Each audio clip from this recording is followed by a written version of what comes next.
Okay. Let's see if this is better. Hopefully.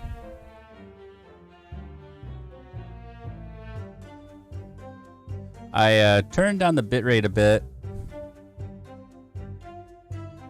I'm not getting any warnings right now, so that's a better sign. Hopefully that keeps up. Okay, let's go from here. Listen, Rinosuke. We know there are lies lurking in these statements. It's time to expose them. I understand that. The question is, how? Like I said before, the key to this is using evidence that you've collected. You can examine and present evidence while a witness is giving testimony by pressing E. Go through each witness statement and the details about each piece of evidence and compare all the facts. Somewhere in there, you'll find something that doesn't add up. In other words, an inconsistency. An inconsistency? Hey, Ricky. When you find a statement and a piece of evidence that seem to contradict each other, present your evidence with R and rip the witness apart. Just be careful, because if you assert a contradiction that has no basis, you'll be given a penalty. If you dealt too many penalties, the defense's case will fall apart and you'll receive a guilty verdict. So that's it. Pursue the evidence in the court record and find an inconsistency with a witness's statement. Alright, I'll give it a try. You can hear the witness's statements over and over again, as many times as you like. So keep your head and be measured in your attack. Good luck, partner. Okay, I think I need to hear them again. I was investigating the regulation of beefsteak at the restaurant while having a tactful discussion with the old man. I was investigating? Okay, I'm not investigating. I was ingesting a regulation beefsteak at the restaurant while having a tactical discussion with the old man. Myself, I was extolling the virtues of particularly fine golden curio to the military gentleman. What is extolling? What does that mean? It has to be some sort of discussion piece, right? Praise enthusiastically. Okay. I was praising the virtues of a particularly fine golden curio. Okay, so he was showing off his wares. At that precise moment, a firearm was discharged. I observed the enemy's actions with my own eyes. The black uniformed varsity cadet fired on the English civilian, and from the back, the cowardly little weasel. Okay, that's where I find most issue with it. Is that he says he fired him from the back, but clearly he was turned around. Oh, what's up, big man? Yeah, this is the old Looming Legacy guy. Oh, I wasn't really known for Looming Legacy. I was known for PvP, but yeah. I was on my hands and knees investigating the whereabouts of my mysteriously absconded precious curio. So they weren't having a discussion. He was on the ground, and this guy was eating his steak. Ugh, I have no idea what I'm supposed to do here. Listen, Rinosuke. We know there are lies lurking in these statements. It's time to expose them. I understand that. The question is, how? Like I said before, the key to this is using evidence that you've collected. You can examine and present evidence while a witness is giving testimony by pressing E. Go through each witness statement and the details about each piece of evidence and compare all the facts.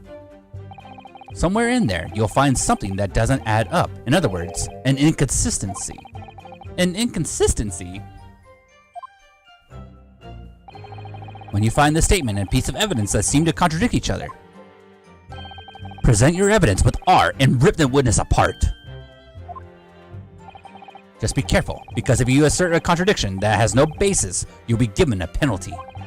If you're dealt too many penalties, the defense's case will fall apart and you'll receive a guilty verdict. So that's it. Pursue the evidence in the court record and find an inconsistency within the witness's statement. Alright, I'll give it a try. You hear the witness's statements over and over again as many times as you like. So keep your head and be measured in your attack. Good luck, partner. Okay, how do I...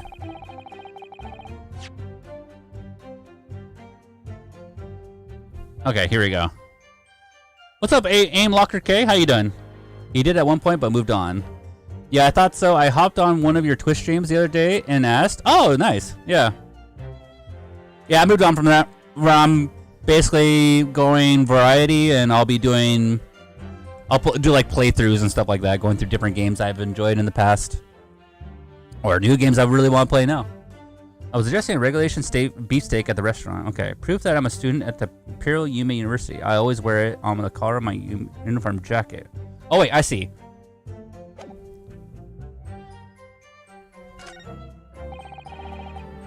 So it's not these two. It's this one. He witnessed it with his own eyes. But... if was shot from the front.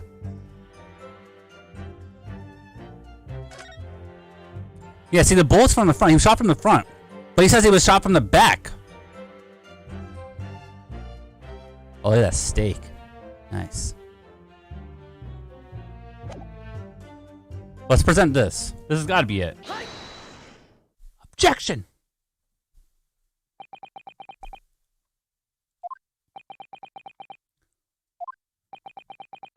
Oh?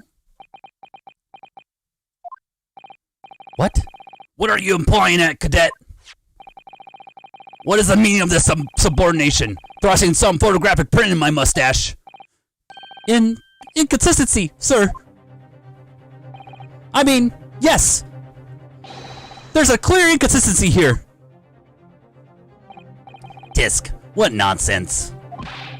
What can this print possibly tell us about that we don't already know? Well, obviously, that, I know what I want to say, but the words just won't come out of my mouth.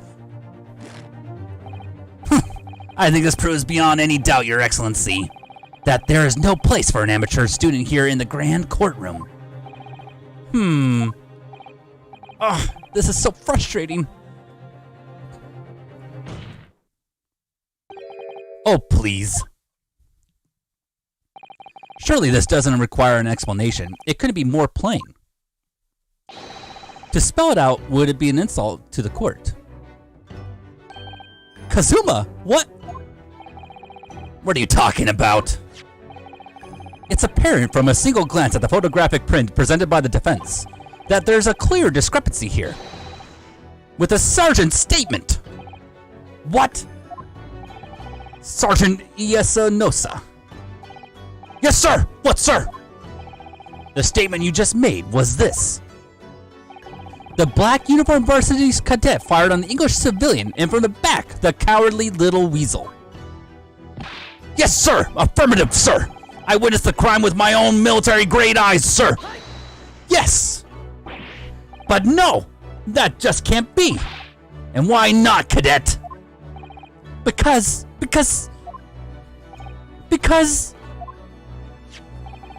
Take a close look at the print. The victim, Dr. Wilson, died from a bullet wound to the chest. Sergeant, according to your witness statement, the culprit shot the victim from behind. And that is an obvious discrepancy here. Well, how do you explain it? What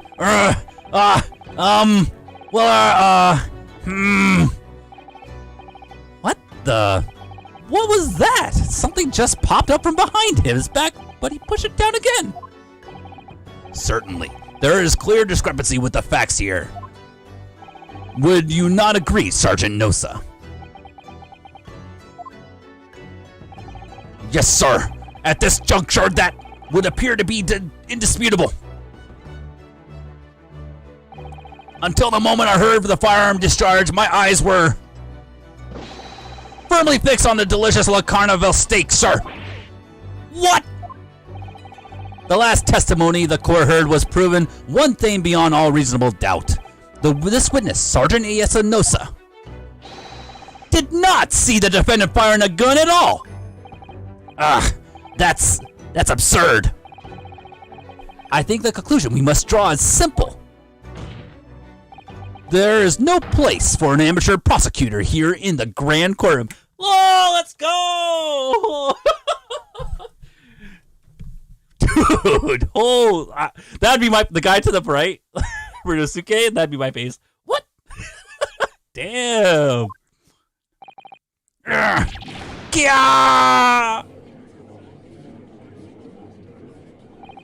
There's been a complete turnabout in the mood of this trial, just from that one discrepancy.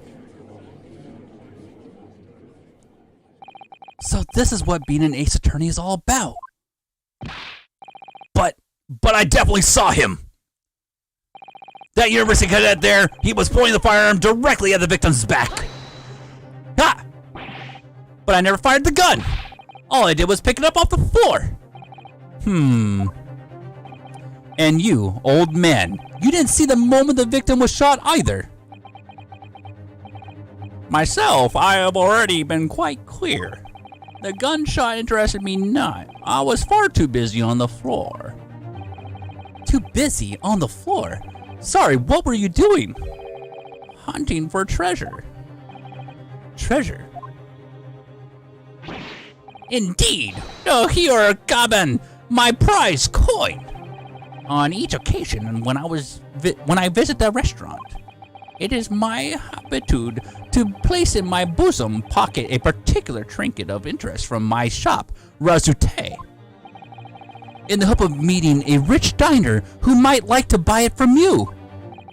On a day under scrutiny, it was to the military man that I preferred my Hoy treasure. Believed that he would purchase such a rare find, I did not, but I was presented with little alternative. And then, after averting my eyes for the briefest of moments, was there no more? It was simply vanished. The Koban vanished? Hunting around under the table I was, in case mayhap it may have fallen there, and then it happened. Bang. You heard the gunshot, you mean? Indeed I did, but I heeded it not, for I was concerned with only finding my absconded Hoy treasure. Nothing could distract me. Out of interest, did you find the coin in the end? No. I see. That lamentable day, the precious Hoy Koban was lost to me. No doubt, some unscrupulous scoundrel pocketed the prize coin for himself. Ooh. As I'm sure everyone present is aware, this case demands a swift and decisive resolution. Our government has promised to send a full report to Great Britain by telegraph this very afternoon. Nevertheless, the witness testimony the court has just heard was inconclusive. No matter how subservient our government feels, it must be to the British. It would be unforgivable to deliver a verdict on this trial right now. What is your position, Prosecutor Aki? Worry not, Your Excellency. The defendant may have fled a tiger at the front gate, but he will find a wolf at the back. My witness have further testimony to make. Explain. Upon hearing their next statements, it will become abundantly clear that there is only one person who could possibly have committed this despicable crime. The equally despicable defendant, Ryunosuke Naruhado. What? He really seems to have a despicable opinion of you, doesn't he? Ugh. Very well. The court invites the witnesses to testify again. You will thoroughly explain the reasoning behind the prosecution's allegation. Is that clear? As clear as Kiriko glass, Your Excellency. Yes, sir! At once, sir! Awaiting signal to testify, sir! Excuse me, but there's something or someone peeking out over your shoulder. I think... Affirmative! The newest member of the Nosa family to rise up through the ranks, surname Ido. It would seem those straps are a sign of the sergeant being too strapped to afford a nanny. Ido! Teen son! Your father is about to quell the enemy! Watch and learn, my boy! Aww. Oh, here we go. The true culprit. Even if what I saw was in the precise moment of the firearm was discharged, it's almost the same thing. Yes, pointing his gun at the foreign man, he was that young lad in back. But that much I myself did see. Furthermore, a visual search of the premises at the time confirmed that we were the only personnel present. Indeed, alone he was, the Englishman, dining all by himself. Therefore, no one other than the black uniform cadet could have dispatched the Englishman. Over and out. These testimonies are certainly compelling. Wait, that's nonsense. The victim, Dr. Wilson, wasn't alone at all. Please, enough of these outbursts already. But there was a woman. There was a young woman at this table. You must have seen her. Everyone there must have seen her. Objection! If you call yourself a lawyer, then you will respect the rules of the court and speak accordingly. We are not here to listen to your fantasies. It is evident beyond all reasonable doubt that the victim was alone at the time of the incident. The prosecution has photographic evidence of this fact. Is this a photographic print of the scene of the crime, counsel? Indeed, of the table at which the victim was dining, taken by an investigator immediately after the incident. As can plainly see, there is only one place set. Certainly, based on the appearance of this print, it would be reasonable to conclude that the victim was not in the company of anyone else. This doesn't make any sense. The court will add this new photographic evidence to the record. Okay. We got that. I don't understand. What's going on here? It's just not possible that nobody else saw that woman. Unless it was the military guy's wife. Because of the kid? Nah, maybe not. The waiter before said the same thing. He maintains that Dr. Wilson came to the restaurant alone as well. But that's not true. I saw her. I swear that I saw a woman with him. It would seem that we'll be able to telegraph the report to Great Britain on time after all. The witness testimonies we have just heard leave no further room for doubt. These very action-sensitive political times, as we all know, the ink is still fresh on the treaty with Great Britain. To think that I, Takatsuchi Aki, will have contributed to the amity of these two great empires is an honor. How can this be happening? The judge is ready to rule. Stand tall, Ryunosuke. It's not over yet. What? If what you say is true, then there's something going on here behind the scenes. What's up, Brady? How you doing? And now's your chance to expose it, to draw out the truth in your cross-examination. I don't know, Kazuma. The defense is entitled to cross-examination of the witnesses, but make it quick, understood? Rules can be unbending at times.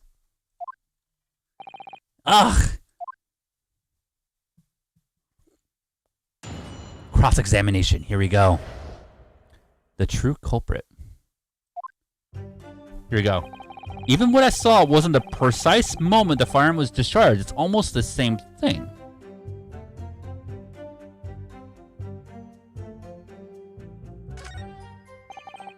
Yes, pointing his gun at the foreign man, he was that young lad in the black. What? Yes, pointing his gun at the foreign man, he was that young lad in black. That much I myself did see. Furthermore, a visual search of the premises at the time confirmed that we were the only personnel present. Indeed, alone he was, the Englishman, dying all by himself. Therefore, no one other than the black uniformed cadet could have dispatched the Englishman over and out. I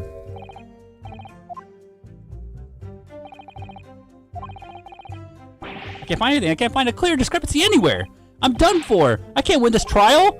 No. Listen, the first thing to do is calm down. You can't expect witnesses' statements to be full of holes every time. So just take your time and try to tease more information out of them first. What do you mean? You can choose to either press or present against each of the witness statements. If a witness is saying something you're just suspicious about, press him on it with the Q. With a little luck, you may get more details which could prove to be crucial. Right, I see. The important point is there's no sense in holding back. If anything even slightly jars with you, press the witness on it and press them hard. Alright, got it. I'll press them like blocks of tofu. The presser wasn't alone in the restaurant, I'm sure of it. In one way or another, this cross-examination is going to prove I'm right. It's time to press them for all they're worth. My fate depends on it. Alright, what part of their accusation or information should I press them on? Even what I saw wasn't the precise moment the firearm was discharged, it's almost the same thing. I mean, can we press him on that? Like, that's not really something you can press on. Yes, pointing his gun at the foreign man he was, that young lad in black. That much I did see.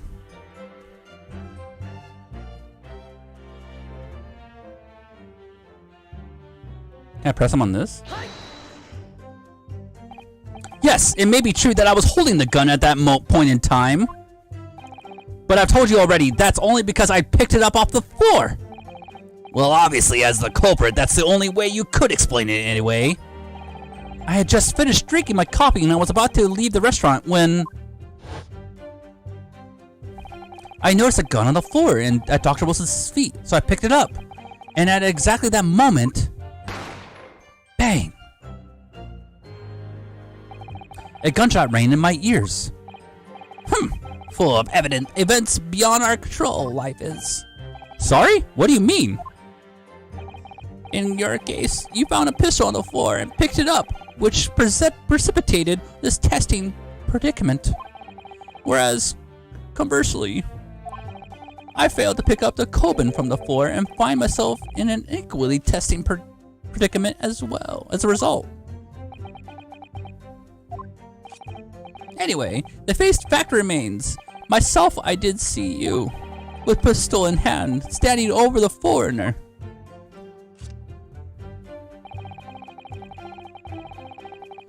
Furthermore, a visual search of the premises at the time confirmed that we were the only personnel present.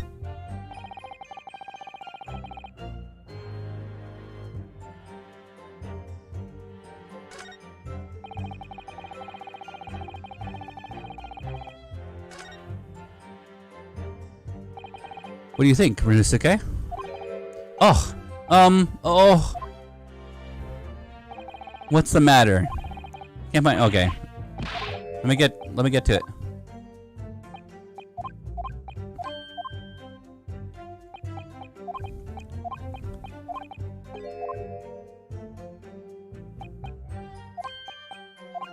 Okay, what part should I do?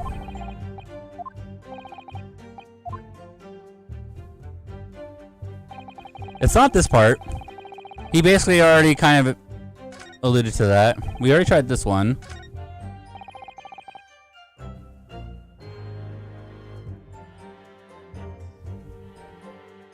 Let me try this. You must have noticed someone else at Dr. Wilson's table. There was a lady there. Objection! As you have seen, as you have been at pains at pointing out time and time again, I feel I'm growing a callus in my ear. And yet, no one else appears to have caught even a glimpse of this woman. Ugh, if only there had been more people dying at the time, then someone else would have noticed her. Unfortunately, it was already past 2 p.m. when it happened. The quiet time between lunch and dinner in any restaurant. I know. Of course, the place was almost empty, is what you'd expect. Certainly, 2 p.m. is neither here nor there in terms of a time to eat. I wonder if there was a reason why the victim was eating at the time of day, and why he was alone. Yes, Your Excellency, there was indeed a reason. There was?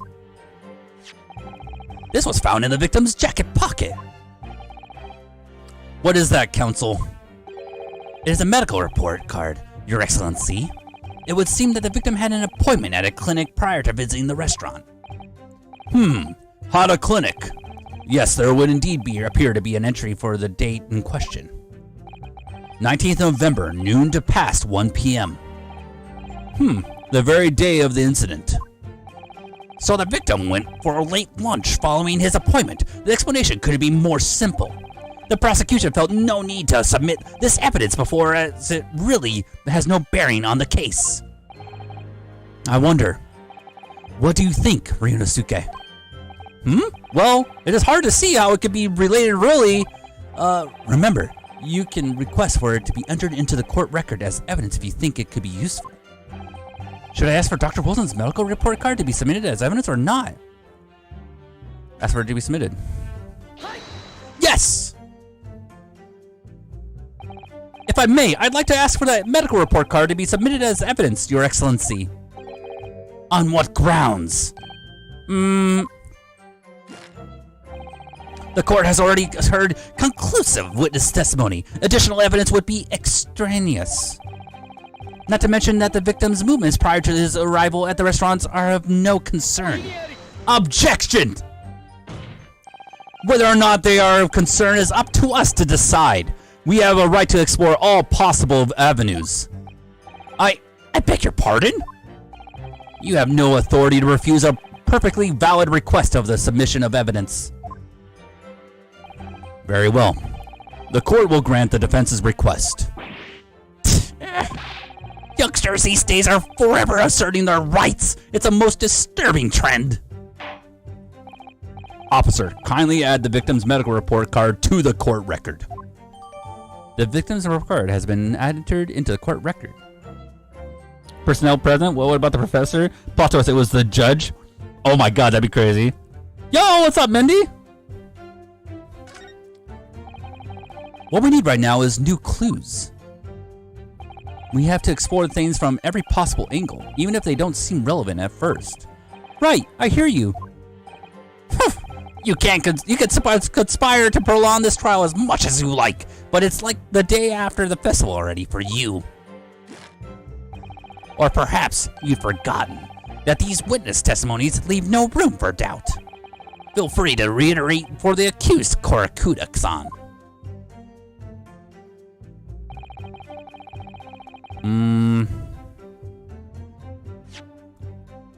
Let's look at that information again. Death occurred at Little Air for 2 p.m. and was caused by loss of blood from a gunshot to the chest. The bullet did not pass through the victim's body. To the gunshot to the front. The head waiter's business card. A sketch of the restaurant's layout on the back. Let's examine this. Can we examine?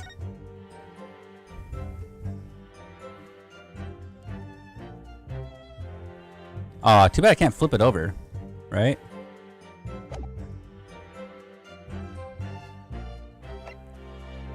Bottle of carbonated water and steak at lunch can be seen on the victim's table.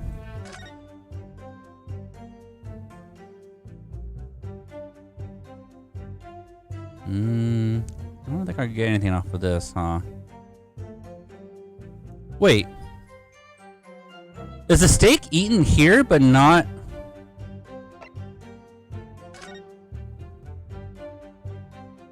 Oh, I guess that's not... You can't really see that, huh? I guess his body would block this part. Doing fine? Nice. Alright, let's see this. A medical report card from Hada Clinic that was found in the victim's pocket. I cannot see this?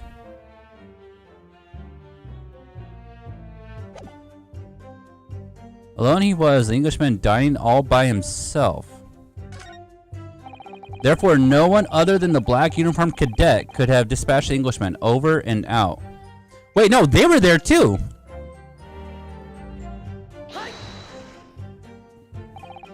Why aren't you telling the truth?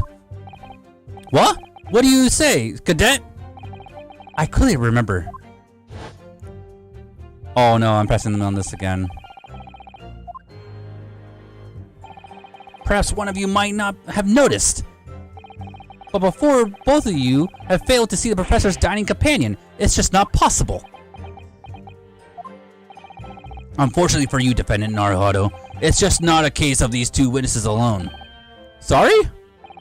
The waiter, whose testimony the court heard earlier, clearly stated the same thing. He also said that the victim was alone. That's right! Precisely. In other words, you are the sole proponent of this phantom lady.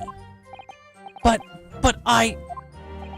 if such a woman were indeed present at the scene, the prosecution demands to see proof. And if no such proof exists, the prosecution demands that no further mention of this phantom woman be made. It is a blatant waste of the court's time. There's nothing I can say to that.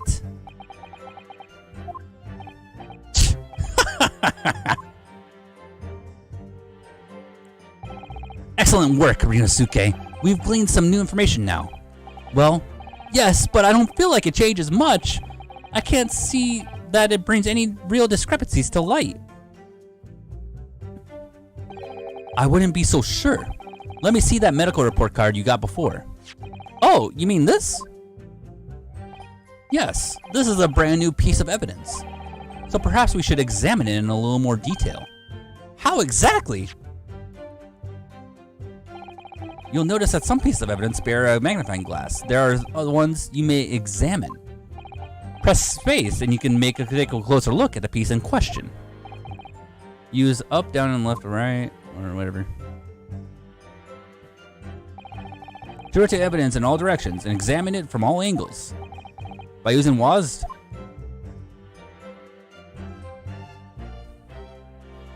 Also, I could rotate it. You can move the crosshairs around to hunt for clues that may have been missed before. If the crosshairs start to pulsate, press space to investigate further. So, partner, I think you should take a closer look at this medical report card. See if there isn't something new to be learned by examining it in more detail. Alright, I'll see what I can do.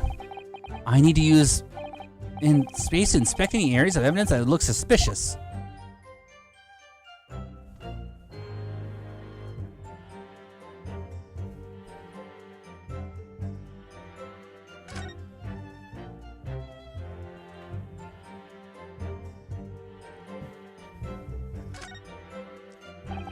Let's have a look. This is some kind of medical history. Ah, and there's an entry for the day the professor was killed. Extraction of molar with topical anesthesia. Extraction of molar? You mean he had a tooth taken out? It would seem so. Just before the incident, he'd had a bad tooth removed. Perhaps they used laughing gas. That's the most modern practice in West for pain relief. Yes, I've heard of this anesthesia. Although it's hard to believe there's anything that can actually stop you feeling pain. Wait! Did he remove his tooth? How can he eat steak then? Right? No? Ah, there's a cautionary note from the medical practitioner as well. Strictly no food nor drink besides water for 3 hours. Ah, yes! Really? Sounds like an information worth bearing in mind. A record of dental work on the day of the murder. The victim had undergone dental treatment and been prohibited from eating or drinking anything but water. With this new information, the meaning of the one particular statement totally changes. So I think it's time we listen to the testimony again, don't you? Definitely. Ah. Even if what I saw wasn't the precise moment the firearm was discharged at almost the same thing. If pointing his gun at the foreign man, he was that young lad in black. That much I did see. Furthermore, a visual search of the premises at the time confirmed that we were the only personnel present. Indeed, alone he was, the Englishman doing it all by himself.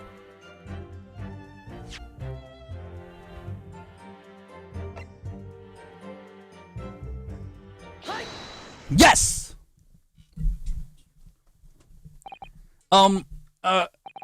Well, I think, about what are you wondering about, lad? Call yourself a lawyer? I wish I could, but first and foremost here, I'm the accused. Ryunosuke. Everyone stumbles on their words occasionally. Under the circumstances, I wouldn't worry about it. Thanks, Kazuma. I could see it quite clearly in that cross-examination you just carried out. When you raised your hand straight up like that, so purposefully, you knew exactly what it was you wanted to say. Don't feel like you have to choose your words carefully. Just say what you're thinking. All right, and thanks for the advice.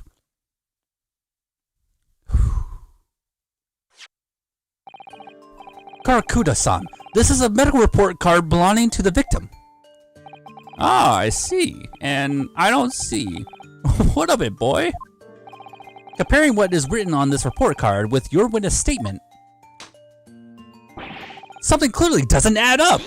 Objection! Dear me, dear me. Have you forgotten my words so soon, you amateur? Sorry, what? You are not to interrupt court proceedings with your amateurish dribble. But, let's see if I can explain in words you might understand. It was after 2 p.m. in the afternoon when the victim was murdered at the restaurant. Where whatever he may or may not have done before that time is completely irrelevant. Grr. But that's that remember, Ryunosuke, you don't have to use clever language or fancy words. Just make your point. Your Excellency, I believe we're finished here. There is surely no need to prolong their trial further. The witness testimonies the court has heard have been clear and concise. This medical report card has no bearing on the matter at all, for the simple reason that there is no one else besides a pale-faced pupil who could easily. This medical report card has nothing to do with the case. Do you really believe that? What? The outburst have petrified me, boy. Of course I believe it. How could it possibly be irrelevant? Perhaps because Hata Clinic, which issued the report card, is a dental clinic. A dental clinic? Is that supposed to mean something to me? Perhaps if I told you that the victim had just had a tooth extracted.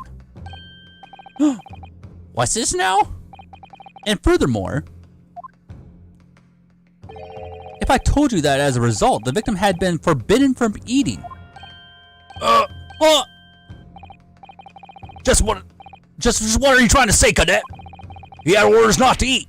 So what? It's all written up in here. No food or drink other than water for 3 hours post-procedure while anesthesia wears off. What? No! That can't! Karakuda-san! What, boy? What? As you just heard, when he was killed, sometime shortly after 2 p.m., the victim couldn't have been eating anything at all. No. Additionally, there's more?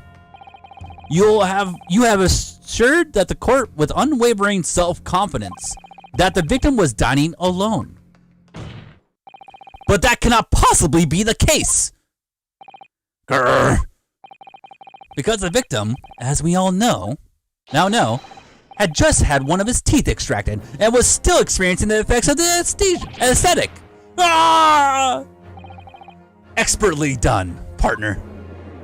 Oh, we got him! I just realized this is the original channel. No wonder Ninja doesn't have the mod icon. Yeah. What is this nonsense, you little upstart?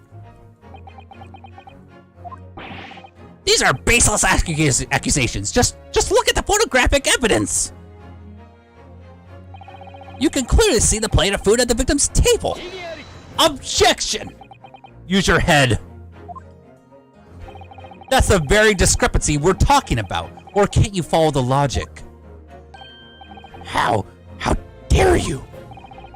I think it's fair to say that the tables in this restaurant case have turned. Wouldn't you agree, Ryunosuke? Yes, most definitely. So, having just undergone some dental surgery, the victim was unable to eat. Which leaves one very crucial conundrum. Who, in fact, was eating the pictured beef steak? The court will hear the opinion of the defense on this new puzzle. I assume you're ready, counsel. Counsel? Oh, that means me, doesn't it? Alright, the answer to this question is going to be pivotal. This is the start of your turning in this trial around. Show them what you're made of. Got it! So, the person eating the steak at the victim's table must have been...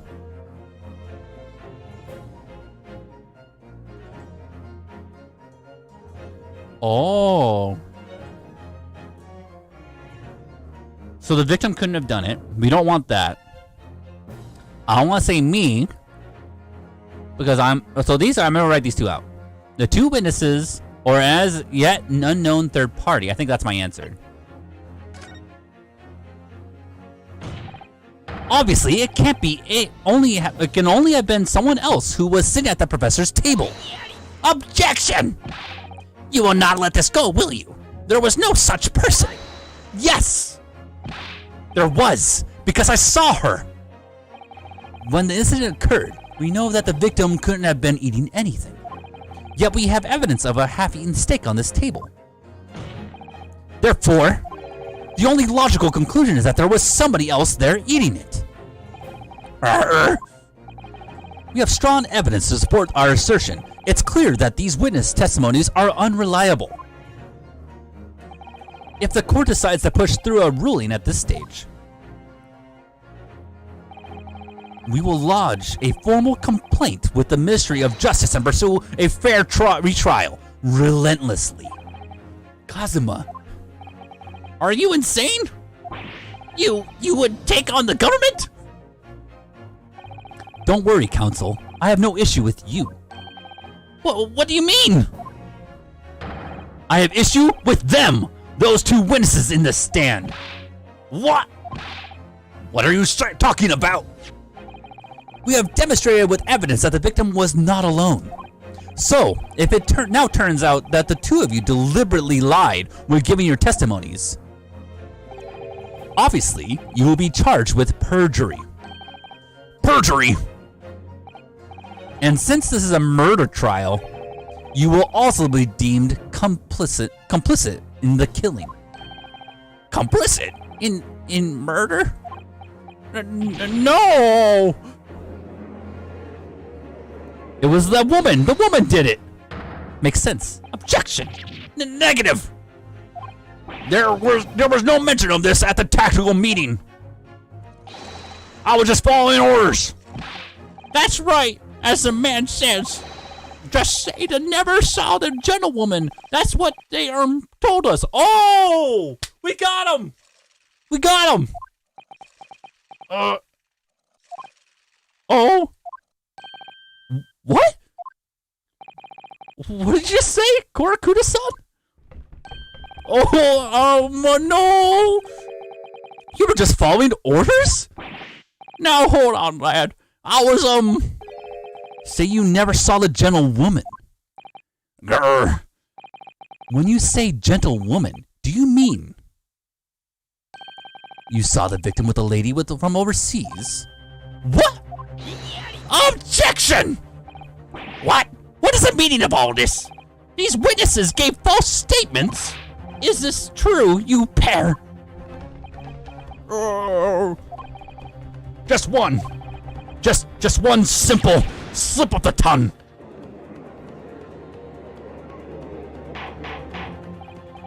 Order! Counsel, I explain what is going on here. It's painfully clear now. You tried to prevent these witnesses from telling the truth. Absolutely not. The prosecution knows nothing of this. Then who's behind this? Who tried to make you keep your mouth shut? Oh, well, that's classified. So you're prepared to be tried as a conspirator of this murder, are you? You wouldn't.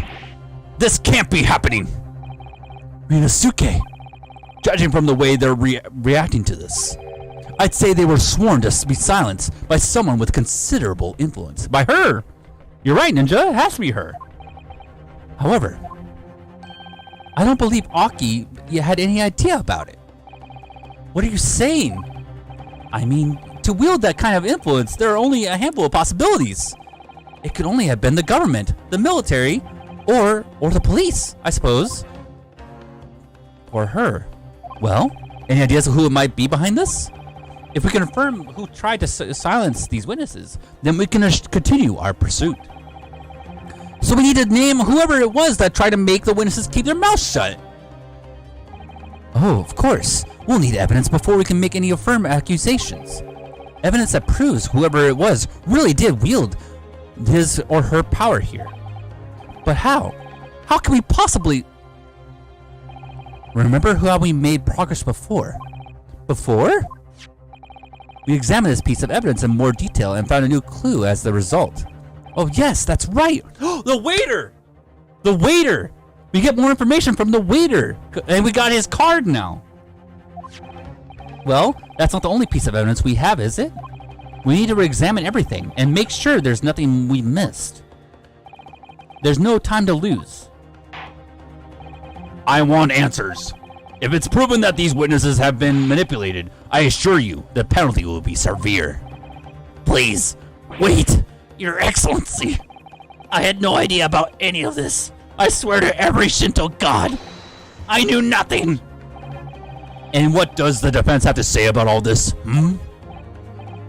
well, Your Excellency, no time to think. I'm just going to have to close my eyes and shout out the first name that comes to mind in my head. Oh. Besides the prosecution, the only person with the necessary influence to manipulate the witnesses is... Satoru Hasanaga. Has to be him. It has to be him. There's no other person that could be a part of this. Well, surely that would be Satoru Hasanaga-san. Hasanaga-san? The waiter who took the stand earlier. Objection! Poppycock! What possible reason would the waiter have to make these witnesses give false testimony? Not to mention the fact that even a waiter could not have possibly have that level of influence. For once, I would agree with you. If that is, the man truly were a waiter. What? If he truly were? Come on, Ryunosuke. Time to hit this court with the truth. The truth about Hasanaga-san's real identity as proven by this evidence. We gotta examine it, and we gotta flip it over. Oh, whoops. Dude, we just learned how to flip this over. So now we do this, and then we do... What is it? Oh, we press spacebar again. Well, that's unexpected. What is? Look, do you see it says the witness's name here? Satoru Hasanaga. Well, yes, business cards do tend to show the person's name. That's sort of the point. It's not the name that's unexpected, it's his job title. His job?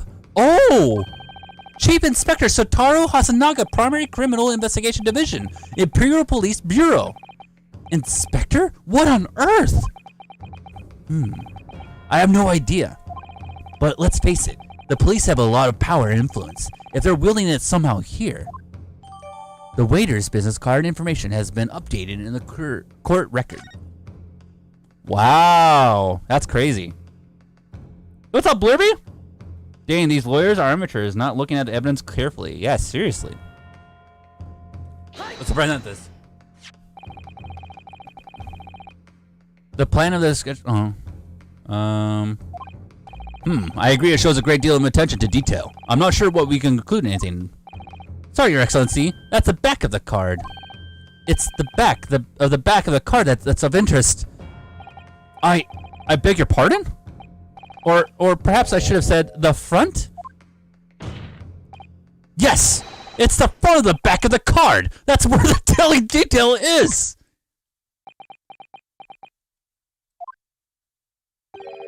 Would somebody explain what this overexcited student is trying to say?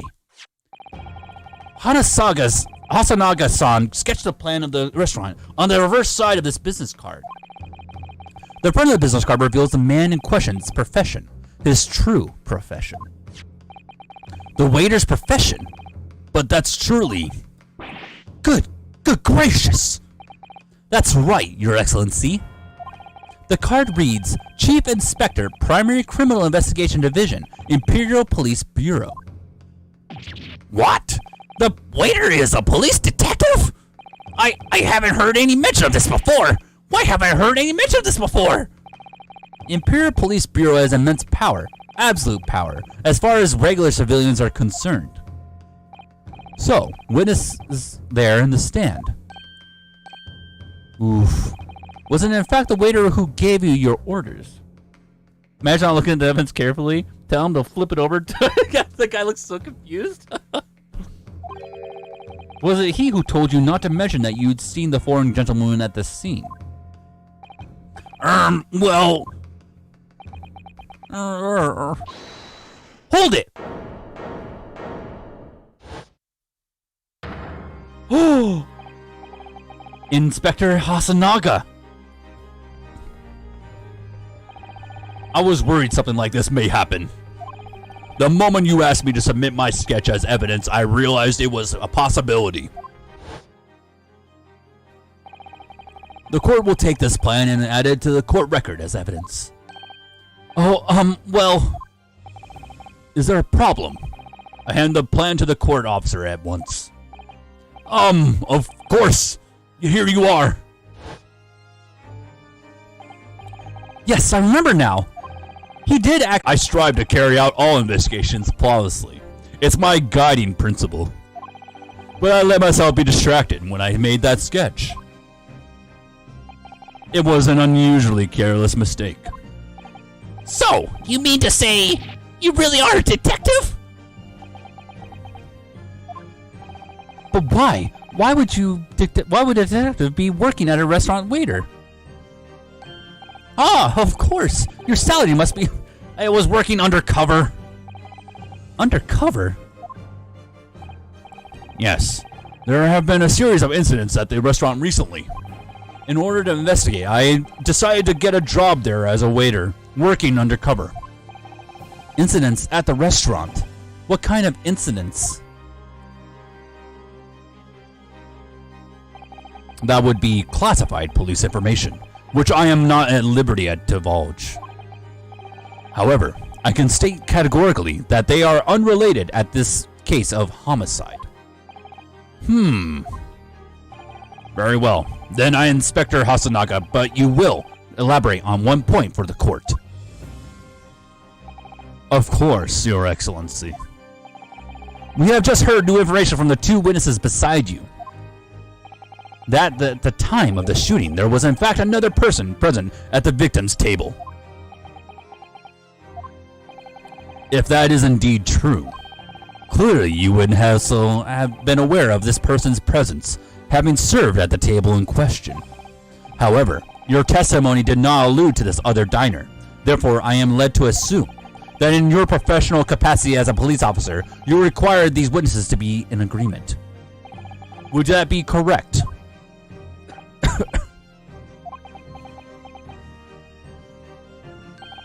Correct, Your Excellency. Unbelievable! As I suspected.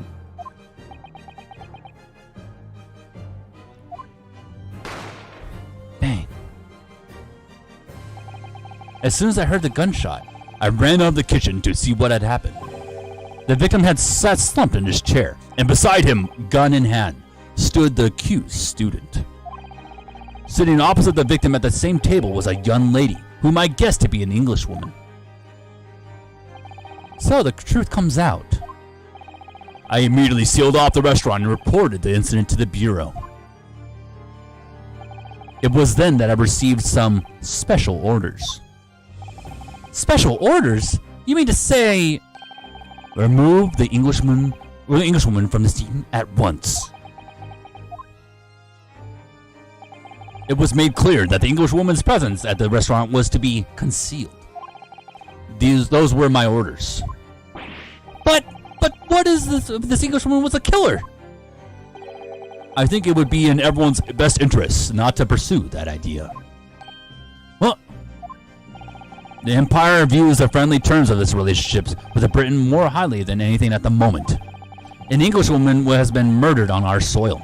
To name an Englishman has been murdered on our soil. To name an Englishwoman as a primary suspect, well, without irrefutable evidence, that would be completely out of the question. So what's the reason for the disappearance of the Phantom Woman in this case? But it's not right!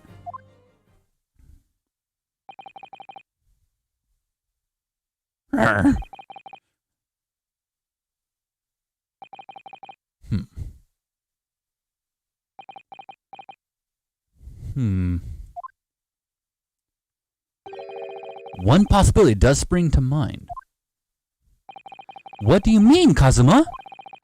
Yuma University is currently hosting a number of exchange students from Great Britain, and I'm fairly certain that one of them, studying in the medical faculty's research laboratory,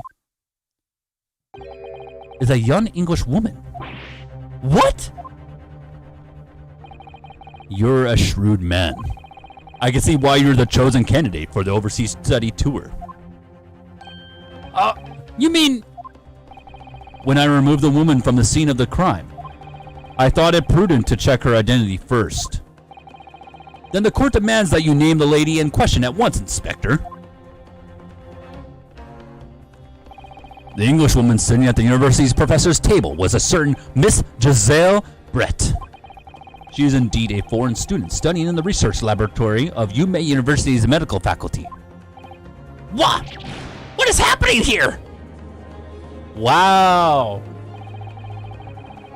I admit that under orders from the police bureau, I erased all evidence of this lady's presence at the scene and ordered these witnesses to make no mention of her in their testimonies. It must now be up to Your Excellency to decide how to deal with this situation. Oof. Very well. My thoughts on the matter are as follows. Thus far, the case presented to the court has been underpinned by a particularly critical premise. Namely, that the victim was dining alone. Oof. However, as we have now discovered that the premise is false, it would be a desecration of our justice system to ignore the truth and give a ruling at this point. Objection! But, Your Excellency, that would mean missing the noon deadline of a ruling in order to send the telegraphic report to Great Britain. Our own government will surely be very displeased by such actions. Calm yourself, Counsel. I will not allow the government of our country or any other to influence the proceedings of my courtroom. Inspector Hasanaga. Yes, sir. You will locate this Giselle Brett and escort her to the courtroom with the utmost urgency. At once, Your Excellency. As I said before, it is my guiding principle to carry out all investigations flawlessly. So, it won't be a problem. COVID. Nothing will get in my way. What? What? What was that smile? Court will adjourn briefly.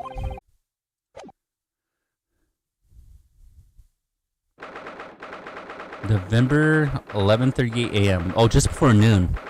Supreme Court of Judicature, Defendant, Antechamber 5. Well, I'm gonna use the restroom really quick, guys. I'm gonna keep going. This is like watching an anime right now.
Dude, I wish I had snacks. It would be perfect to have snacks for this. The anime is also pretty neat. Oh, is there an actual anime for this? I didn't know that. I might have to watch that. This is pretty cool. I'm gonna keep going. Excellent work, Ryunosuke. That was superb. Ugh, my heart was in my mouth the entire time. It was almost unbelievable. I mean, looking at you in there. You were drenched in sweat, your eyes popping, your knees knocking, and you were grinding your teeth. It was a grim sight, but before I knew it, you started finding inconsistencies in the testimonies. I think you might have a natural talent for being a lawyer. Forget it, it's terrifying. If I get through this, I don't ever want to see the inside of a courtroom again. Anyway, it looks like we've exposed your phantom lady at last. What? Miss Giselle Brett, a student from Great Britain. Is she? That's what I was trying to tell everyone from the start. Dr. Wilson wasn't alone. There was a young woman with him, like I've been saying all along. Yes, you have, haven't you? I might not be overly confident in the courtroom, but my powers of observation are one thing I'm sure of. Yes, I can see that. So, about this young gentlewoman. Thanks to our detective friend, she was hastily escorted away from the scene, it seems.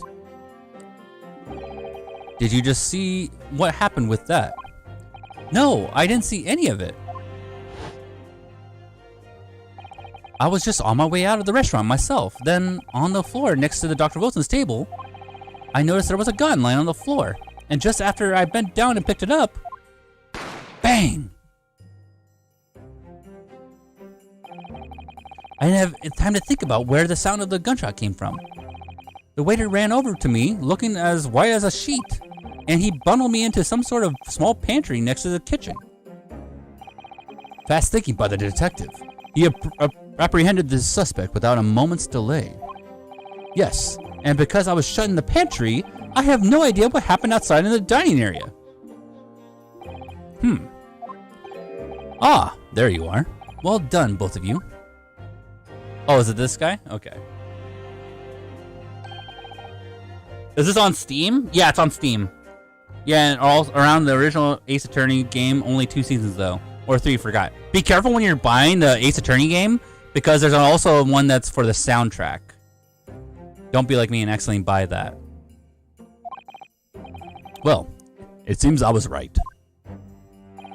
The pair of you make an outstanding team. You've exceeded my expectations, I have to say. Yes, it seems you planned this from the start. You arranged things so that I wouldn't be able to act as a lawyer in this trial. Our modern-day country is still in its infancy. Our justice system even more so. Which is why I firmly believe that we need to send our brightest young stars overseas to learn all they can.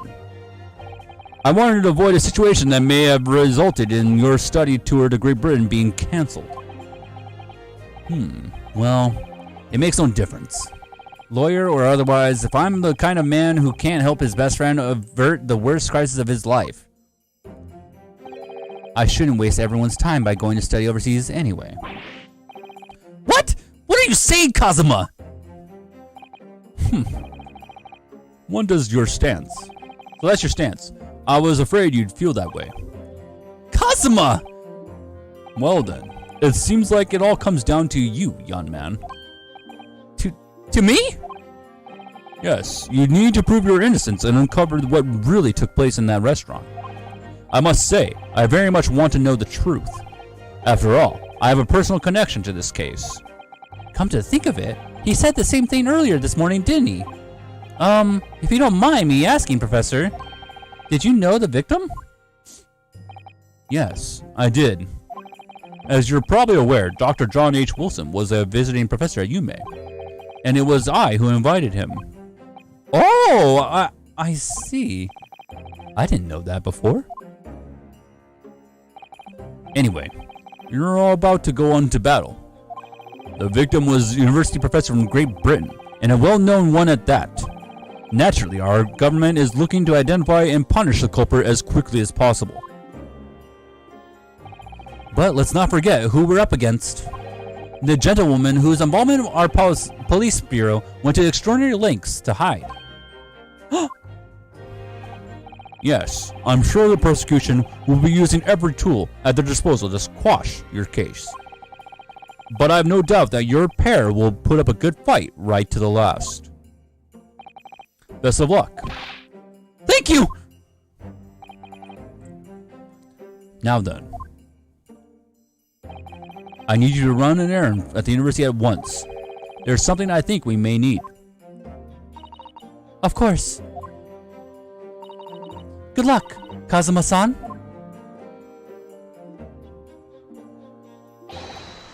Defendant Naruhodo, court recess is over. Please make your way back inside the courtroom at once. It's time. Let's get back to it, partner. Let's go in there and deal a decisive blow before those old fossils knows what's hit them. Kazuma. What? Thank you, really. What for? Well, if you hadn't said it, you believed me, then I'm fairly sure I'd already been found guilty by now. Look, I have faith in you. As a lawyer and as a friend. Coming from you, that means a lot.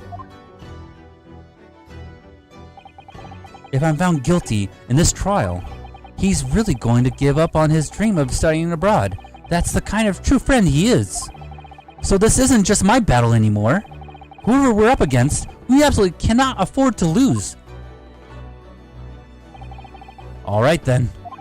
I'll save the thank yous for after the trial. You can treat me to one of those sukiyaki meals I like from Yome Cafeteria on University Street. With an extra large portion, of course.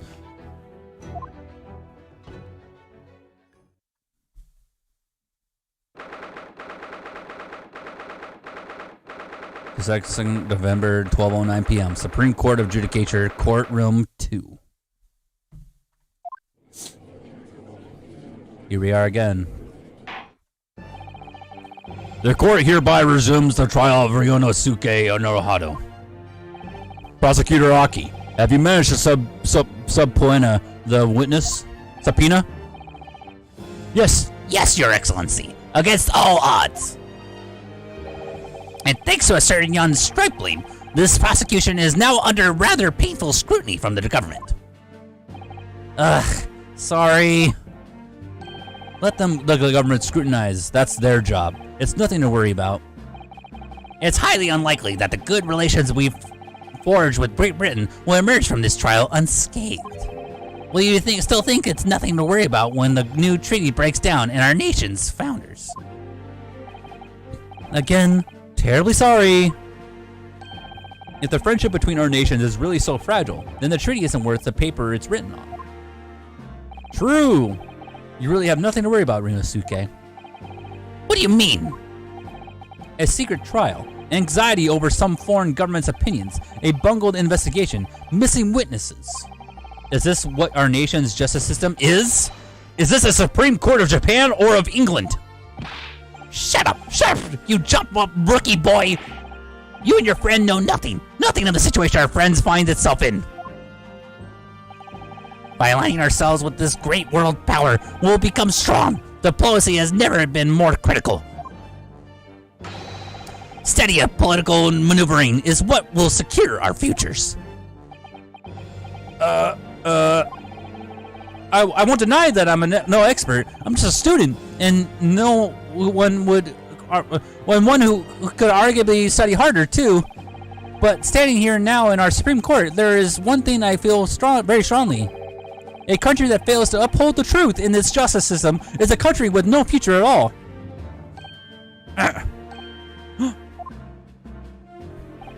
Well said, Ryonosuke. Despite the wide-eyed look of terror. You little brats! Thank you, Counsel. This court is the pinnacle of our nation's justice system and exists solely for the pursuance of truth. With that in mind, this trial will now resume with the next witness taking the stand. The visiting student from Great Britain, Miss Giselle Brett. Yes.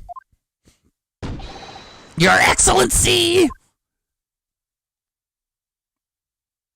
Here we go. The murderer. Maybe. There she is. Well, what a delight it is to welcome such a fine gentlewoman to Japan, and from such a distant land. Tea. Someone bring English tea in England. No discussions take place without tea. Is that true?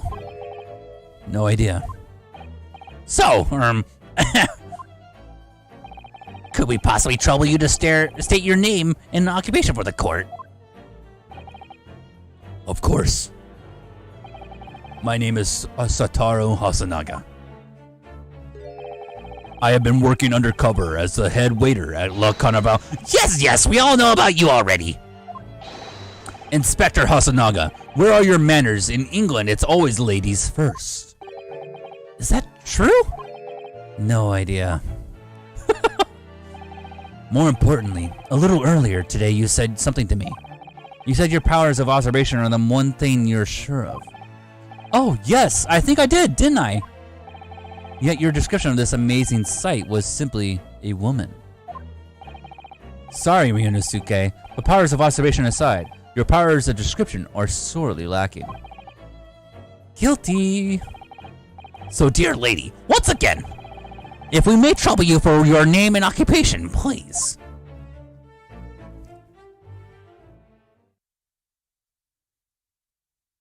What?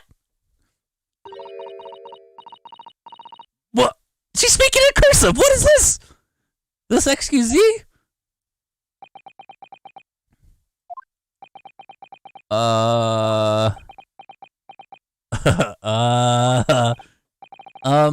I'm terribly sorry, dear lady, but what? Whisper.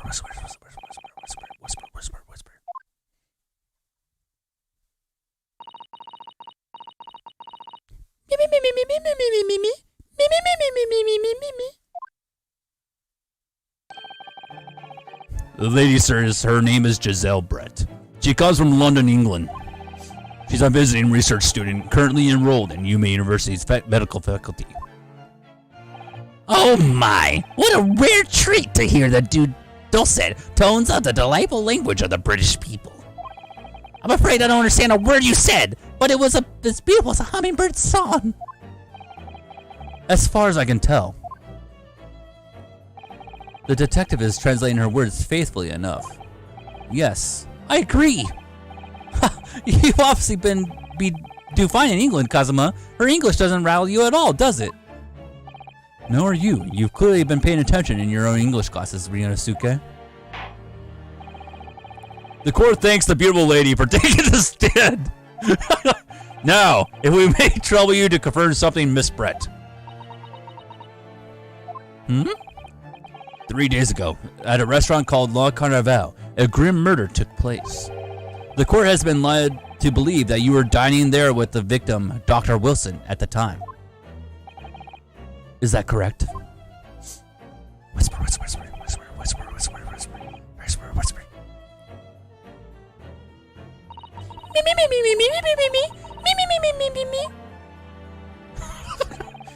She says, yes. This could take some time. So even though she's studying here in Japan, she can't speak any Japanese?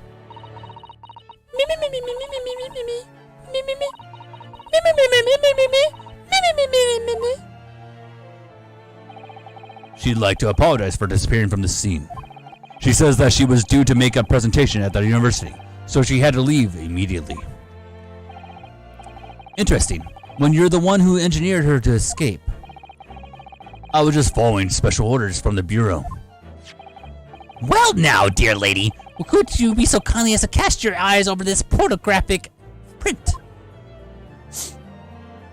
All this, and it turns out to be a suicide. Oh yeah, he shoots himself. The person who died had a tooth extraction. True.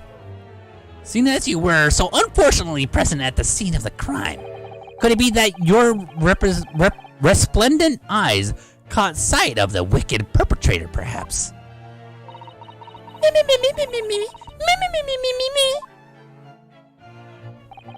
Apparently, it was very frightening and sorrowful sight.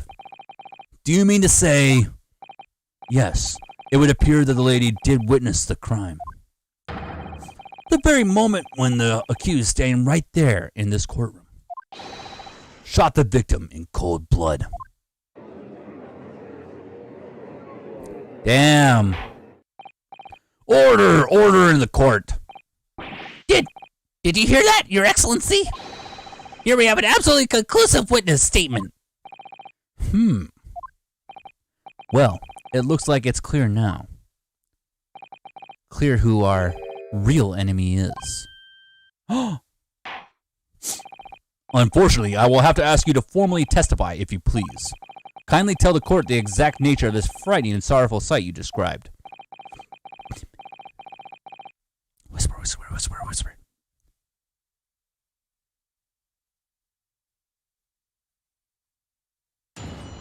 Oh, here we go. The frightening and sorrowful sight.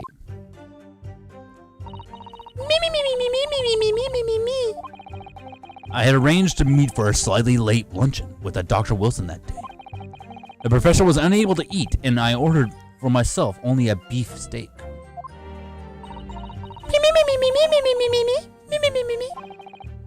After a while, the accused came over to greet the professor, and they got into a fierce argument. Then, not long afterwards, the accused took the professor's gun and shot him right before my eyes.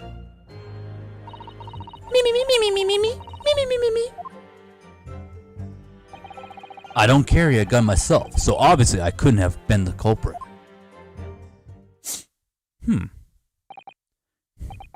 This is a condemning testimony indeed.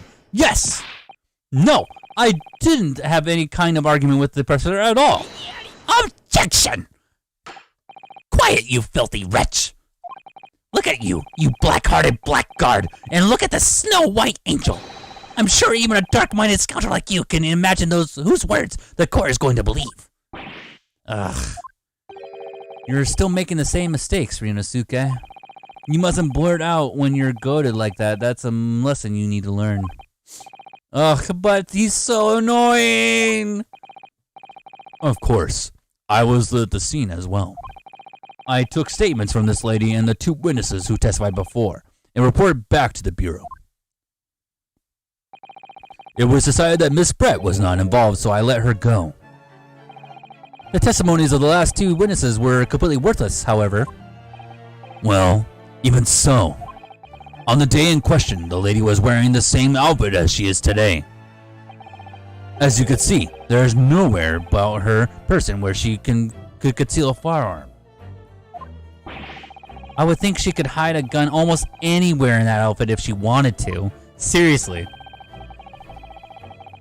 Unless and until the precise location where the witness is to have hidden a weapon can be shown, this is a moot. There are no pockets in my outfit.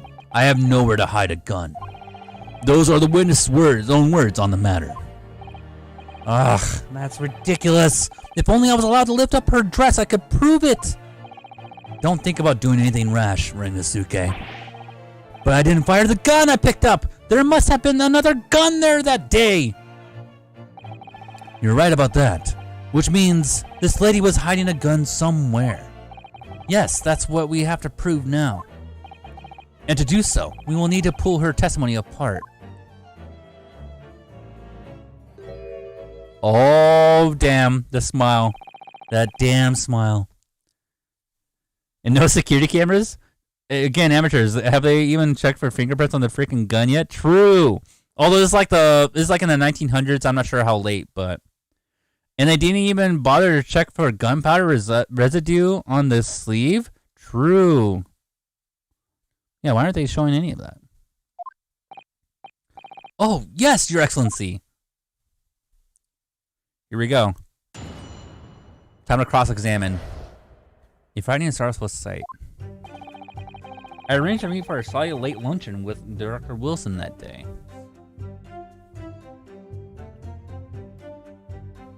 That's fine. That adds up with his dental thing. The professor was unable to eat, so I ordered for myself only a beef steak. Wait, but there's wine.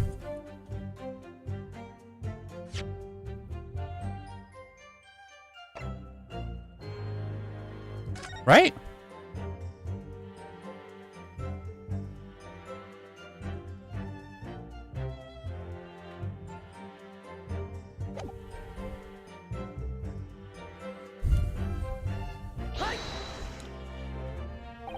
That statement contradicts the fact that is demonstrated by the evidence. As far as I can tell, there's nothing untoward about this evidence. But that... Pull yourself together. You look as though your eyes are about to pop out. Oh my god, I got that wrong. Ugh, I can't help that. It's just my look. Whoops.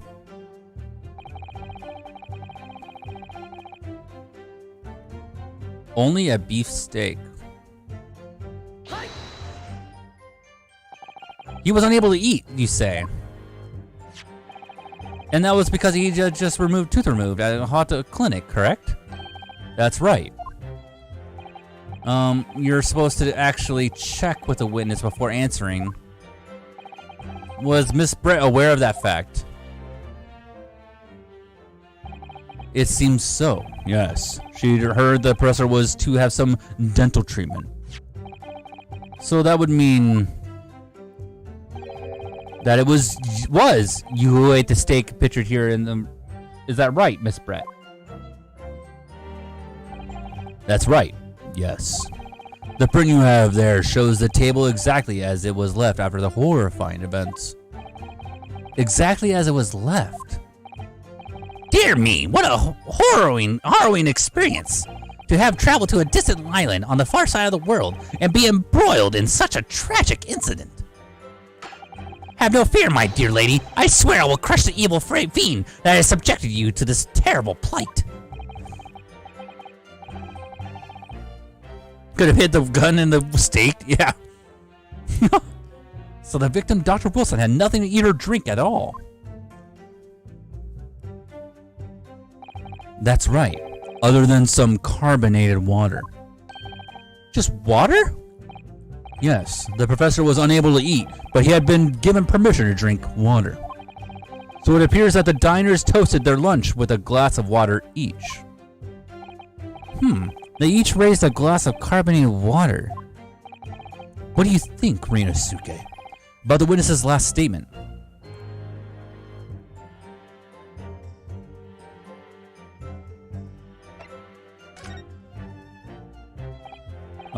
I can't really see anything wrong with it.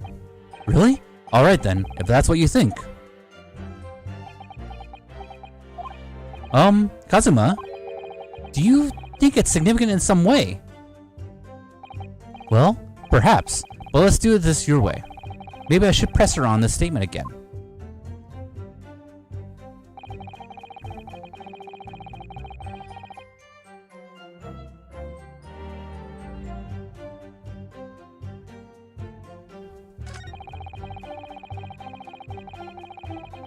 Let's try again. Like I said, I did not shoot that gun. And like I said, there's no point in repeating that assertion over and over. Well, I wasn't expecting to be attacked by my own side. Nevertheless, defendant, you can't deny that when the shot rang out in the restaurant, you had a gun in your hand. Well, yes, that's true, but all I did was pick up the gun I saw on the floor next to the professor as I was leaving the restaurant. In fact, yes, there was someone much closer to the victim than me at that time. The highly suspicious lady in the stand. Objection! That will do, you dirty rotten scoundrel. Dirty? Your baseless accusations could very well cause an international incident, boy. It seems to me that your accusation is just as baseless as ours. What nonsense. The lady is merely stating what she saw. And this is already an international incident as far as I'm concerned anyway.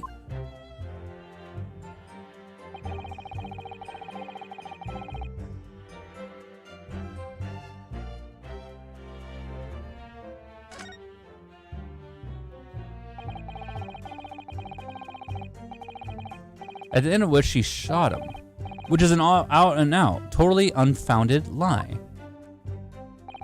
Still, her statement is very compelling. After all, she's an elegant, refined, young, and beautiful gentlewoman from Great Britain. In stark contrast to you, dressed from head to toe in a dull black school uniform. I'm dressed exactly the same way as you are, except for the flapping red ribbons. Well, anyway, this is our only chance to expose her testimony as the fiction that it is. If we can't do that, the trial's over. Even you, with your thick skin, must be able to feel the murderous looks you're getting from around the room. Only too well. Well, I feel half dead already. And the fact that I can't see a single inconsistency in her testimony isn't making me feel any better either. The first thing to do is press her on any of her statements that seem even slightly off to you. Do that, and an opening will present itself, I promise you. I need to expose the true face of this exotic foreigner that's hiding behind the mask. That's what I should be aiming for in this cross-examination.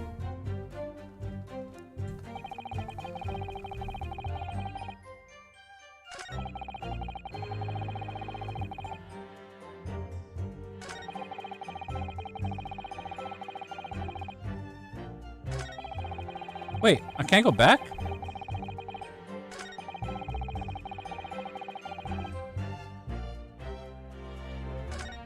Crap!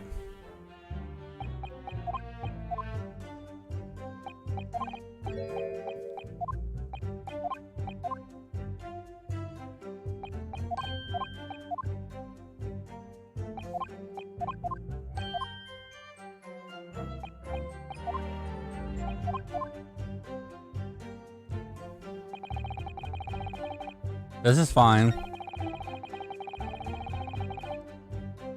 Let's press her on this again.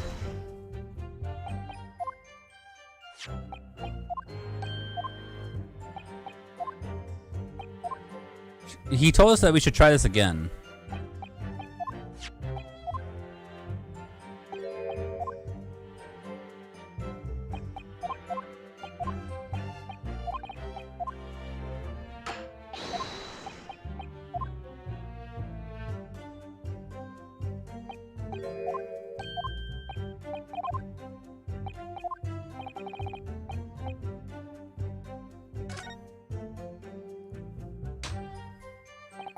That last statement of yours, Miss Brett, has a profound bearing on this case. Well, well, how fascinating. Do you tell us? What is this profound bearing,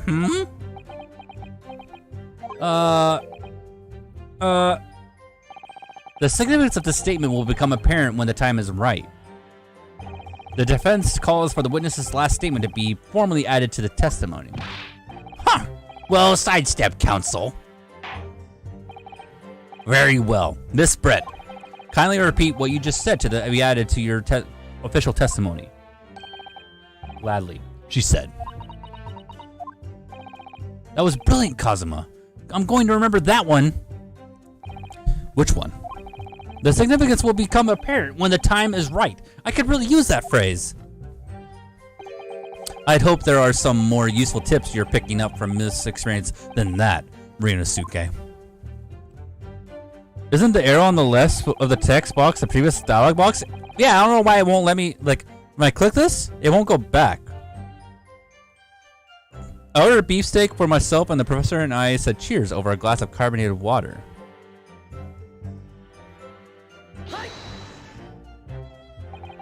So both of you and the professor drank this carbonated water, did you? Yes. Being the waiter, I poured the 2 glasses myself. I clearly remember doing so. Except you're actually a detective. And the beefsteak, that was for you, Miss Brett. Mm-hmm. The lady says that she'd heard it was not customary to eat beef here until Japan opened its doors to the world. Yes, that's true. What a frightful place, is the lady's opinion. And I've heard it's not customary to eat sashimi in Great Britain. Now that's frightful. Every country has its own cuisine. As long as people have food to eat, what doesn't matter what it is. True, come to think of it. The first time I tried carbonated water, it was much more of a shock than the first time I tried beef. But anyway, back to this witness's statement. Somehow, I feel like there's something out of place in what she's saying. We need to pounce on every even the slightest thing now, because you never know what might lead us to our goal. Our goal of turning this trial around. Understood, Kazuma. After a while, the accused came over to greet the professor, and they got into a fierce argument. Then not long afterwards, the accused took the professor's gun and shot him right before my eyes. Like I said, I did not shoot. Oh god, I did this again. Whoops. Whoops, this is the one I didn't mean to click on this one.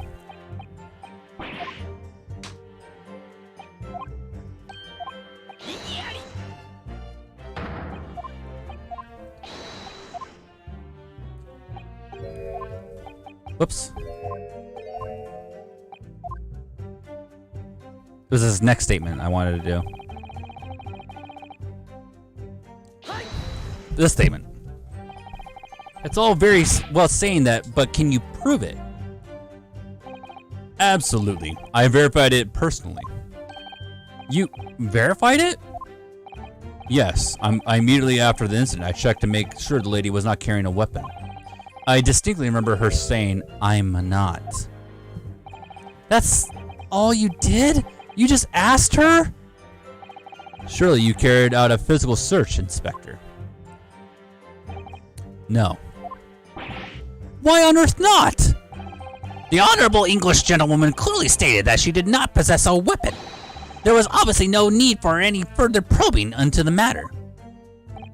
Or, there was no permission given for any further probing into the matter, perhaps. Think what you will. But if you're going to continue with this preposterous claim that the refined lady was concealing a firearm, the prosecution demands that you support your assertion with facts. In other words, he wants evidence. Ugh. Me.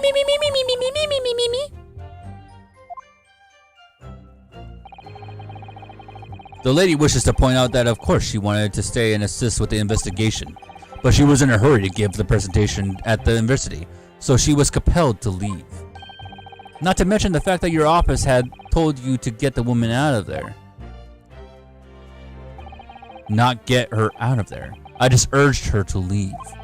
The lady would like to point out that she was in no way meant to run away from the scene of the crime, which is why she is only too happy to cooperate and testify here in court of today, of course.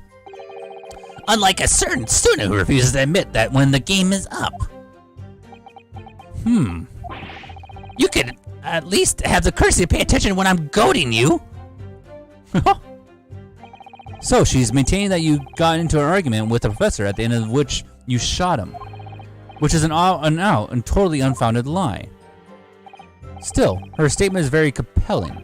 After all, she's an elegant, refined, oh yeah.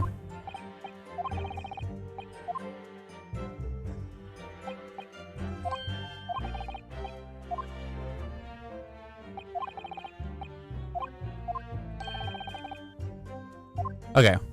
So literally, like the only other statement I can look at is when she said that we got in an argument.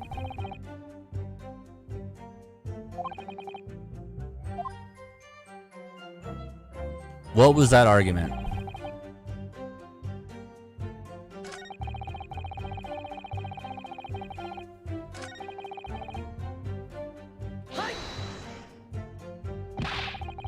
What's up, Jess? How you doing?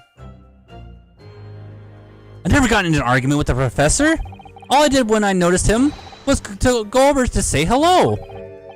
Please, don't get angry with me. No, I wasn't directing that retort at you. It was meant for the lady next to you. But anyway, as I said, I did not argue with the professor.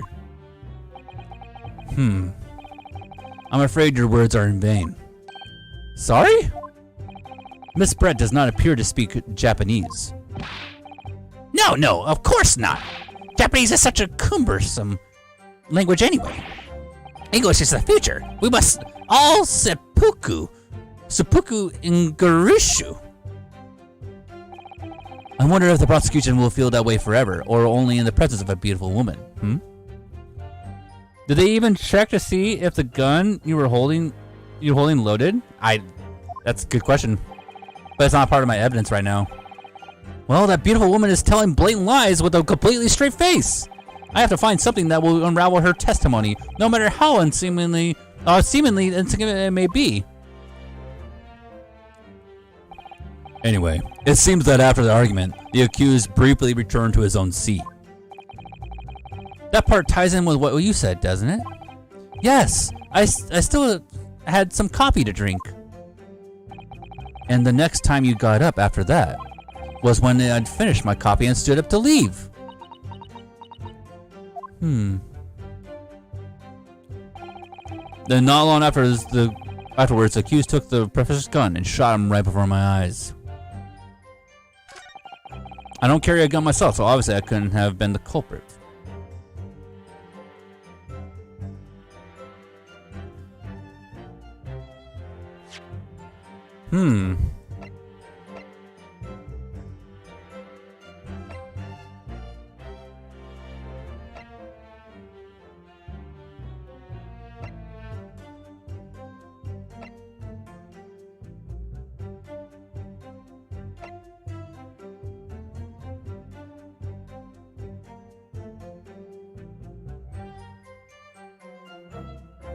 What do I do after 2 p.m.?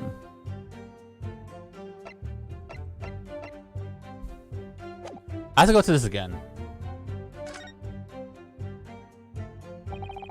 So she's maintaining that you got into an argument with the professor, at the end of which you shot him, which is an out, totally unfounded lie. Still, her statement is very compelling. After all, she's... Oh god. Okay, we already did all this. Hi, I watched you a long time ago when I was 12, now 17, and I thought I'd say hi because I saw you streaming. How are you? I'm doing good. Wow, yeah, it's been a long time. I remember. Oh, was it you, Jess, that made music? Right? I believe you did. If I'm wrong, I'm sorry. Yeah, I'm doing good. Just almost done with college. I have like 2 classes left in college. And then I'm gonna start working as a biometrician. So I'm like a biology statistics major. And then yeah, going to work for my tribe and should be fun. I'm looking forward to it. Should happen by the end of next semester. There's got to be evidence we need to obtain or use here.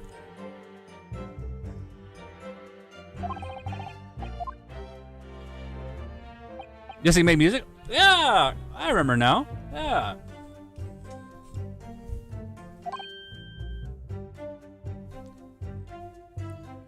I'm also 17, but turning 18 in October. Hey, there you go. God, that's so funny. It's funny when you're a streamer and you've been streaming for a while, is that your audience gets older with you. I think that's funny. Not everyone's young forever, right? Okay, I think.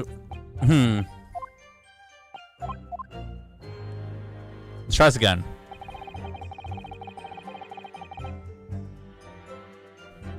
I think it's the only one we haven't pushed.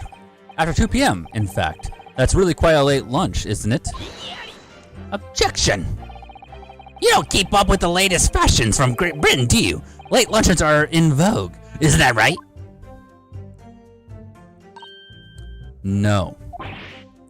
A decisive English no has a quite sting to it. The gentlewoman is currently working in the victim's research laboratory, it seems. So it was apparently a daily occurrence that they would lunch together. But on the day in question, the victim had another appointment at the clinic first. Yes, which we can prove from the medical report card that was submitted as evidence earlier. That's right. Miss Brett and the victim went to lunch following the victim's treatment, which was why it was so late. Yes, that all makes perfect sense. Such wonderful logic. What a shining example of English intelligence this fine gentlewoman is. So you both arrived at the restaurant. What happened next? I ordered a beef steak for myself, and the professor and I said cheers over a glass of carbonated water. I'm so happy for you. College seems super tough. I'm a senior in high school now. No, college. You're gonna love college. I would say. I thought high school was fun, but college is like 10 times more fun. Yeah, there's a lot more freedom. You get to meet new people. Set up your own schedule. Pick your own path that you'll be interested in. So like in high school, you're set on a direct path, right? But in college, you can kind of carve your own path in life, and it's so much better. Turned 19 in September. Dear God, I already feel dead old. All right, whatever, guys. You guys are just like, you guys might as well be like babies. I'm old. Yes. Being the waiter, I poured the 2 glasses myself. I clearly remember doing so. Except you're actually a detective. And the beef steak. That was for you, Miss Brett. The lady says that she'd heard it was not customary to eat beef here until Japan opened its doors to the world. Okay, I already did all this. Okay. So I have to start, should I go looking at... I should be looking at the evidence. Because pushing this stuff again is just not giving me anything.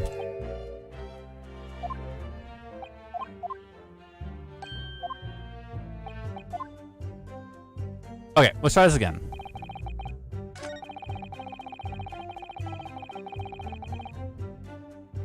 Then Nala, for his accused, took the professor's gun and shot him right before my eyes. Is there something I could do with this?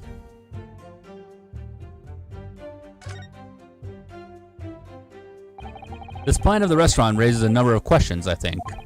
Definitely. It's supposed to show the relative positions of everything in the moments following the incident. But there's nothing to show the woman you say you saw there. Exactly, and that's not all. And look here in the upper left, where it says kitchen. Oh yes, what of it? No one would use those complicated characters to write kitchen, especially not if they were in a hurry. You mean you don't remember those characters yourself, don't you? Study harder, Runosuke. Huh?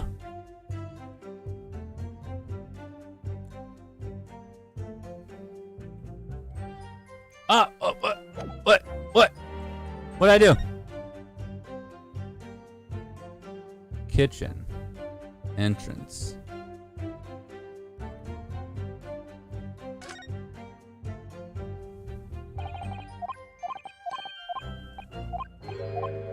Okay. Hi, Poke. Alright, have a good night, Ricky. You're not that old. I'm old. Guess we were babies watching you grow for 5 years.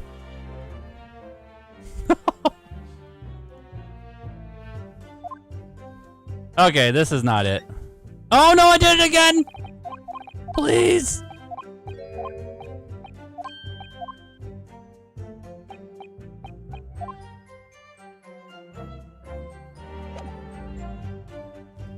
Okay, let's look at this again.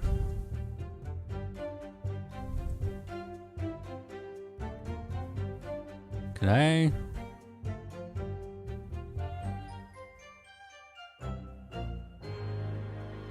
Am I missing something? Well, obviously, otherwise I'd already be solved.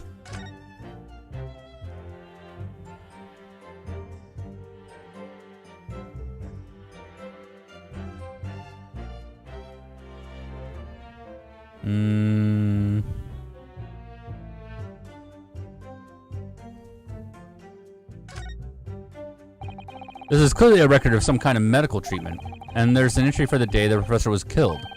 Extraction with the use of an anesthesia. Extraction, so he had a tooth out.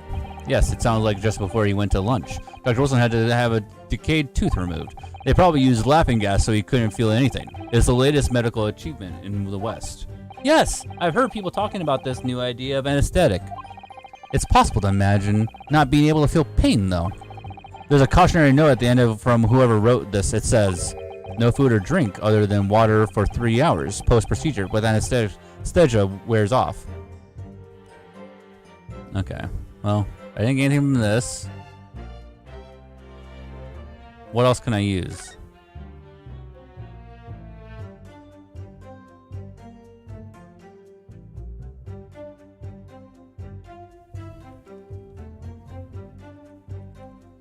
Okay, I can't do anything with this. What about this?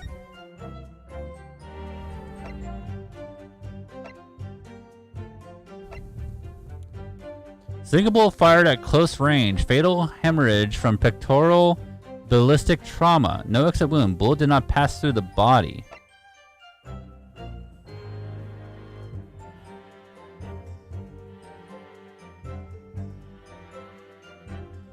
Huh.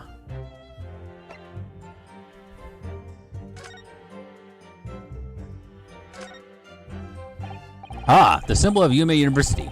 Every student wears this pin with pride. It's funny, but most emblems seem to be either round or rectangular. I like the spike design even though it doesn't really make any sense. Although it does cause problems, lots of students end up cutting their fingers on their badges.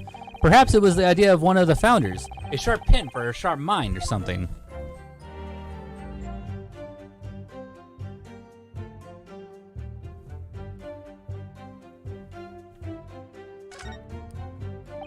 My personal student number is engraved on the back here. If you lose your pin, they won't accept you as a UMA student at the university. You may not come in, they say. Of course, you can get a new pin made if you just tell them your number. I've actually lost mine twice already, but I still don't know my student number by heart. I always say to myself, I mustn't forget to write it down somewhere, but then I forget not to forget that. Okay, so my evidence sucks.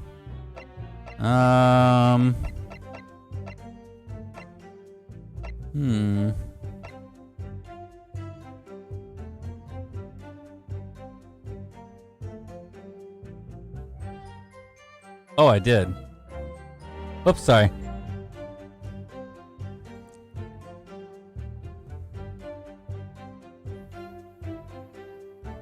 Thanks, guys. God! The accused took the professor's gun and shot him right before my eyes.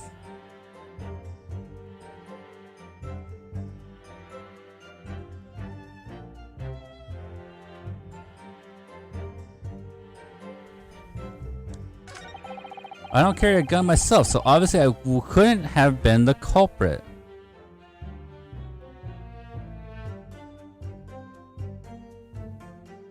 What?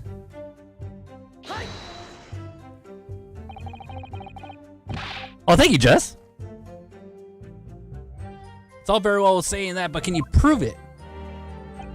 Absolutely. Okay, so yeah, he goes through and says that he verified himself.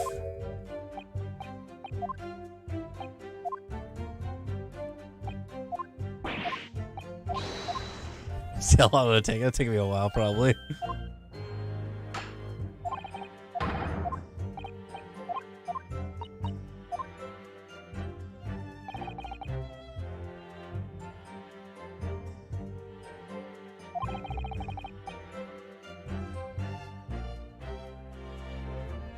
Give a presentation at the university, so she's compelled to leave.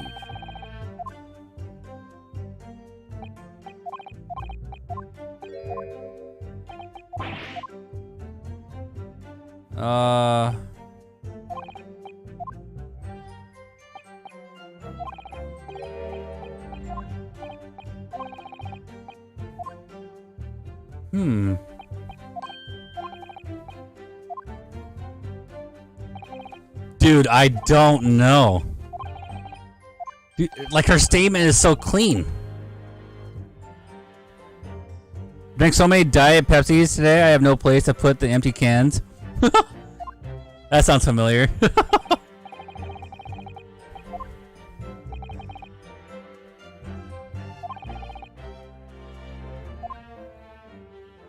I don't know.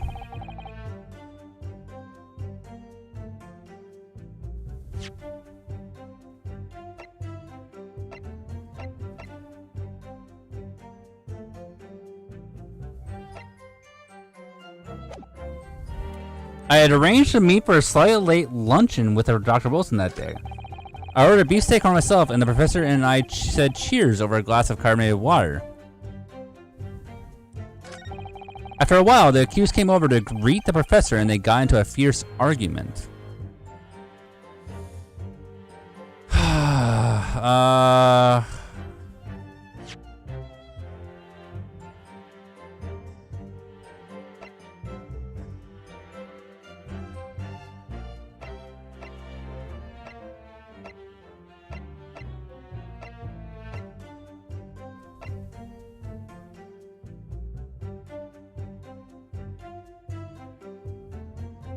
I have an addiction to diet sodas because I hate coffee, so whenever I need caffeine, I just drink a Diet Pepsi, and because there's 0 calories.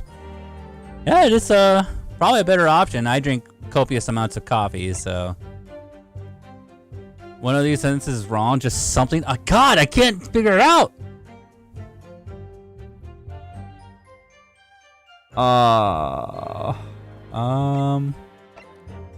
After 2 p.m., though.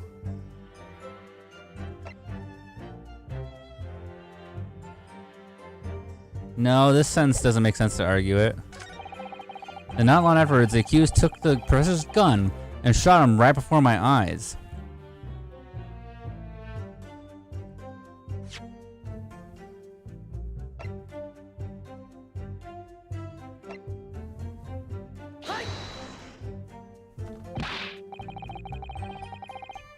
Well, what about that last statement made by the witness? I'm about to lose one.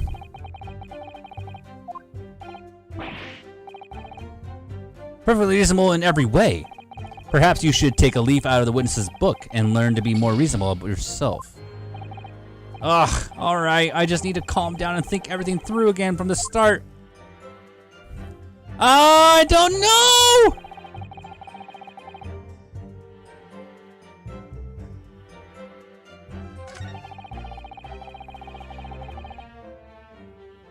Is there something I could do with this? I couldn't have been the culprit.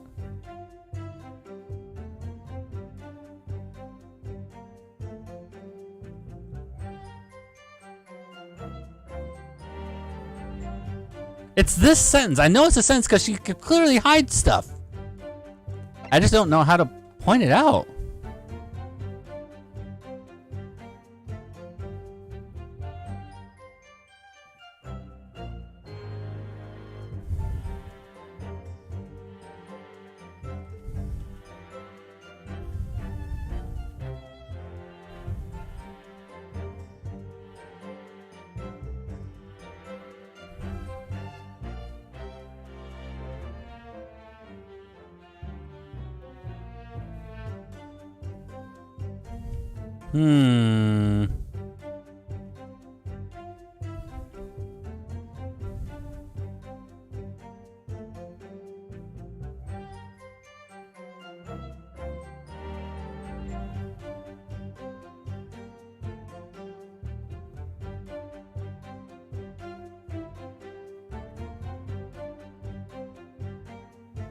What if she stabbed him with the pin?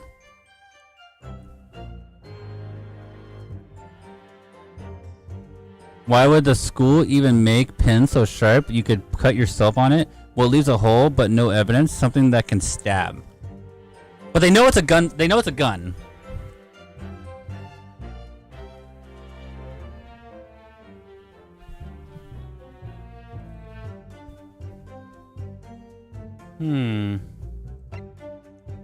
And also, there's no blood on it.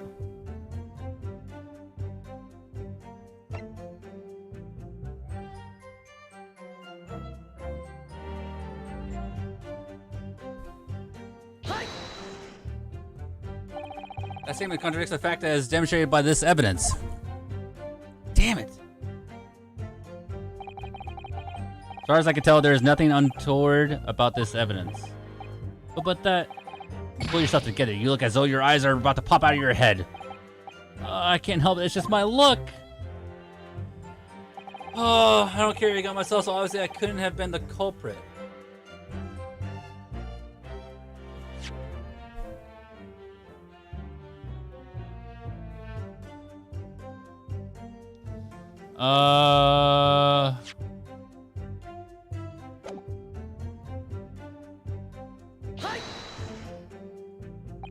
It's all very well saying that, but can you prove it? Absolutely, I verified it personally. You verified it? Oh yeah, it's all about him talking about how he did that. I'm not. That's all you did. You just didn't attack. Oh God, what do I do?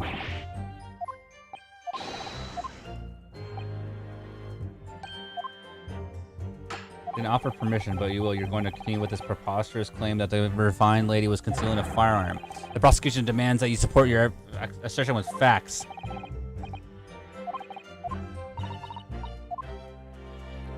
Well, we don't have evidence for that.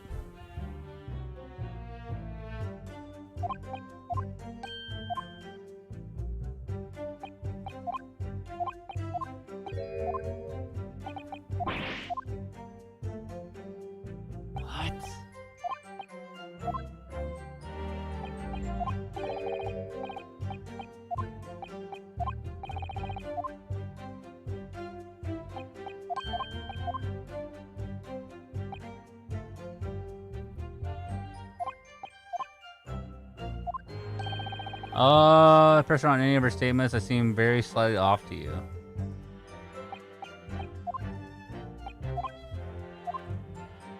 The only one that I could ever get like anything out of was the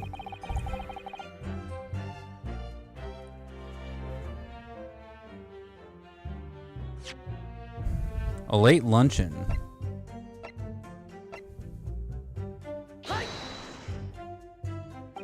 That statement contradicts the fact that is demonstrated by this evidence.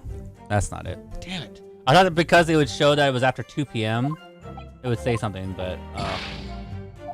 I have one shot left.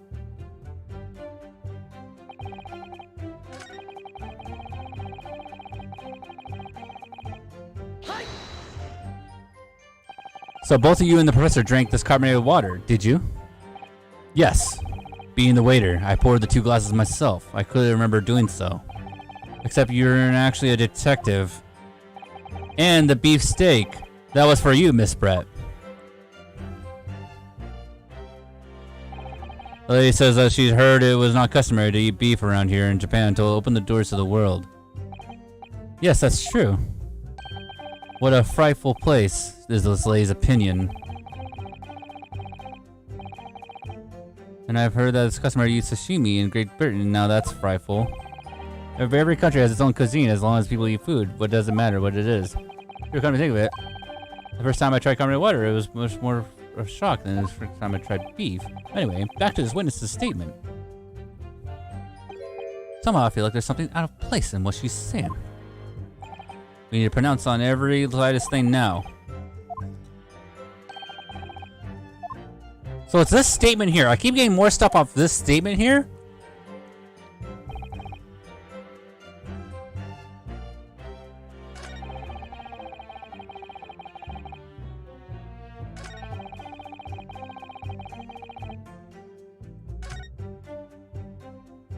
God.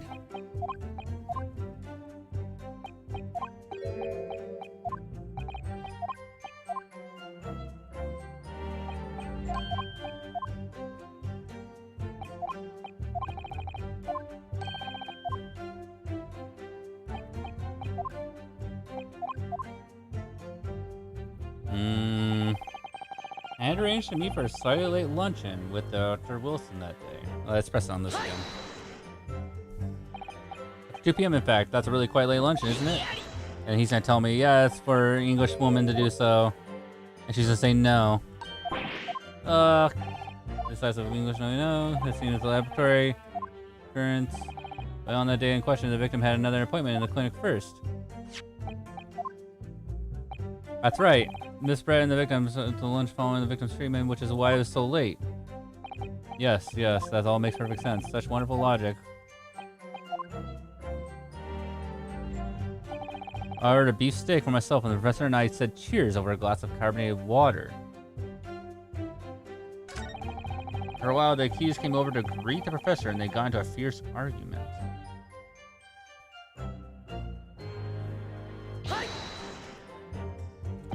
I never got in an argument with the professor. All I did was when I noticed him was go over and say hello.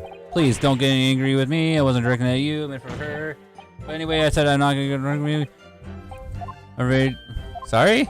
Miss Brett does not. Oh, no, of course not. Japanese is a cumbersome language anyway. English is the future. Must be Seppukusu and Gurusu. I wonder if the prosecution will feel that way forever. The beautiful woman. Well, that beautiful woman is still telling beautiful, blatant lies with a completely straight face. I have to find something that will unravel her testimony, no matter what, how seamless.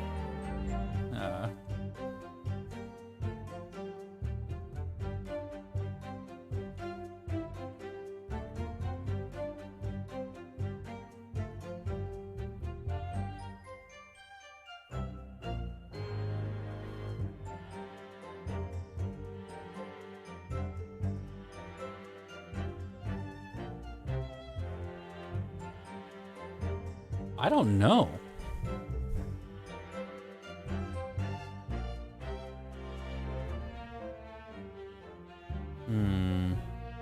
Try to get this evidence.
No, I want to figure this out.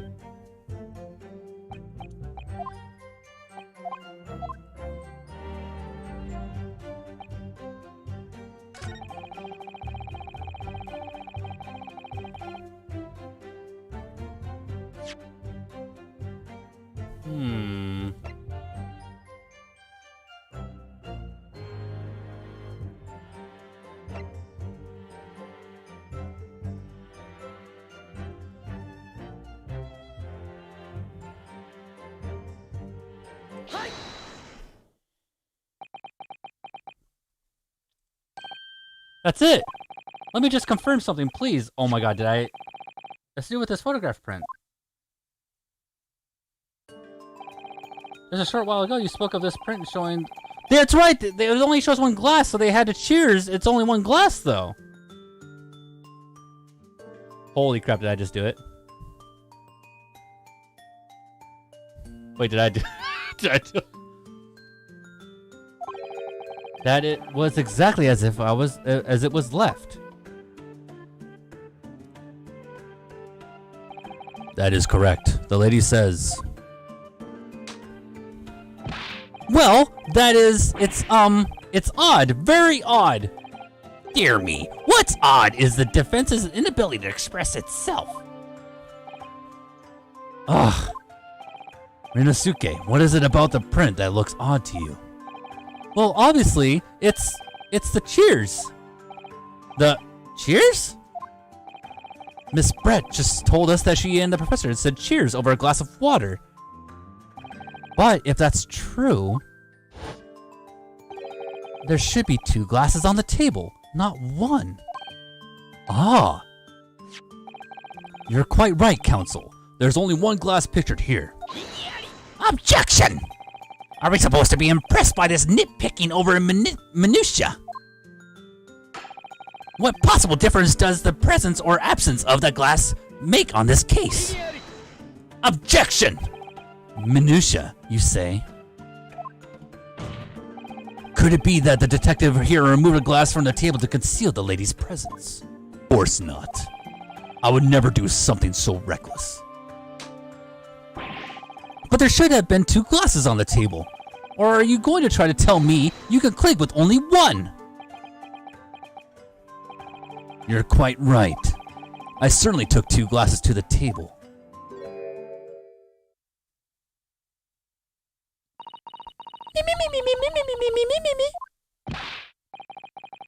Inspector, what did the lady say? It would seem that it was Miss Brett who took the glass from the table. What? It was all so terrible happened.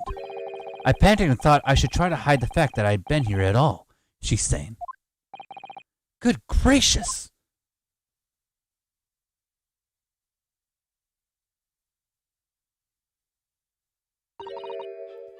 Sorry! Whoa! There, as I asserted the court before, there is no consequence at all. Oh, please.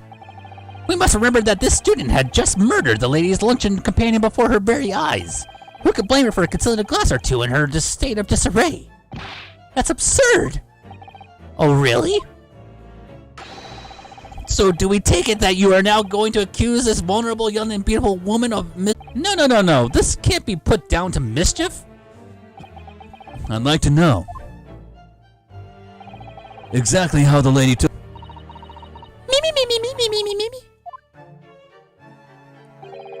It would seem that she slipped it into a small handbag she was carrying. A handbag, you say? Ouch, commonly carried by well-to-do women in England. So, the beautiful lady was very graciously explained how and why she removed the glass from the scene now. However, the fact remains that this glass has absolutely no bearing on the case. This student has been trying to confuse the court with logical reasoning, but in the end, it comes to nothing. No more pretentious accusations. You have wasted enough time already. Indeed, the lady has offered a satisfactory explanation as to why she removed this glass. I think henceforth we can consider the matter to have no bearing on the case. Counsel for the defense, are you in agreement? Well, I don't know, really. If you want to pursue this matter further, you're going to need to show that it has some deeper significance. Yes, you're right. So she took the glass away in her handbag. If there's a deeper significance there, it's the handbag. Wait, the lady put the glass in her handbag, you say? Yes, do try to keep up. It's already been explained to the court that all English gentlewomen carry handbags for small items. Let me see. A little while ago, Miss Brett stated the following. There are no pockets in my outfit. I have no... But what she forgot to mention was her handbag, in which it would be perfectly possible to conceal a gun. Oh, you're right. What are you insinuating, you vile blackguard? It's really very simple. The gunshot was heard from the defendant picked up the gun from the restaurant floor. As he didn't fire that gun, we can deduce there must have been another firearm in the scene. The true murder weapon, if you will. Oh. You can't seriously be suggesting. Inspector Hazanaga. Yes. Did you or did you not search Miss Giselle Brett's handbag on the day of the murder? No, sir. I did not. As I thought. In other words, another gun, the one that was actually used to kill the professor, could have been hidden in Miss Brett's handbag. No!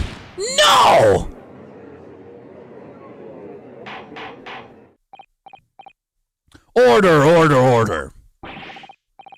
What is the meaning of this, Inspector? The meaning of what, Prosecutor Aki? Why on earth did you not have the lady open her handbag and show you the contents at the time? Thanks to your bungling evidence, now she has to endure these uncomfortable accusations. Brilliant work, partner. Now we have a chance to expose the real woman behind the mask. Do you think so, Kazuma?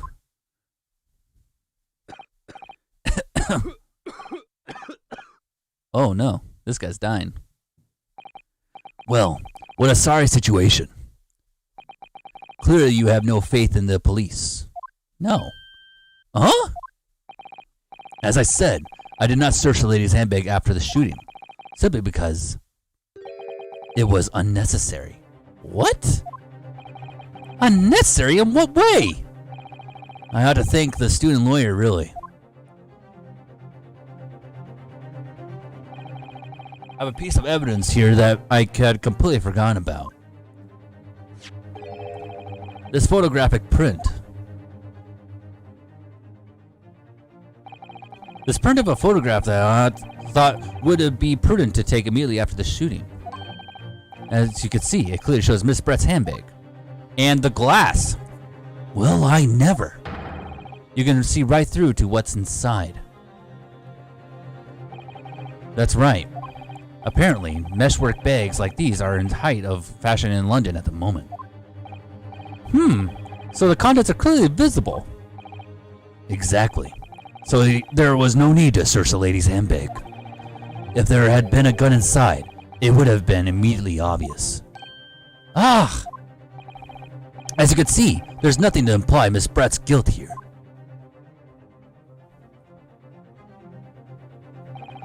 Thank you for helping to prove that, Naruhito-san. Ugh. Ah! Oh no. Order! Inspector Hasanaga, you will submit that print as evidence at once. Certainly, Your Excellency.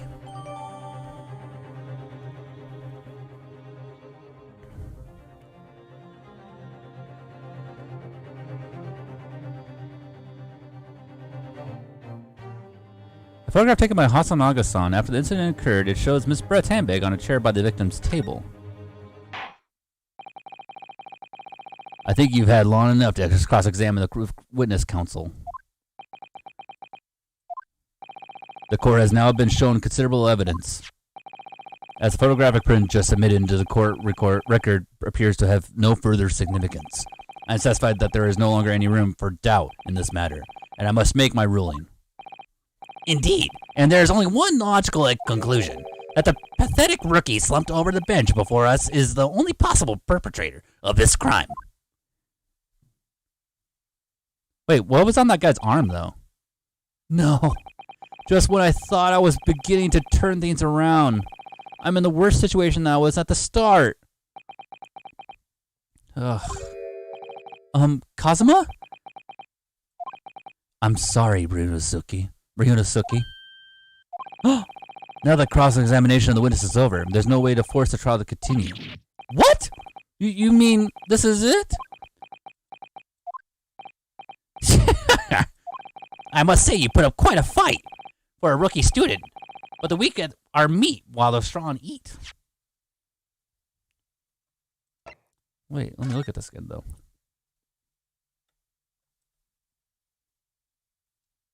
What is that, though?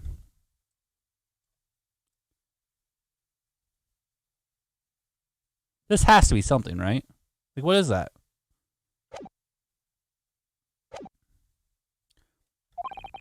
You are wasting your time. There's no way to defeat your true justice. In fact, you can chew on your heart's content from the inside of your cell. This can't be happening. Am I really going to be found guilty of a crime that I didn't commit? And Kazuma, dream of going to study in Great Britain will slip through his fingers. Kazuma. What? Is there really no chance now of turning this trial around? You heard the judge. There's nothing about that last photograph the detective produced that we can test, which means there's no basis on which we can argue for the trial to continue. Very well. I will now proceed immediately to the ruling. It seems we'll be able to report to the British government on time after all. That smug little Ryunosuke Naruhado, having considered all the evidence placed before me. Wait!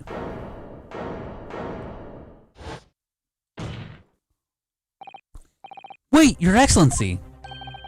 Ryunosuke! I don't think you can rule on this case yet.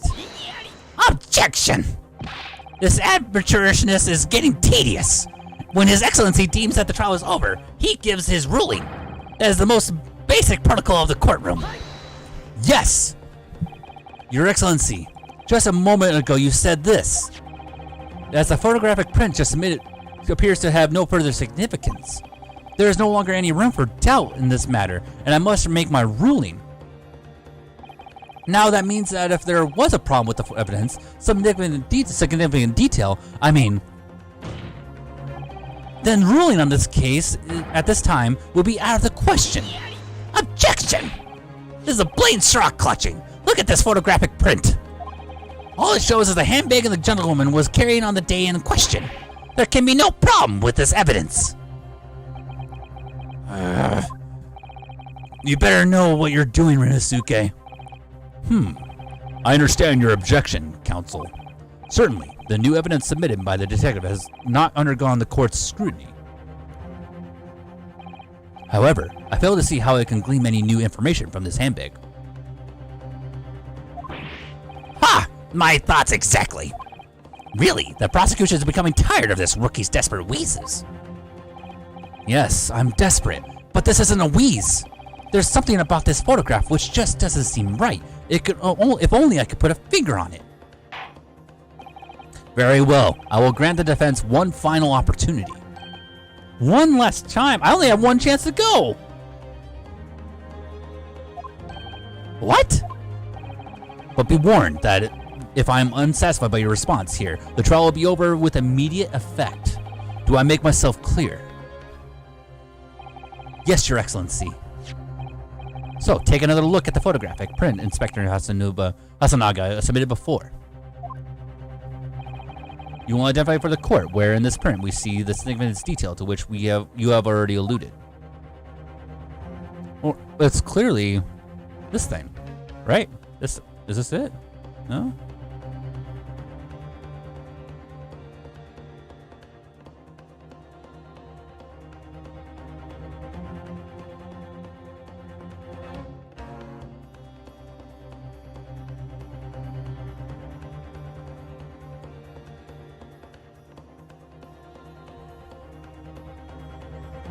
Is it not this?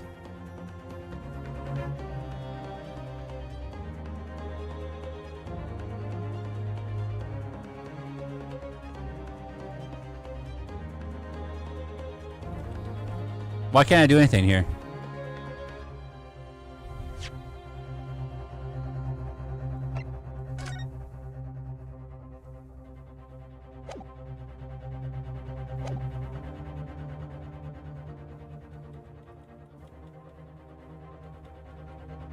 What?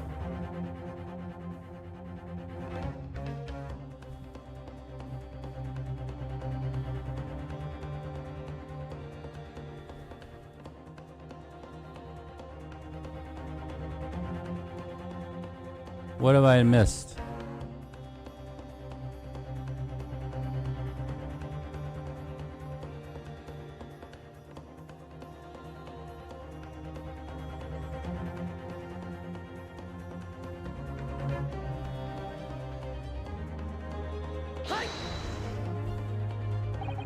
Look at this! Here! There's a very unusual mark on the victim's wrist. That is true. It looks almost like a burn of some description. Objection! Dear me, I was pondering what new piffle you would come out with. A burn, you say, on the victim's wrist? Clearly that was nothing whatsoever to do with the magnificent lady's handbag. Yes, that is a burn mark. You're right. Go on, Inspector. The police coroner also noticed it was when he was performing the post-mortem examination. It was deemed unrelated to the cause of death, so he didn't note it in his report. What did I tell you? In any case, we have no idea when the victim suffered this burn, do we? And no possible way of knowing either. The more I look at it, the more I find myself intrigued by the curious shape of this mark. However, as Prosecutor Aki points out, unless a firm connection to the case can be shown, I cannot allow any further time to be spent on the precise details of this burn. Me.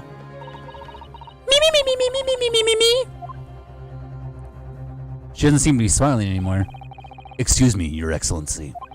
It would seem Miss Brett has a lunch appointment with the dean and other university staff. She would like to know if she may be excused from this stand now. Oh, of course, dear lady. We shan't hold you up any longer. I'm quite sure His Excellency is about to give his final ruling anyway. What's your thinking on this, Rinosuke? Do you believe this burn does have something to do with the case? To be honest, I'm not really sure. But if I don't keep pushing, then it's all over. So I was thinking I should keep digging and digging, in the hope that I might uncover something useful. Yes, you're right. I am? If we can just link that burn to the case, if we can do that, we might be able to prise this shutting door back open again.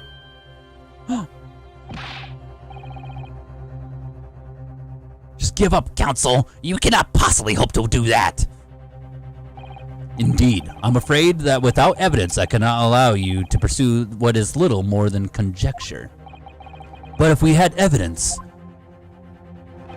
that irrefutably linked the burn on the victim's wrist to the case, then you would allow it. I would, yes. To tell the truth, I hadn't noticed the burn. But as soon as you pointed it out, what I did notice was the color draining from Miss Brett's face. Really? I have to find something linked between the burn and the case.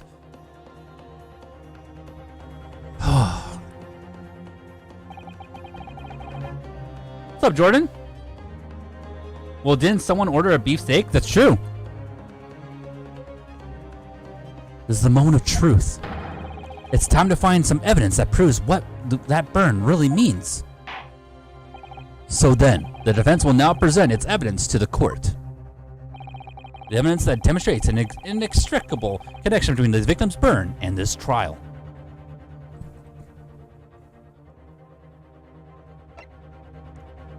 It has to be something like with a cuddle.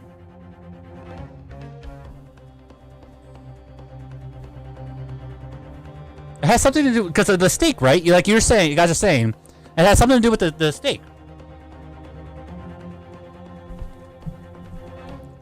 But what about it?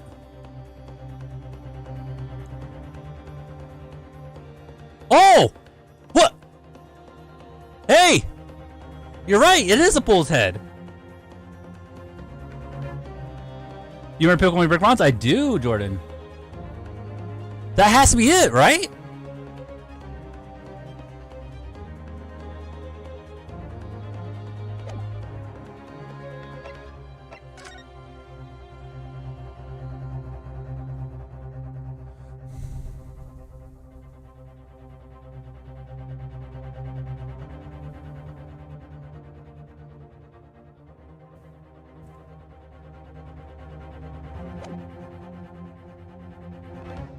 This has to be it. What's this, counsel? Yet another print. Yes, Your Excellency. I believe photographic prints are an amazing invention. When we humans look at a scene, we miss things. But in a photograph, things we may have overlooked at the time are recorded for forevermore. Do hurry up, rookie. What are you trying to say? To inconvenience this poor lady any further really would be quite inexcusable. Actually, we may need you to stay with us a little longer if you don't mind, Miss Brett. Oof.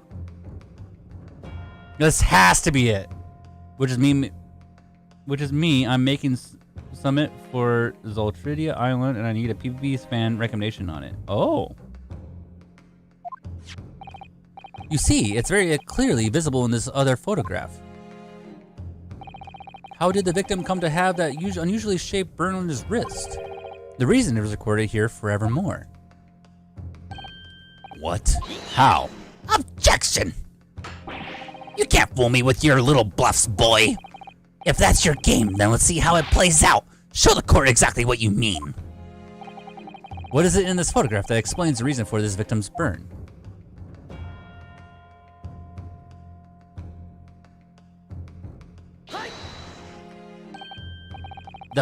The beefsteak? Actually, the point is the metal plate the steak was served on. The plate? Oh, Your Excellency, are you all right? As you can see, there's an emblem on the plate. I would guess it's some sort of trademark of La Carnival. Oh!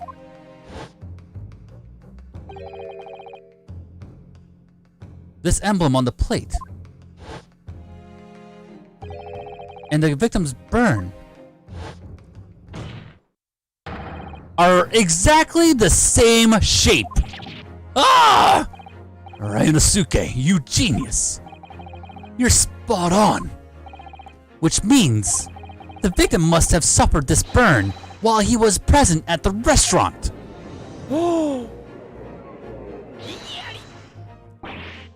But what if that is the case? We can't know if it happened on the day in question or not. It could have been the day before, the day before that. It most likely happened at some other related time. Well, Objection! Sadly, Prosecutor Aki, the chances of that are extremely slim. Thanks. Why? The outline of the burn is clearly discernible.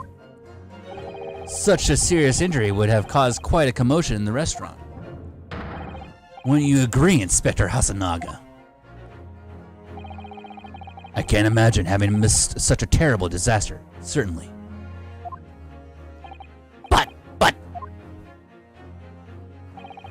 I would say, looking at the picture of the wound, that it wasn't suffered very long ago. And although it's not a particularly large burn, it's extremely well defined, as the defense just pointed out. This was no mild burn, that's for sure. Can you be more specific, Inspector? Well, let's see. If the plate was at around 90 degrees centigrade, a burn like that would have taken around 30 seconds. It's inconceivable that the victim wouldn't have let out a scream of pain then. So he died, he got shot, he face planted on the table, his arm went on the burn plate, so he was laying there, so it wasn't like he was facing the victim anymore, or the killer. The killer was at the table. Am I starting to hate the Aki guy now? Oh, what's up? Peace? How you doing? It's been a while. Yeah, it has been. That burn must have hurt. Oh, yeah, if he was sitting there for 30 seconds on it? Yeah. I doubt anyone would be like subject themselves to it for 30 seconds. I've been investigating the restaurant for several weeks already, but I've not heard anyone scream at all. As the head waiter of La Carnival, I can testify to that without hesitation. But you're a detective, not a waiter. True. Yes. There you have it. Something isn't right here. As the detective said, anyone who would burnt themselves on a piping hot plate for 30 whole seconds would scream in pain. There's no question of that. And yet Inspector Hasanaga never heard the professor scream, not on that day or any day before it. That's right. And the strange thing is, on the day he was shot, I didn't hear him cry out either. What are you suggesting? Well, if the professor had carelessly laid his wrist on the plate for anything like 3 seconds that day, that would be beyond careless, I think, counsel. Then the rest of us in the restaurant Myself, the sergeant, and the old antiques dealer, all of us would, without any question, have heard him scream. Wouldn't you agree, Prosecutor Aki? Well, yes, I suppose. So the question is, why didn't a single person hear Dr. Wilson scream? True. I almost don't believe it. Ryusuke, do you think it was her? Can it really be true? I never dreamt we'd arrive at a conclusion like this, but I'm starting to think that maybe we've been led into a terrible trap.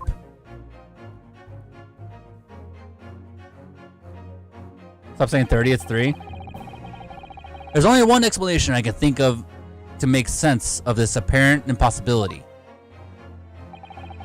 On the day in question, when he suffered the burn to his wrist, Dr. Wilson had noticed the burn, was asleep, was already deceased. Has to be this. His dead arm must have been laying on the mark for a good while before it turned away from the table.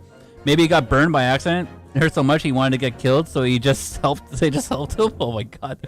Because he was dead when the mark was made. Yeah.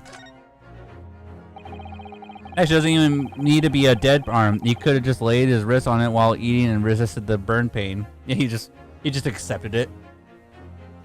No man could remain silent while his wrist was burning on a piping hot plate for 3 whole seconds.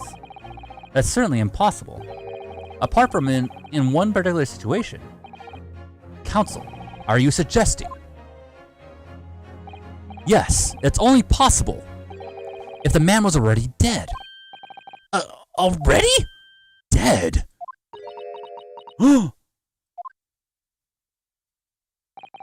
Knowing what we know now, it's the only possible explanation. When the beef steak was brought to Dr. Wilson's table that day, the professor was already dead. That's madness! Damn! Order, please! Counsel, explain this absurd notion at once. The victim was killed by a gunshot. That's right! That's absolutely right, Your Excellency! This is just another ridiculous ploy by the rookie student, but clearly he has no grasp of the facts! Objection! No, Prosecutor Aki. It's you who has no grasp of the facts. I beg your pardon? As soon as it became apparent that the victim had suffered that burn while at the restaurant, this whole case was turned upside down. Or have you not grasped that yet? Your Excellency, the court must hear from the witness again. If it's true, as we now believe, that the victim was already dead before the gunshot was heard, it's highly likely that Miss Brett knows something about it. Incredible. I certainly didn't anticipate this twist of events. I'm sorry to say, Miss Brett, that you will have to forget your luncheon engagement. But, Your Excellency! Oof.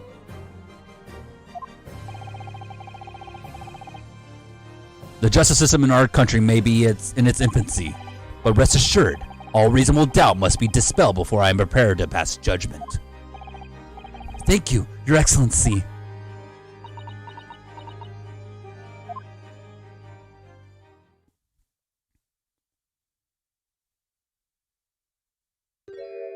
What? What was that smile? Yes, of course. I mean, I'll be delighted to help. I can't do a girl's voice. Especially if it helps relations between my country and yours. What? So she could speak this whole time? Ah, Miss Brett, you speak Japanese?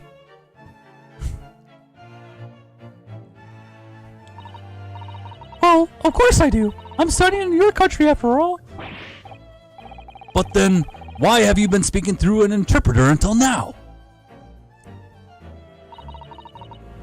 My mother tongue, the Queen's English, is the most refined and elegant language in the world. As a gentleman, I try to avoid speaking in your vulgar tones as much as possible. Why am I'm like slowly sound like Mickey Mouse. But it seems the men in this land possess none of the chivalrous virtues of an English woman. So I can see that I have to lower myself to communicating with you all on your own level. Well, you are the epitome of a true English gentlewoman. We are truly honored by this lavish consideration you so graciously afford us. I see. In that case, Miss Brett, I will now ask you to testify in your own words about the events leading up to the death of the victim, Dr. Wilson.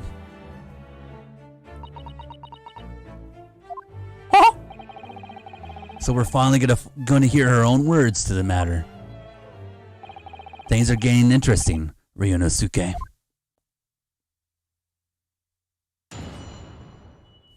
Yeah, I did. The victim's death. Unfortunately, I have no idea why the poor man burned his wrist like that. When the waiter brought my steak, the professor and I raised our glass in a toast. As far as I've heard, post-mortem reports show no other possible cause of death besides a gunshot. If there's some other way a man's life can be taken without leaving a trace, please do show me. But of course, this court's inferior investigative techniques probably wouldn't pick up on it anyway.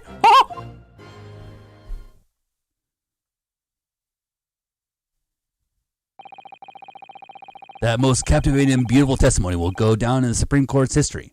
Thank you. Easy does it. I hope that is the last time I'll have to sully my lips with the coarse tones of your unbecoming tongue. Oh, forgive me. I do hope I haven't insulted anyone. Not at all, not at all. It is a delight merely to hear you speak, dear lady. And it seems very clear from our testimony that this boorish talk of the victim's burn is utterly irrelevant. I will be speaking to your country's Minister of Justice about what has happened here today. The Minister of Police of Justice? May that irritating little bully of a student be given the harshest punishment possible.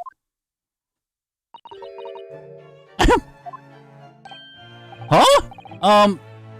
Thanks? Was a prayer then? Well, you'll have to forgive the irritation, Miss Brett, and put up with the cross-examination now. I expect you've noticed that this little bully of a student, as you put it, doesn't miss much.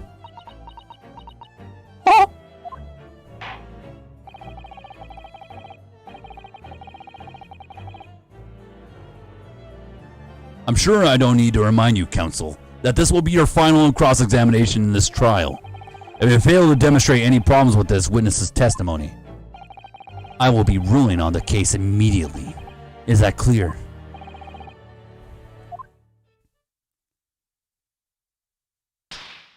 Dude, that's like me before an exam. I do that. Yes, Your Excellency. Then you may proceed with the cross-examination. God.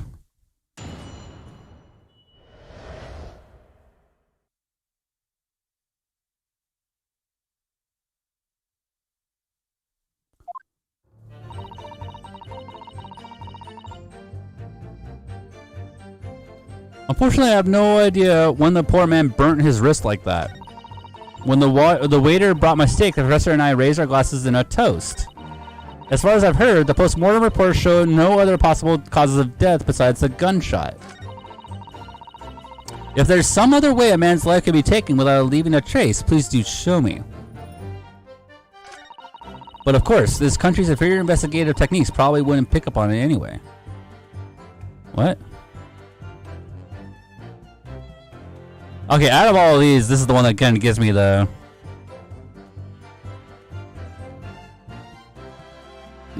I'm gonna push this one. Inferior? What do you mean by that? In the lands of the Great... In the lands of the Great British Empire, the police store everything found at a crime scene for later examination. Well, in this country, you investigate once, and that's the end of it. Is that so? Quite right. Carnival is open for business as usual today, just days after the incident. Exactly, which means that even if the investigation takes a different direction, vital evidence may be lost. It doesn't even occur to your naive directories to try to preserve the crime scene. I'm trying to be as tactful as about this as I can. You understand? Aha! A killer blow. The lady is as formidable as she is beautiful. Amazing. He's actually admitting our police may be flawed. Perhaps Prosecutor Aki is finally starting to see sense. I very much doubt that. Still, there's something about what Miss Brett just said. There was a moment before when something didn't seem quite right. It was him. What do you think, Rinosuke? I think it's going terribly. No matter how much I press her, I'm not turning up any internal information. Yes, as I suspected. She's a tough witness. We need to find a way to break her testimony, or the cross-examination will be over. But would that mean I would have to find a way? There must be some clue somewhere to help us find a chink in her armor. Kazuma. What, Rinosuke? There's one thing I noticed, something that's been bothering me. Bothering you? You mean about Miss Brett? Actually, no. About the person standing next to her, Inspector Hasanaga. The detective? Yes, he seemed to react a little strangely to Miss Brett's last statement. I was wondering if it might be significant, if it might present an opening, maybe. Alright, I have an idea. Try pressing her on that last statement one more time. If you think so, but this time, instead of targeting the woman herself, let's see what we can get out of the detective. Alright then, I wonder what Kazuma's thinking. I'll find out soon enough, I suppose. Once I press Miss Brett on her last statement again. Okay, here we go. I just noticed she got a whole swan on her head. Oh yeah, she's got drip.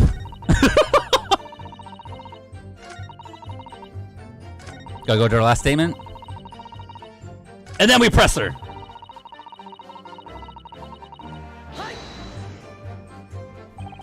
Inferior? What do you mean by that?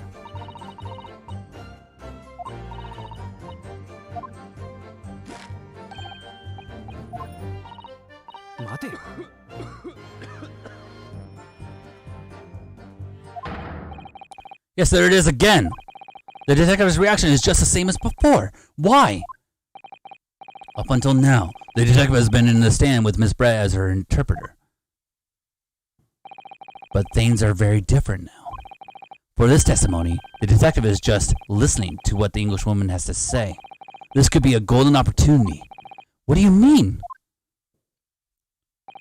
When people are actually testifying, they are usually very careful not to let anything slip.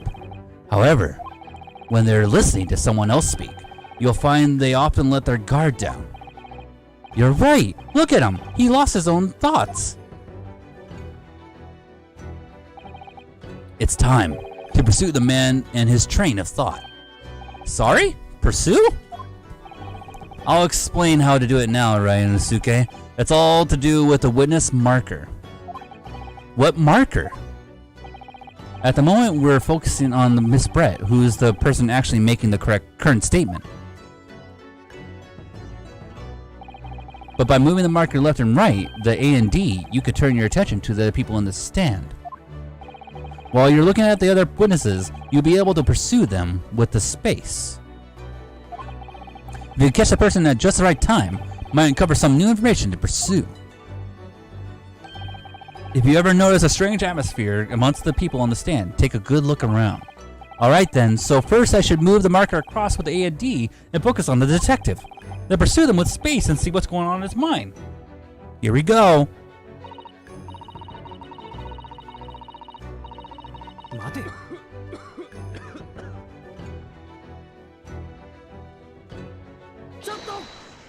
Excuse me! Gah! What's the meaning of this?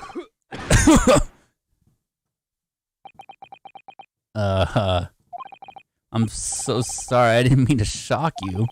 He really was lost in his thoughts, deeply. It looked like you were thinking something just now, Inspector.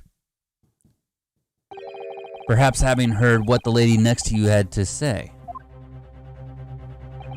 If there's something you'd like to say, please share it with the court. Objection! What is the meaning of this? It's the delightful Englishwoman who's testifying at the moment. If you can't find fault with her testimony, then the cross-examination should be over immediately. Oh, is that how it works? Absolutely not. The detective is in the stand, which makes him a valid witness. Yes, not to mention the fact that he's intimately involved in the case. Inspector Hasanaga. Yes. Do you have something to add in relation to the statement just made by Miss Brett?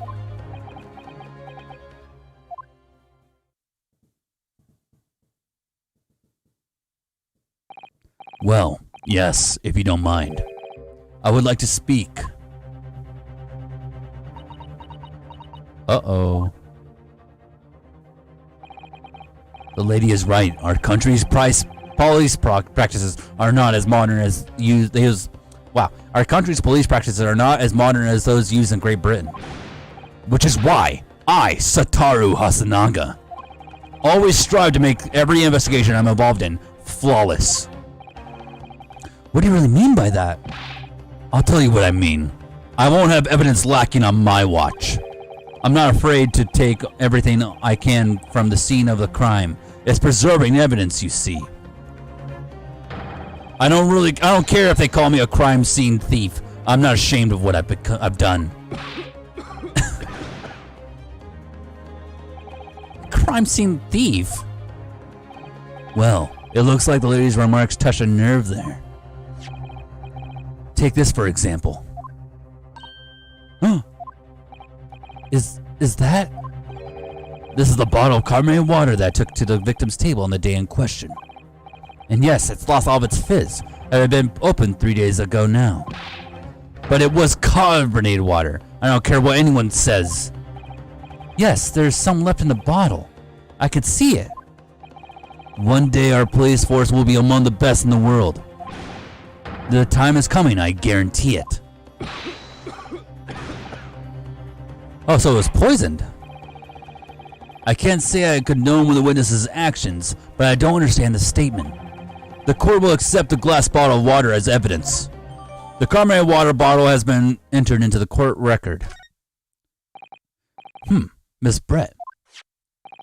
Can you confirm this is indeed the bottle from which you drank on the day of the victim's death? Yes, it was the bottle. What? What was that about? She seemed to avert her eyes when she answered the judge's question. Very well. Counsel, you may resume the cross-examination. And the inspector will kindly control his fervor.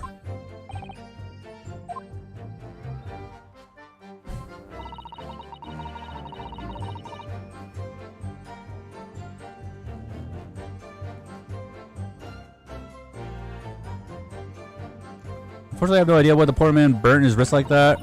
When the waiter brought my steak, the professor and I raised our glasses in a toast. As far as I've heard, the post-mortem report showed no other possibilities of death besides the gunshot.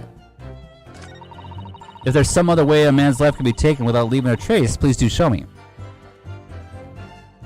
Well, that has to be the bottle then, right? Like, if it's poison, she's saying that there's no other way.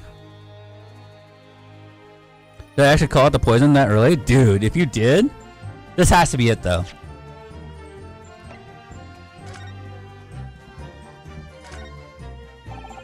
I can't find anything out of the place.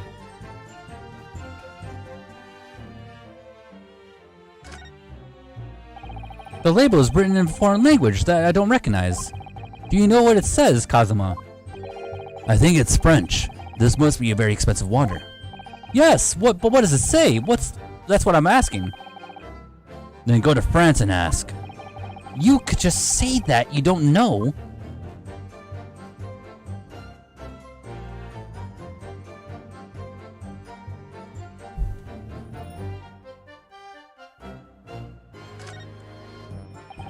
So this is carbonated water. Is that the last? Is the last drink Dr. Wilson ever had? It looks like there's a little left in the bottle, although it's just plain water now.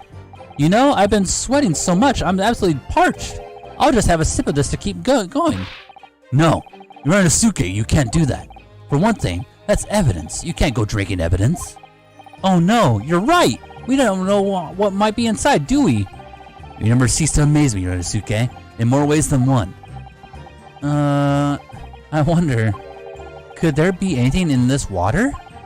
What's the matter? You've gone quiet all of a sudden. I think I might have just worked something out. An interesting possibility. Hmm?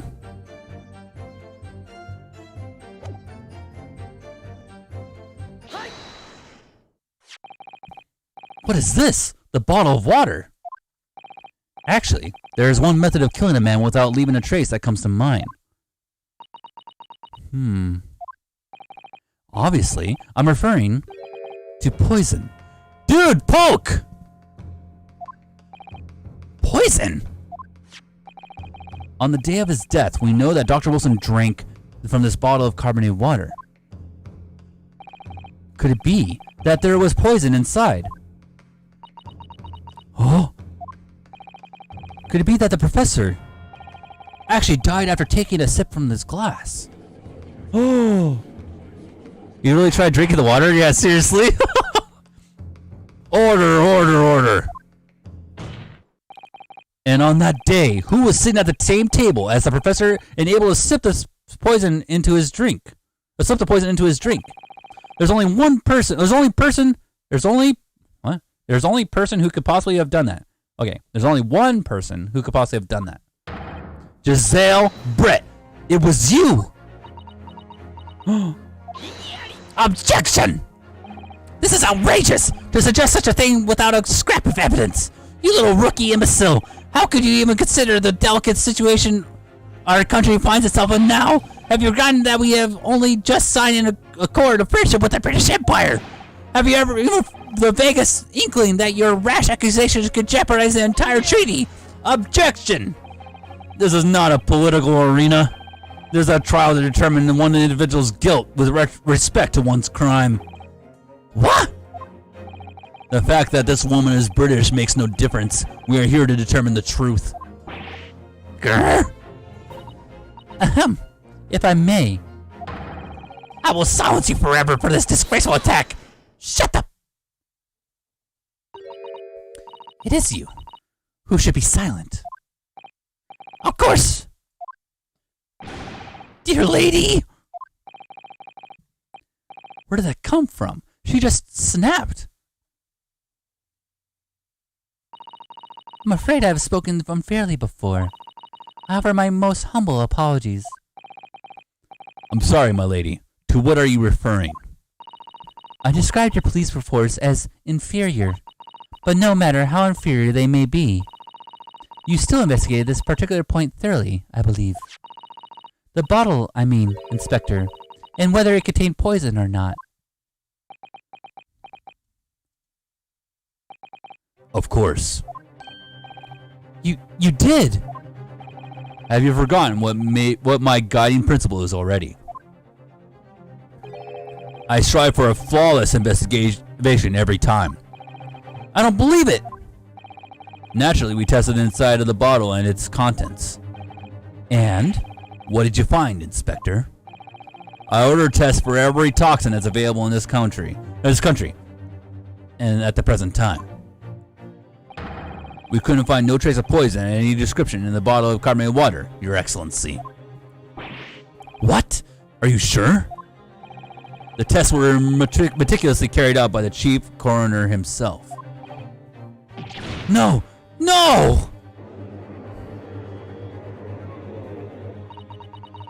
I'm very grateful to all you Japanese. You've successfully established my complete innocence in this horrid affair. Thank you. But of course, dear lady, the pleasure was all ours. I was so sure. This can't be right. Everything falls into place if it was poisoned. Thank you, counsel. I think that cross-examination has clarified everything. As the prosecution have asserted, a shot to the chest from this gun is only a conceivable cause of death. Furthermore, the accused, who by his own admission was holding this weapon, is the only possible culprit. I'm done for.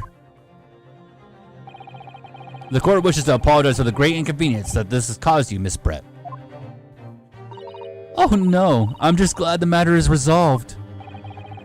Before proceeding, I must ask the counsel for the defense. Do you have any further new evidence to present the court at this point? Kazuma. I'm sorry, Runosuke. I have nothing more. Well, if you'll excuse me now, I really must be leaving.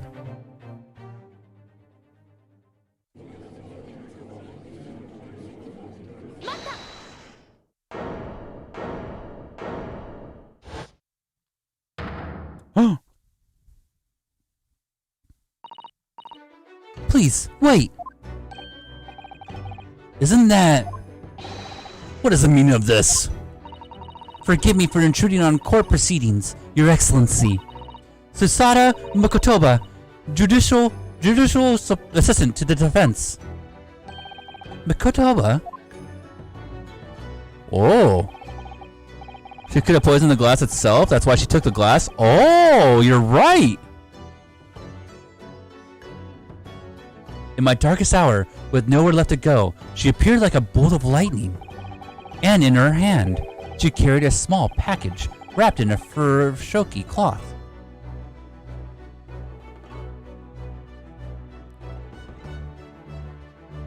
Wow.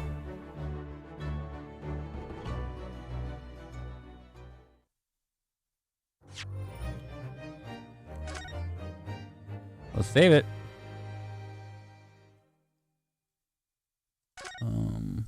Whoops.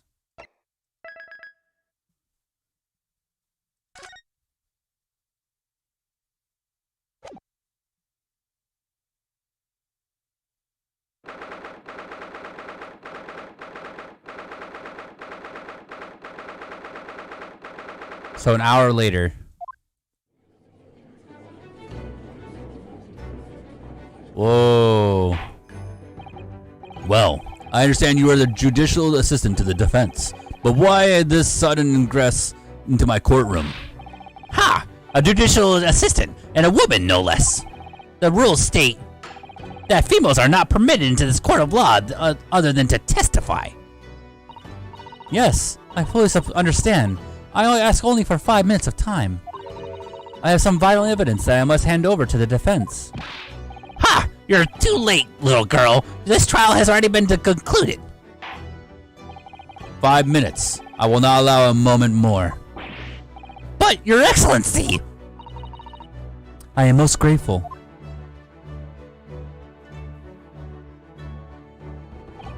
Who exactly are you?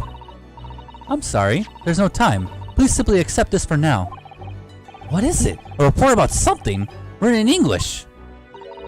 It's Giselle Brett's research. Huh? An English woman's? After the trial was resumed earlier, I hurried back to the university. I went to Dr. Wilson's laboratory in the medical faculty and borrowed this paper. Oh yes, that's right. Miss Brett was studying under the professor, wasn't she? So, does this research, whatever it is, have something to do with this case? I'm afraid I don't know. I haven't been able to listen to the proceedings of the trial myself. Oh no, of course not.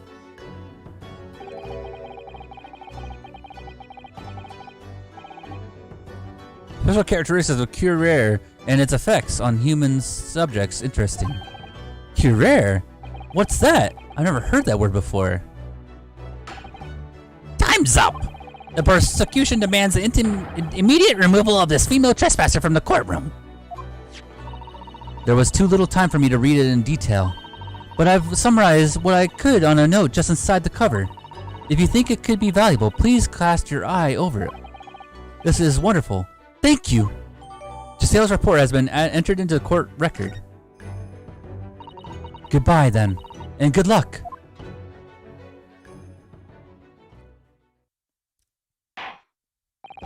You have long enough, counsel. We cannot detain our English guest any longer. I ask the prosecution and the defense now one last time. Does either side have any further evidence to present to the court? I presume not, but... The prosecution has made its case convincingly enough already. Nothing more to add, Your Excellency. Reinosuke, we're not out of options here. This really is our very last chance. Yes, I know. Your Excellency, the defense doesn't have new evidence. That look. The unyielding stare of a true Japanese warrior. Well, Miss Brett. Yes, Your Excellency. If you wouldn't mind, perhaps you could grace us with your presence a little longer. It's a delightful invitation, but I'm afraid it's not so very long until tea time.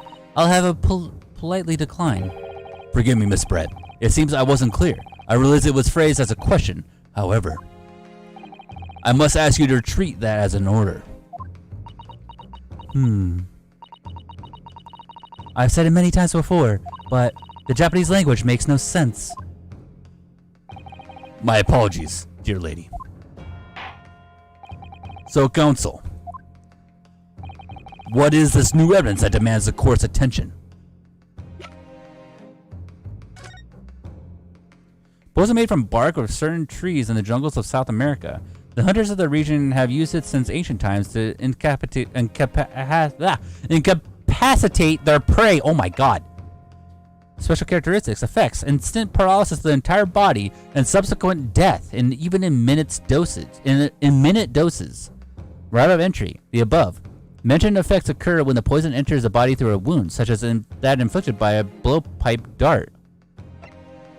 Due to its ability to render the human body paralytic, it's believed that the toxin could have application as an anesthetic. Oh. However, a solution for the respiratory arrest caused as a result of the full body paralysis must be found first, or the patients would die of suffocation. Wow.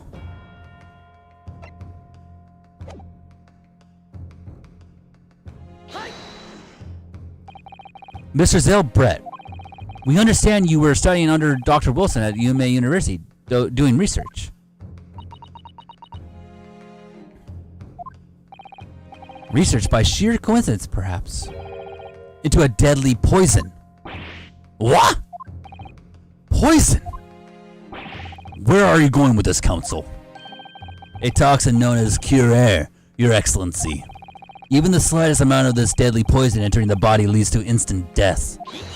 Objection! What? What complete and utter nonsense! Rare, you say? I've never even heard of it.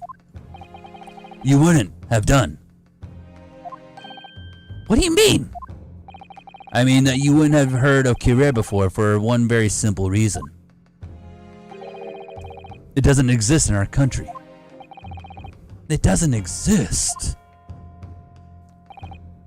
Correct, which means no matter what tests the police can do for toxins, they'd never identify Curair.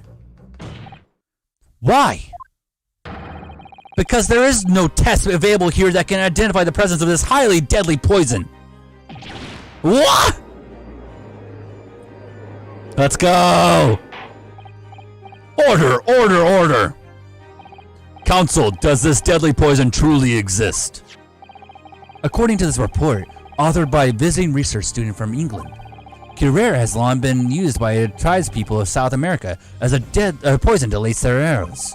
It seems that it's reasonably well known among European doctors and scientists. To lace their arrows? The report states that it's produced from the extract of a tree that grows deep in the Amazonian jungle. And it was first brought back to Europe at the turn of the century by explorers. It claims that animals shot by arrows laced with Curair suffer instant death. Doesn't that about sum it up, Miss Brett? Objection! Trumpery! These aspersions are utter trumpery. To start with, if the victim had been administered some of this so-called deadly poison, he would have been squirming and writhing in pain, and the other diners would have surely noticed.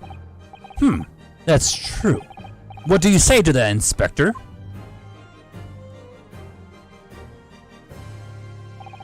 Obviously, I would have noticed a disturbance like that. I don't remember anything like that either. I didn't notice the professor being in any kind of pain. According to this, however, it's the other way around. What do you mean, the other way around? The very fact that the victim didn't show any visible signs of distress is evidence that Curer was used. Explain yourself, counsel. The moment this toxin enters a person's system, it causes instant paralysis. In other words, afflicted victims lose all strength and are completely unable to move. So that's why he could get that burn, and he was paralyzed so he couldn't move from the burn. But how did it enter his body, though? The gunshot? Probably from an open wound, yeah.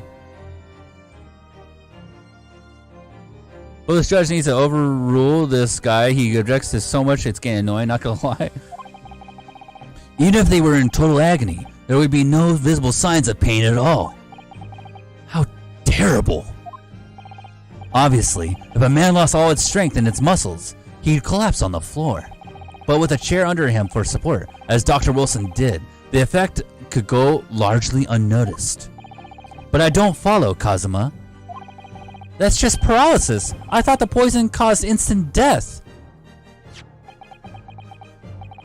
The full explanation is extremely unpleasant. The poison causes immediate paralysis, as said, leaving the victim unable to move. But after a short time, the paralysis is so severe, it causes the muscles that control respiration to fail. Respiration? In other words, the actual cause of death is suffocation. So the poison is only like the transport to the cause of death, which is suffocation itself. And all the while, the victim is unconscious and unaware, just unable to move. That's hideous! To the observer, it would look almost like the victim was slipping peacefully into an endless sleep. But for the victim himself, his final moments would be a living hell. That is the true nature of this deadly Curer poison. Damn. So shot him with poison and that paralyzed him, so that's why he got burned in his hand without yelling, yeah. And you're suggesting that this bottle, counsel, actually contains this terrifying poison. Objection! This is very convenient, isn't it? A hitherto unknown poison for which there is no means of testing. What a happy tale for the defense. Ahem. If I may. All these facts, you think you're so clever, but shut up. It is you who must be taught. Of course. Dear lady.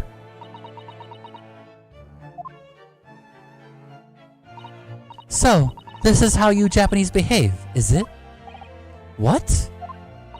You steal another's honest hard work and then announce the results as if you discovered them. I'm appalled. What a loathsome act. Well, Miss Brett, the feeling is mutual. Whatever you mean? Capitalizing on the unfortunate circumstances of an innocent man to frame him for a heinous crime. That really is a loathsome act. Wouldn't you agree? Objection! Enough of this. I, for one, refuse to accept it. The idea of some poison that doesn't even exist in the great empire of Japan is breaking the rules. What's so funny? Oh, excuse me, Your Excellency. Yes, Miss Brett. May I borrow that bottle for a moment, please? Well, yes, I don't see, why not?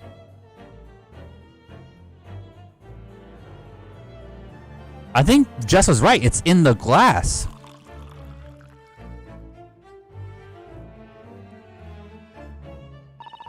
Don't get too big for your boots, you insignificant little island boys. Sorry?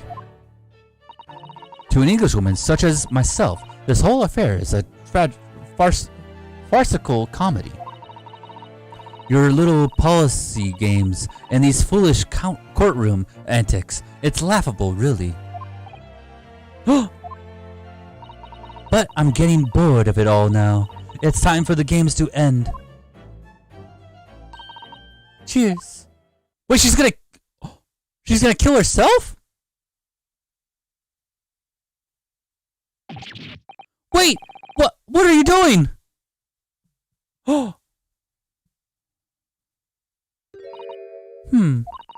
No sparkle left at all. How appropriate for this shabby affair.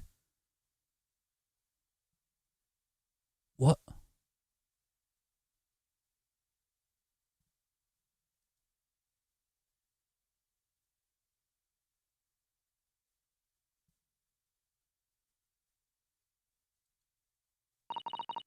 Goodness.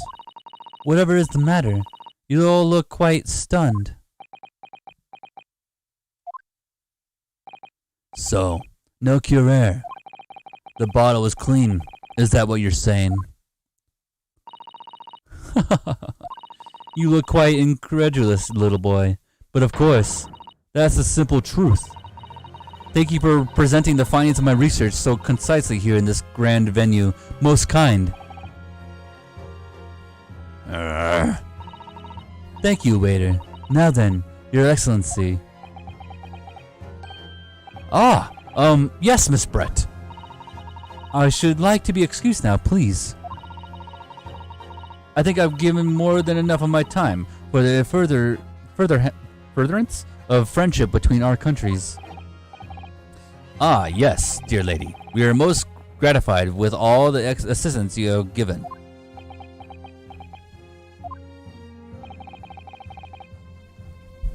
This doesn't make sense. There had to have been poison in that bottle. So how? How did she swallow a whole glass and live to tell the tale? I don't understand it. Well, I suppose it's, if nothing else, this little Far Eastern charade will make for interesting conversation at the next party I attend in London. There has to have been poison in that bottle, doesn't there? But there can't have been, because otherwise she would have keeled over dead. Come on, Ryunosuke. We have all the clues now. That bottle of water. Oh man, I don't know. Does it or does it not?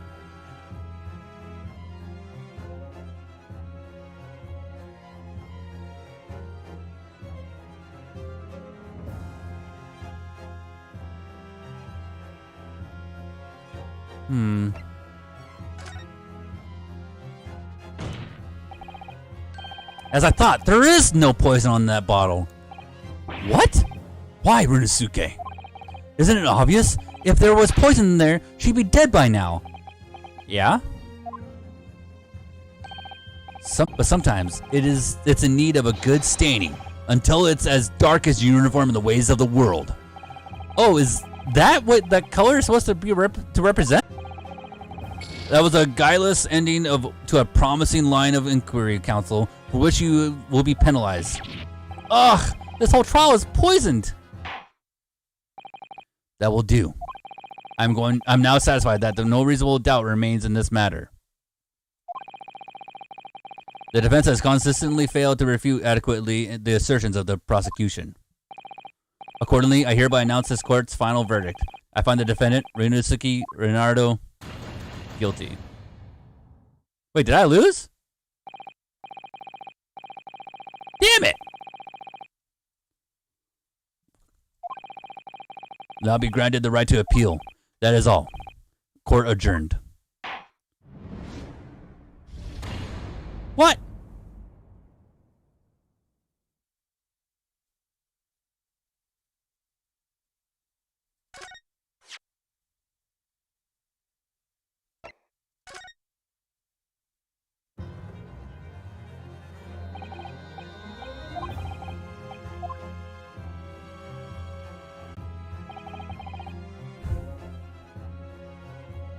I don't get it. Does there or doesn't there not have to?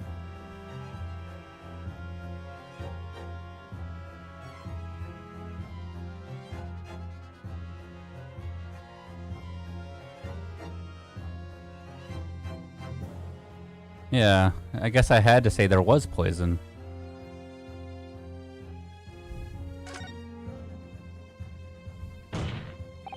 The culprit did put curate poison into Dr. Wilson's carbonated water. The defense refuses to change its position. You're serious? Objection! Fool! Are you blind?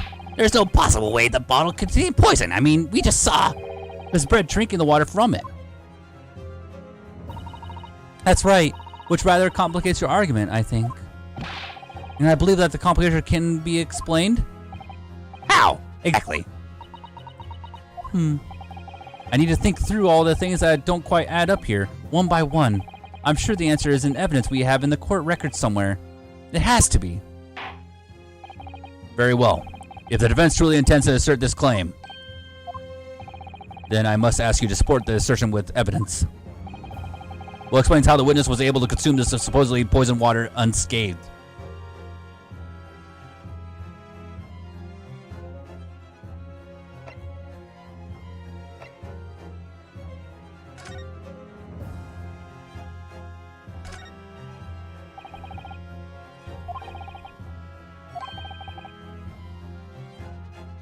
Extraction with the use of anesthesia. Extraction, so he had a tooth out. Yes, it sounds like just before he went to lunch, Dr. Wilson to get tooth removed. Probably laugh and guess.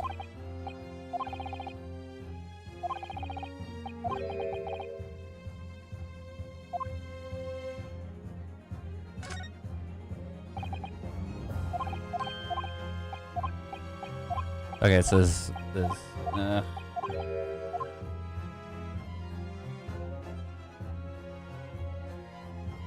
Is it the report card?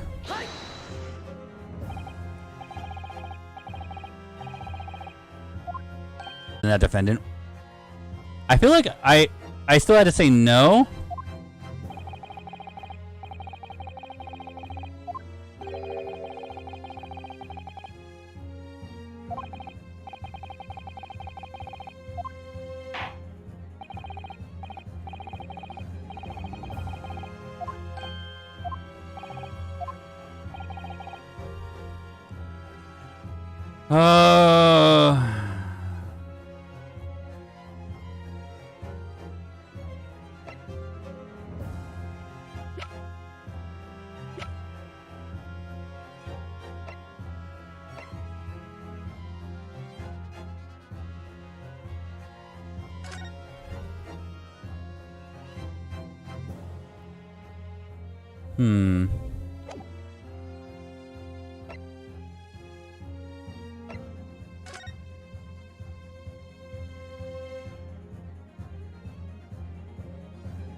I can't interact with that.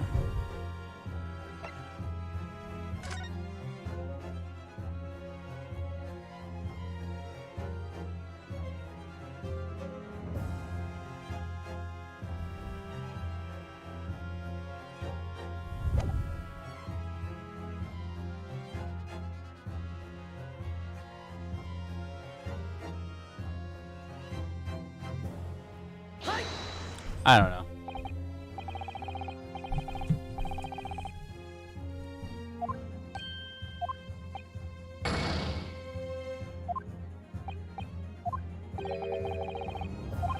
I think I just like.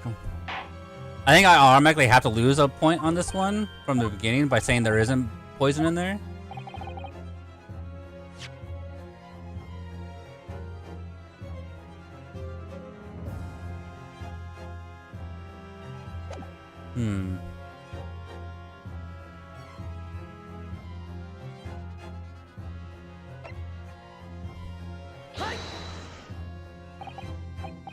Yeah, I knew it was gonna be this. I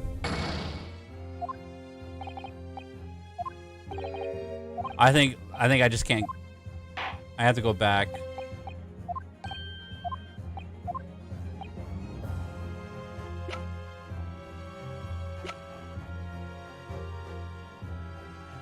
What if you zoom in the glass of the picture of the steak?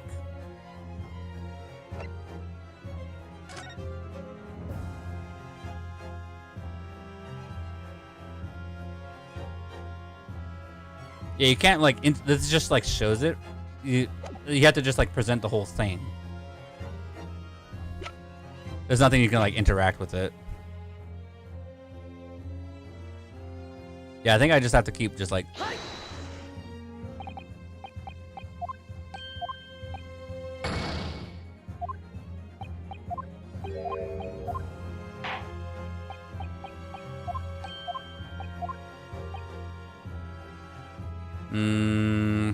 I don't know. What other thing can I show? Let's put this again.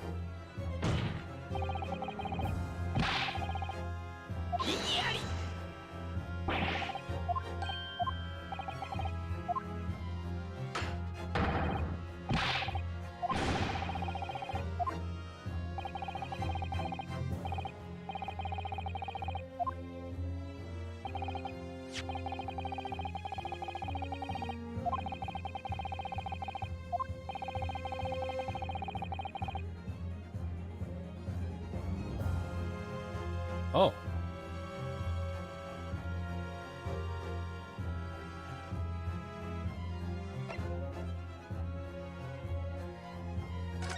Probably special characteristics, right?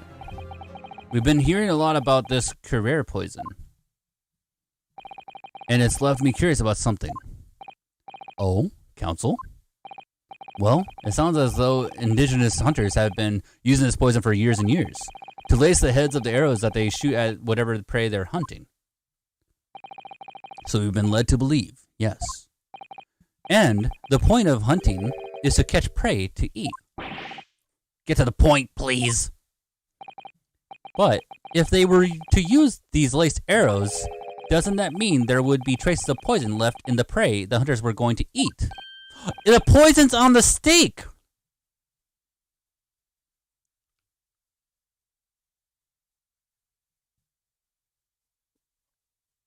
And so whatever's left on the plate...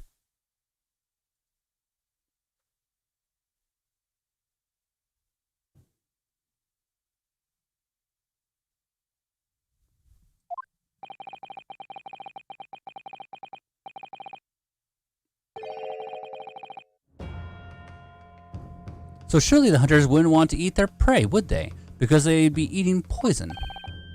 Good gracious, Council! No, that would be madness! But I actually found the answer to that conundrum in this research paper here.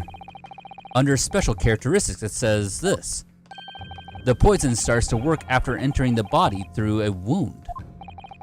Through a wound, you say? I see, that makes sense. Yes, the mention of that particular detail seemed a little strange to me, though.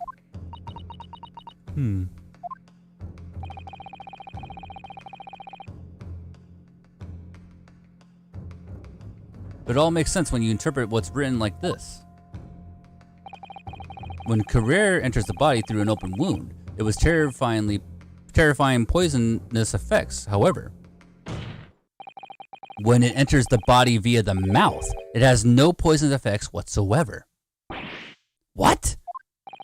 Miss Brett, you authored this research. You know Carrere's special characteristics, and you knew that you could make a spectacle of drinking that water without any danger to yourself. You meddling little... Wait, it's actually a... What? It's actually a... It's alive? Well, Ranosuke, it turns out you're an even better lawyer than I thought you'd be. Really? Me? A lawyer? Objection! All this poison talk is fascinating, I'm sure, but I fail to see how it possibly... So, the ill-bred little puppy has a new toy to play with, some facts he read in a book. But I'm afraid knowledge doesn't suit you, little boy. It only makes you look silly. What are you trying to say? Your schoolboyish logic has a fatal flaw. Schoolboyish? Flaw? as even your brain has managed to deduce, Curare is safe and to ingest. It seems likely that its effects are neutralized by the acidic nature of the gastric succus. Oh, yes, well, of course. Gastric suckers? What are they? So, if this lethal poison is completely harmless when drunk, the professor wouldn't have died when he swallowed it, would he? Ah! That's right! Good gracious! That's basic science. Science that even a schoolboy should be able to understand, no? Oof. Order in the court, order! The logic holds. If the lady and the professor drank the same poison, they would be affected in the same way. Are you trying to suggest? Yes, this Curare poison is completely irrelevant to the case on trial. That's right. So why bring it anyways, though? Why would you do it? Surely, even a little cockroach like you could understand something as simple as that. But why would you bring poison here at all? What is this welling up inside me? I've never felt like this before. It's a sort of conviction to break down all the discrepancies. It's so intense, almost rage-like. And more than anything else, it's an animalistic desire to take down my prey. Oh, objection! Oh, his first objection. I don't think so, Miss Giselle Brett. How dare you use that tone with me? You know very well that there is no fatal flaw here. You know exactly why, even though both you and the victim swallowed the same poison. You are alive, but Dr. Wilson is dead. Counsel, I'm sure I don't need to remind you. You must provide compelling evidence, as we know that this poison is completely harmless when ingested. Why would Dr. Wilson alone have been killed by the Curare?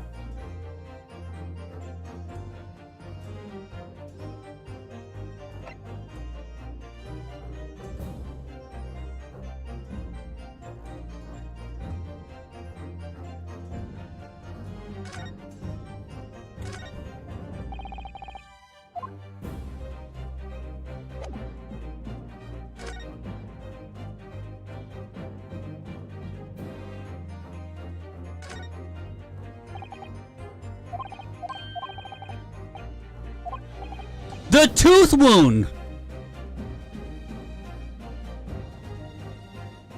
So when it goes into his mouth, the poison went into the tooth of his tooth from the extraction.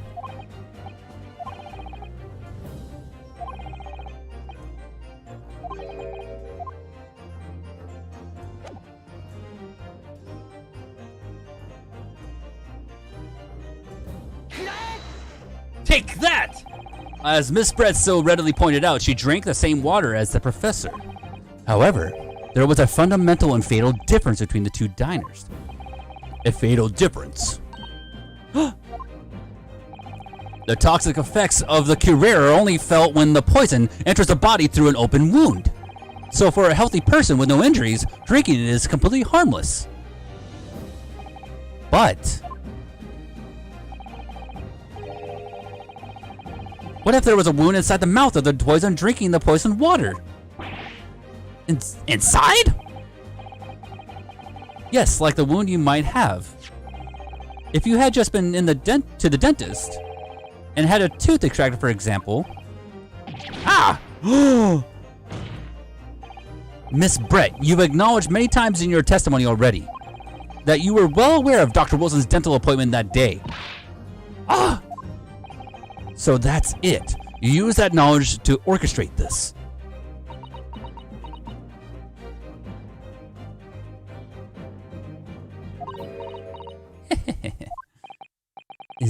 Is she laughing? I don't like to repeat myself, but honestly I can't resist. These childish courtroom games and your half-baked arguments are also puerile. Puerile? What do you mean? Don't worry, little schoolboy. You'll find out soon enough.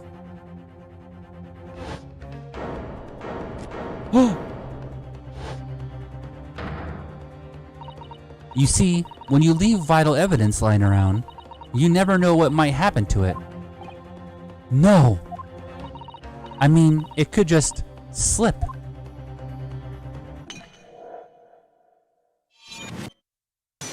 Wow.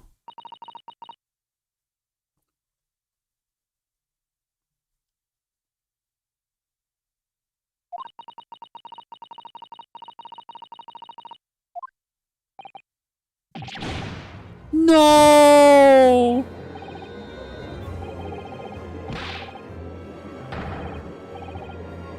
In the Supreme Court, officer, what are you waiting for? Collect up as much of the water from the broken bottle as possible at once. You're wasting your time. This delightful carpet under my feet here was a gift from the British Empire. I assure you, it will soak up the water beautifully. You have neither the technology nor the presence of mind to recover it. How could you? You won't get away with this! You could thump the bench and shout as much as you like, little boy. But I'm afraid we'll never know, now will we? If there really was poison in the bottle or not. You. And let us not forget, we still have some very compelling evidence left intact. Isn't that right, counsel for the prosecution? Oh, of course, of course! You're referring to the photographic print, I presume, dear lady. That's right. That's right. And really, looking at this photograph, it's as clear as day, isn't it? The poor professor was sitting with his back to me. So of course, the only person who could have shot him from the front is the little schoolboy. Objection! No, you killed the victim that day, using curare. And then, in order to frame Yunosuke Naruhado for the crime.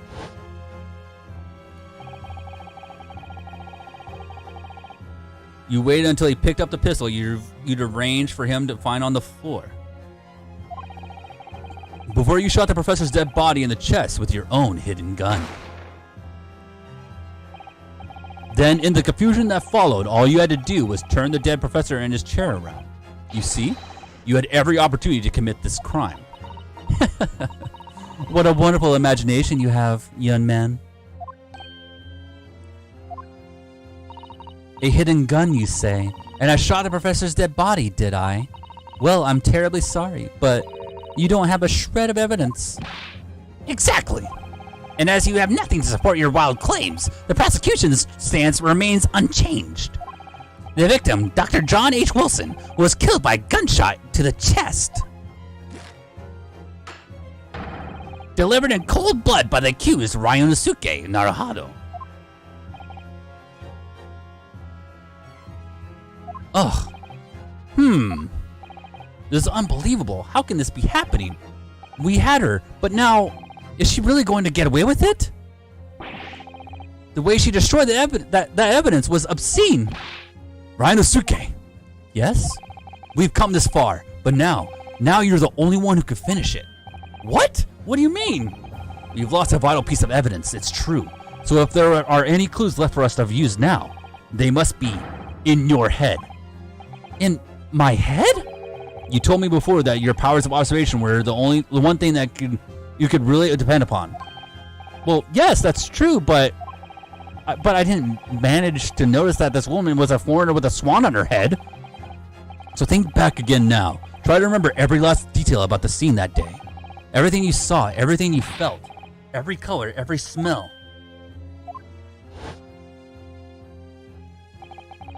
What I saw, what I felt. Every color.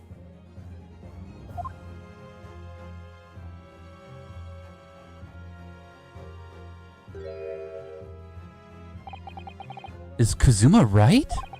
Somewhere in the vibrant memory of this same scene in my head, could there be another clue to expose the identity of Dr. Wilson's killer?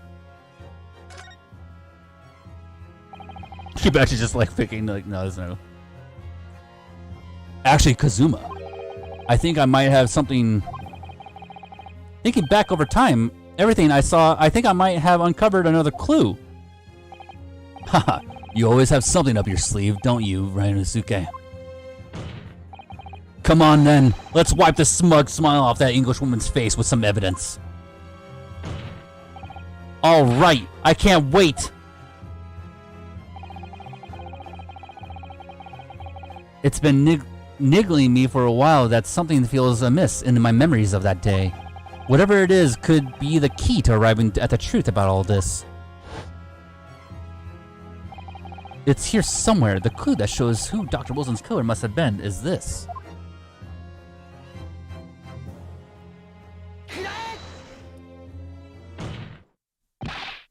Inspector Hasanaga, answer me this. Yes, what is it? Ugh, he's still miles away, probably thinking about that bottle being smashed.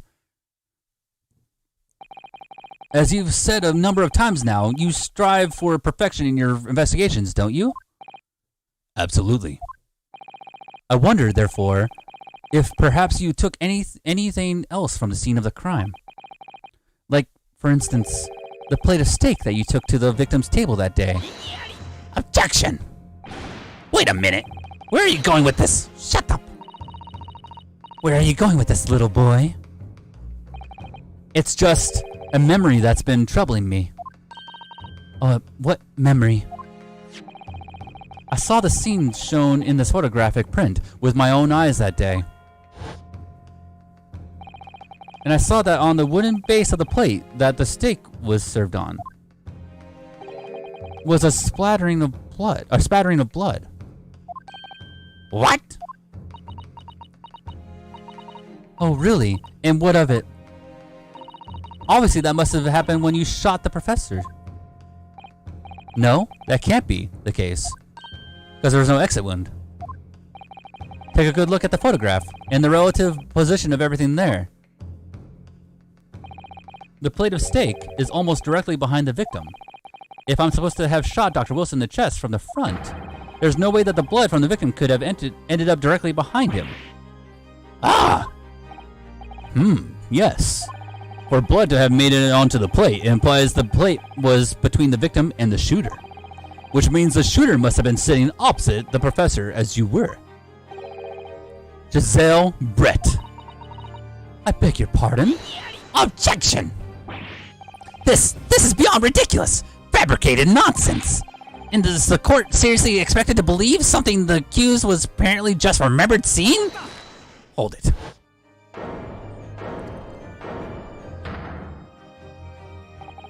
This could be the moment that my entire career in the police force has been leading to.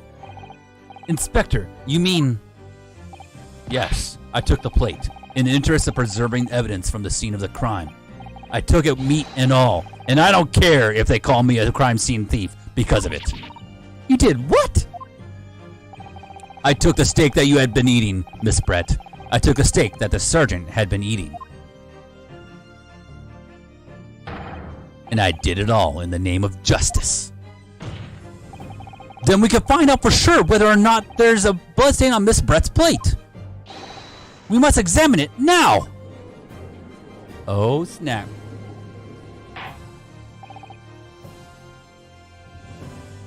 Inspector, the court wishes to examine the plate from the victim's table immediately. Yes, sir.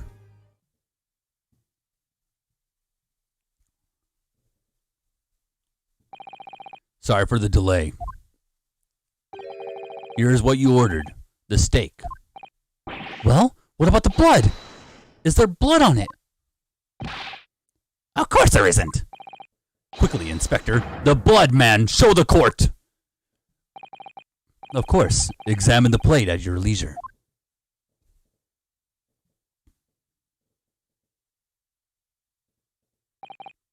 No.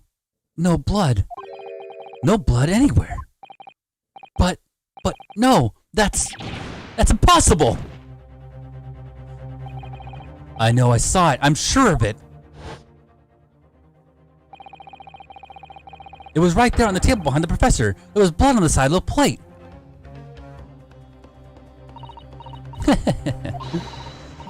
What an unbecoming expression, little boy. You see, this is why I always say you can't trust what the Japanese tell you. Ah!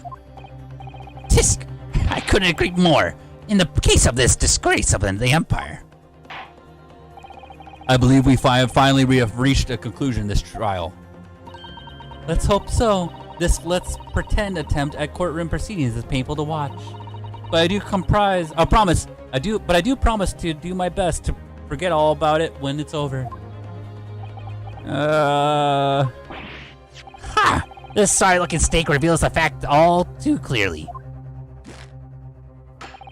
If the sorry-looking accused wishes to examine it again, be my guest. The plate of steak has been entered into the court record. Was the plate I saw or the thought I saw just a figment of my imagination? This is it now. I've lost. Rainosuke, it's not over yet. Not until the final gavel. Never stop believing in yourself. Keep looking forward, no matter what. Believe in myself? Really? Maybe I should at least examine the evidence before myself. As the evidence requested by the defense has not been shown to be problematic in any way, I presume any further examination of evidence in this trial will be unnecessary. Does the defense have any objection? That bloodstain was going to clinch the trial for me. Can this plate of steak reveal any other clues at all?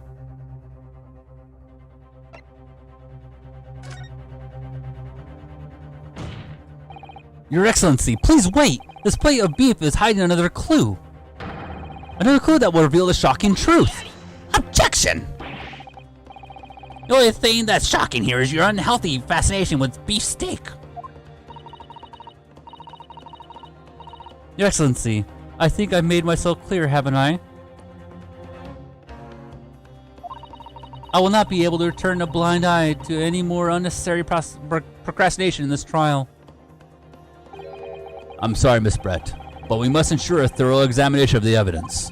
I will not give a ruling until I'm completely satisfied that all reasonable doubt has been dispelled. I see. As a newly affirmed ally of my country, that's still your position, is it? Thank you, Your Excellency.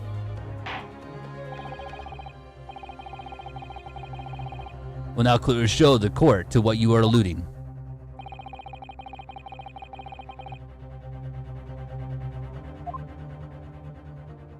Well, yeah, it has to be where she took bites from the steak.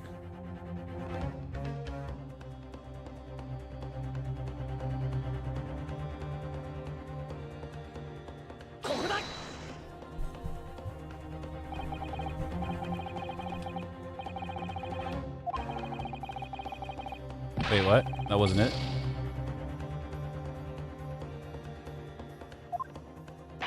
Whoops.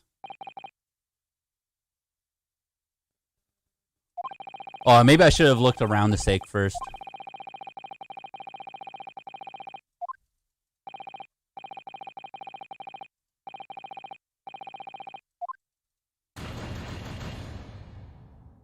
Let me try this again.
Nothing over here.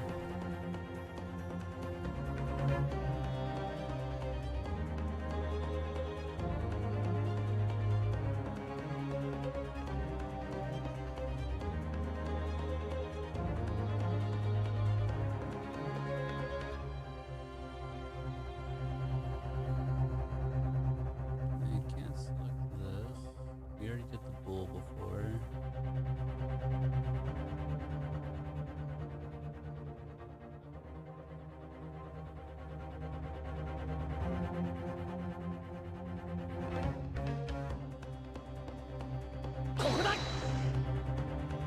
Damn it.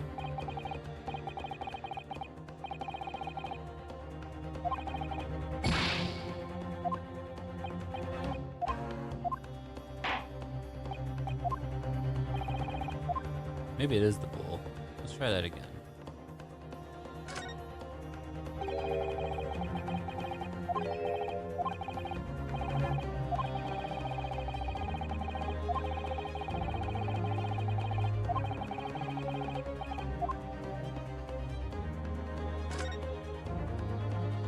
Oh, you can move it.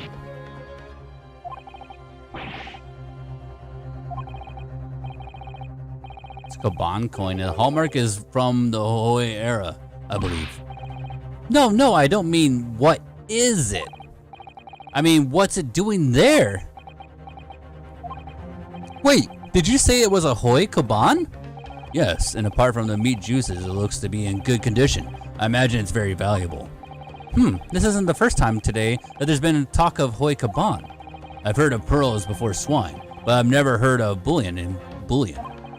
And I don't think that you'll ever again. This is extraordinary, though. This means...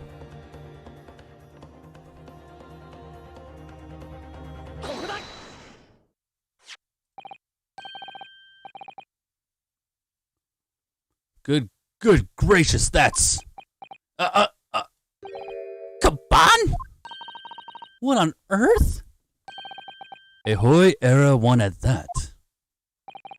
Miss Brett, this is in fact the beefsteak that you ordered at the restaurant on the day in question, is it? Tell me, why is there an old coin seemingly hidden underneath the meat? What a ridiculous question. How should I know? I've never seen that thing before in my life. I don't know what this is, but I want no part of it. Objection! I fail to see how this is relevant. A coin under the meat? That could simply have been a careless mistake by the chef in a moment of distraction. Objection! Don't be absurd. We're supposed to believe that this happened by accident in the kitchen? A rare Hoy Kaban just happens to be hidden underneath a piece of steak. If this turns out to be irrelevant to the case, I'll rip up my ticket to Great Britain right now. He's right. It can't be a coincidence. Your Excellency. Yes, Counsel. A rare Hoy Kaban just happens to be hidden underneath of the piece of steak?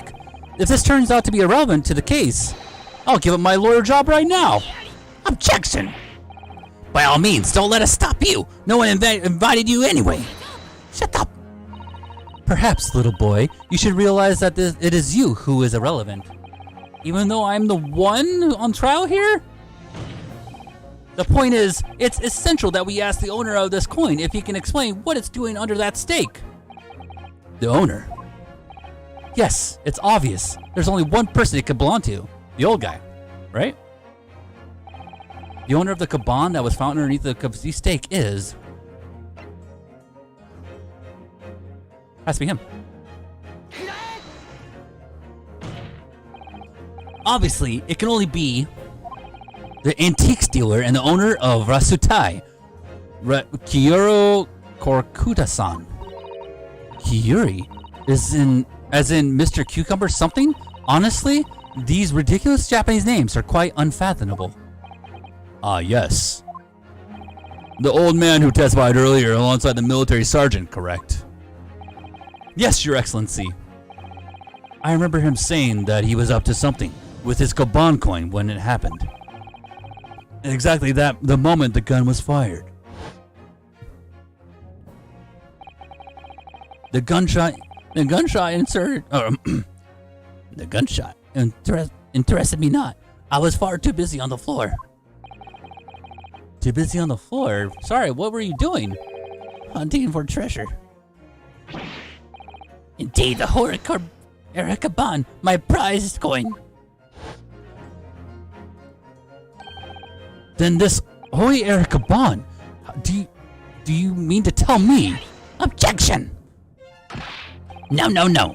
Please, why would Kurakuda-san's koban be sandwiched between the victim's beefsteak and its plate? It makes no sense. Yes! Which is why I'm asking to bring Kurakuda-san back to the witness stand so we can ask him. Officer, bring both witnesses that testified earlier back in here. Without a moment's delay. Oh, snap.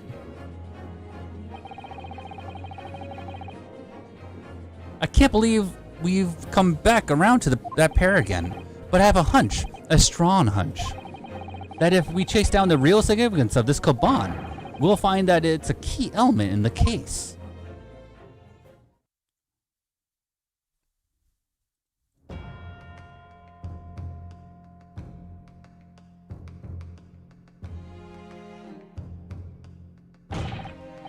What's this all about?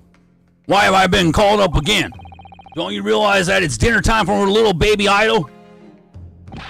When my son's belly is empty, he's fiercer than a pack of wolves.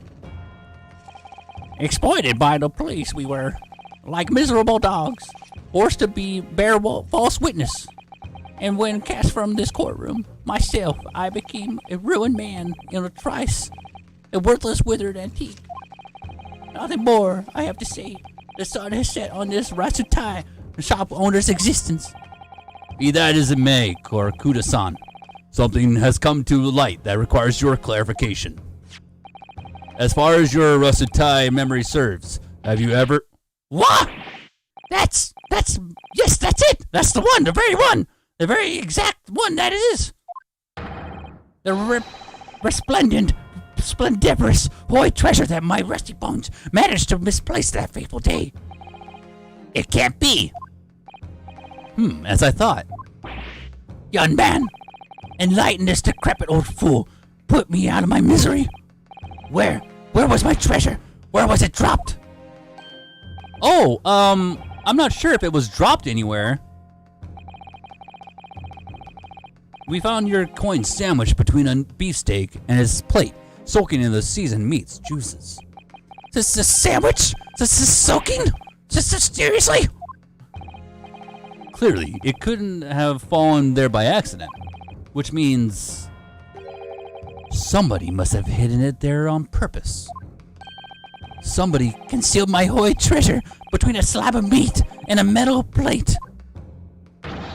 Who would have done such a thing? Such an unconscionable thing.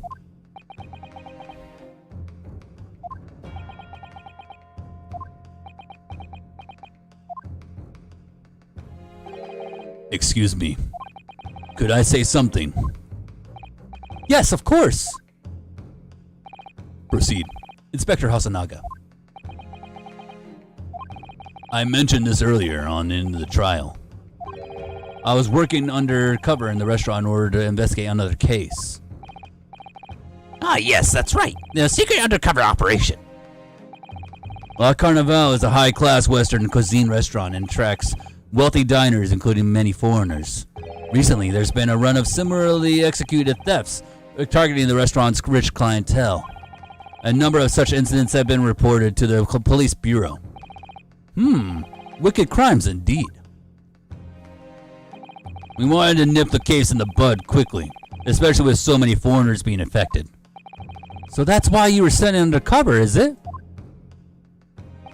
Yes. I took on the job of waiter at the restaurant in order to flush out the criminal.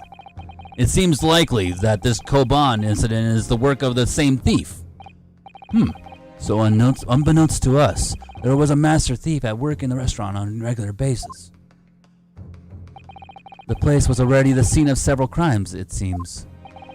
I don't know about the master thief part, but the identity of the person who stole and hid Kurakuda-san's Koban is all too clear. What? What?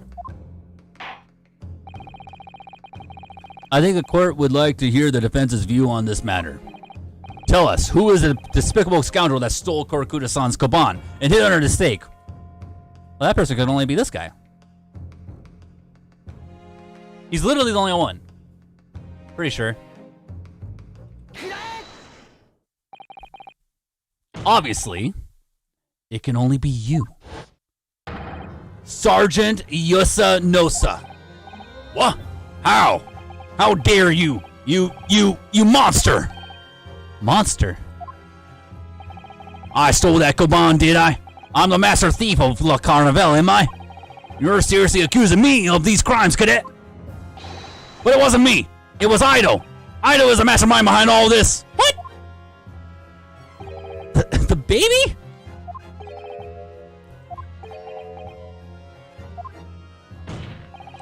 You would push the blame of your crimes onto your own son, an innocent little baby? It's you who's the monster, Sergeant Nosa.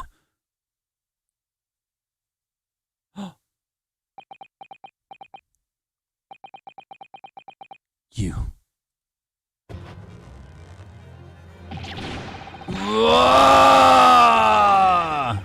Clippity clop, clippity clop, clippity clop, clippity clop, clippity clop.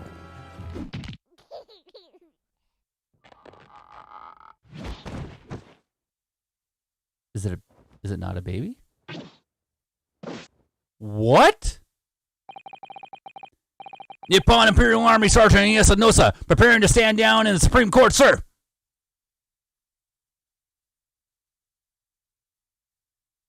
Okay, I was like, what?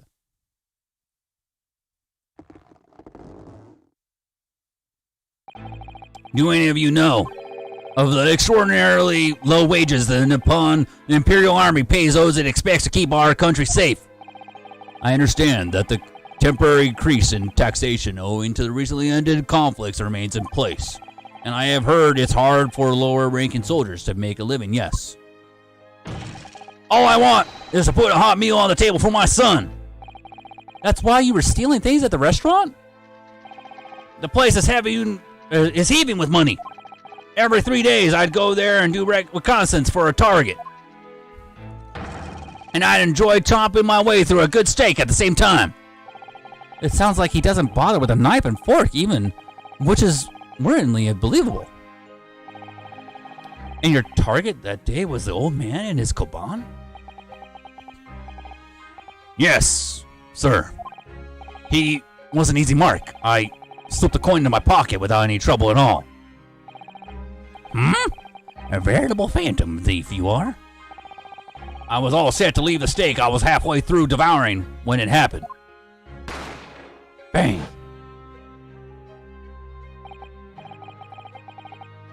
Yes, when the professor was shot. I knew that if the police had conducted a search and found the coin in my pocket, I'd be finished. Ido too. So I hid the incriminating evidence as fast as I could on the double. I slipped it under the stake, hoping that I'd be able to rendezvous with it again at a later date.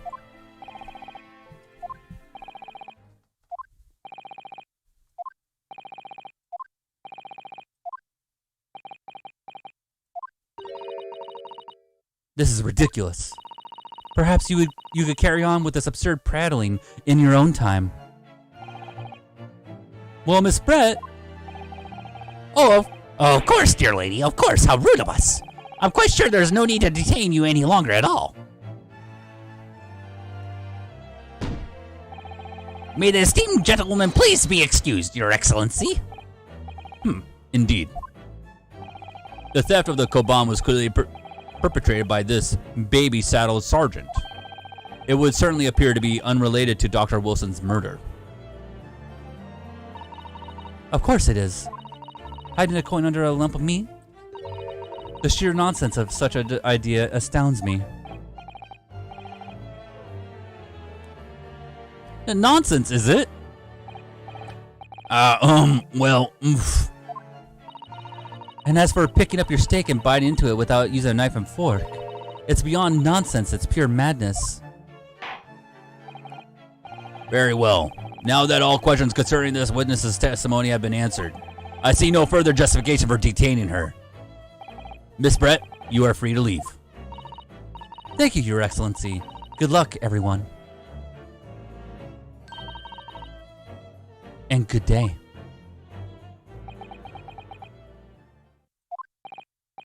Ryunosuke, what's the matter with you? There's no time for a daydreaming. Oh, no, it's just something about Miss Brett's parting words there got me thinking. I can't quite work out what exactly, but something she said jarred with me.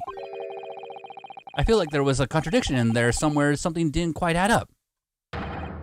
If that's the case, don't just stand there and think. Make your voice heard. Sorry? You can think later, but if you don't call out now, it'll be too late. The trial will be over.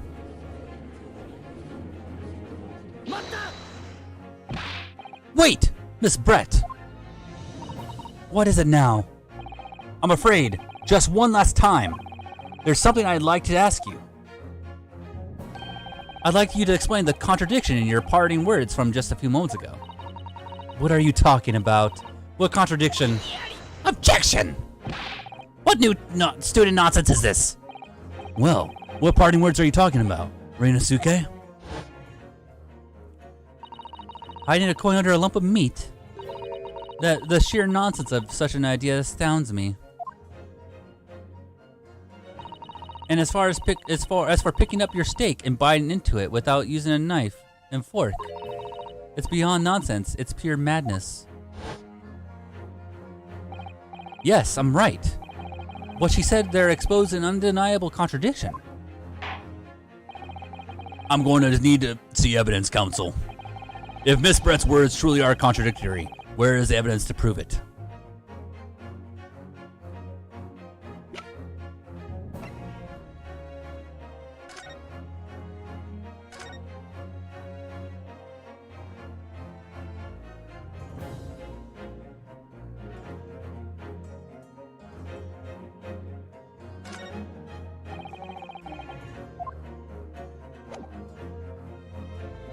It's gotta be on this, right? Shit. I did it again.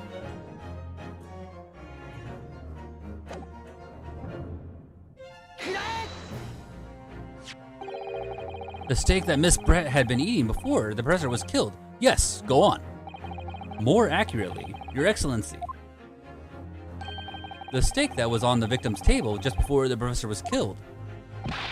Now you're just splitting hairs.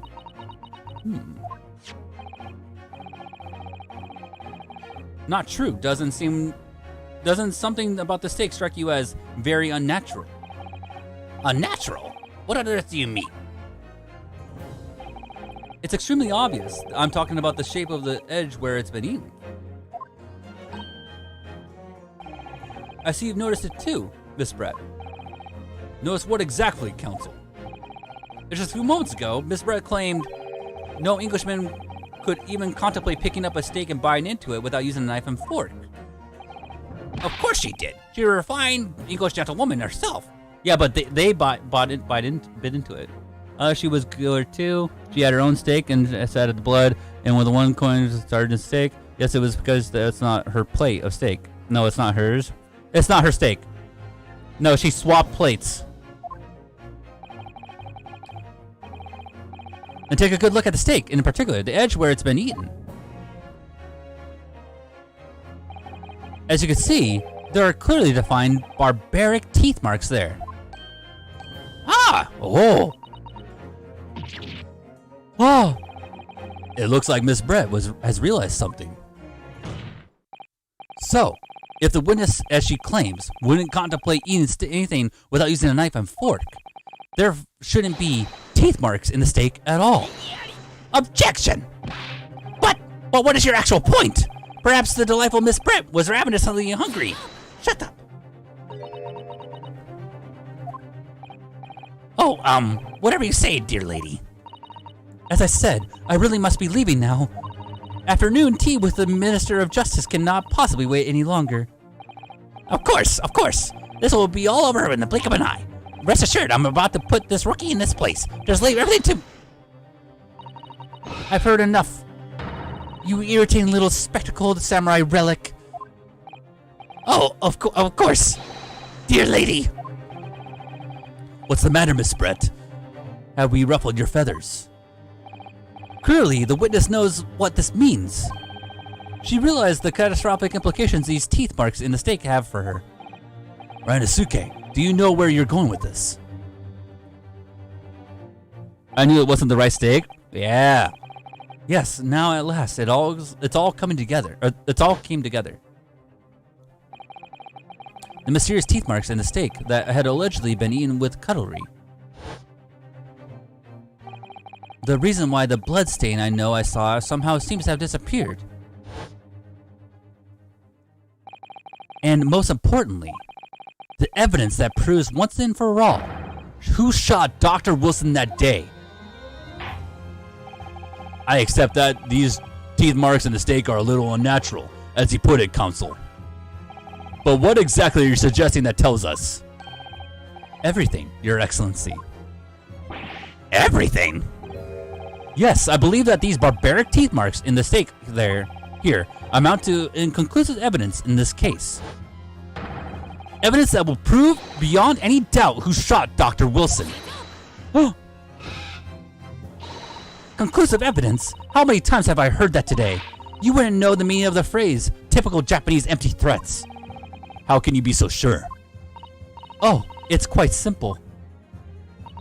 If you really had such conclusive evidence, you would have presented it to the court long ago. Actually, the evidence I'm talking about hasn't been brought before the court yet. Hasn't been? What? But just because it hasn't been shown yet, doesn't mean that the evidence does not exist. Objection! This is absurd. The trial has run several hours already, and you say that there's evidence yet to be brought forward? There can't be. I don't believe you have it. Objection! I don't, but there is someone who does have it. Someone in this very courtroom. And if that person is willing to submit the piece of evidence I'm referring to, it will solve every remaining mystery about this case. Very well. I have a feeling this will be my last request of the defense in this trial. Who possesses the conclusive evidence that will reveal the truth about this whole affair? Well, it's gotta be him. He's the one that takes everything. He's a crime scene thief.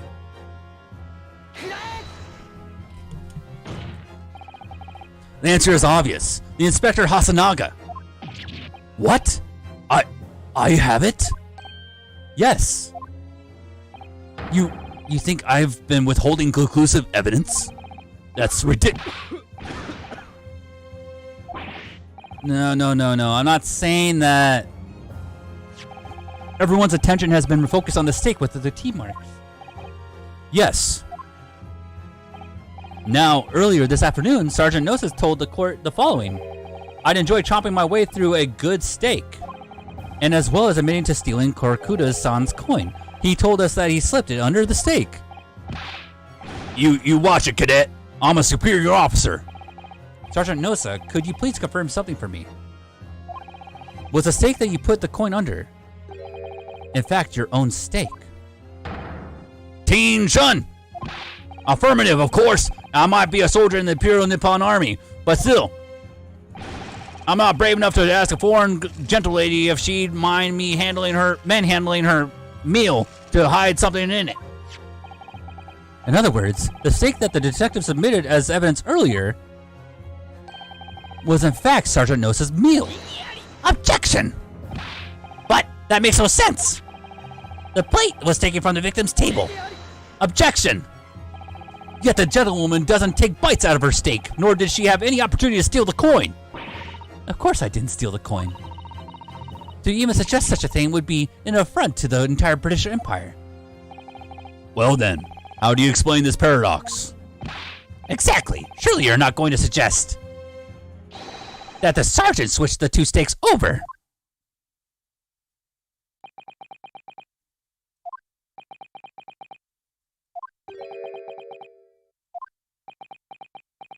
Oof.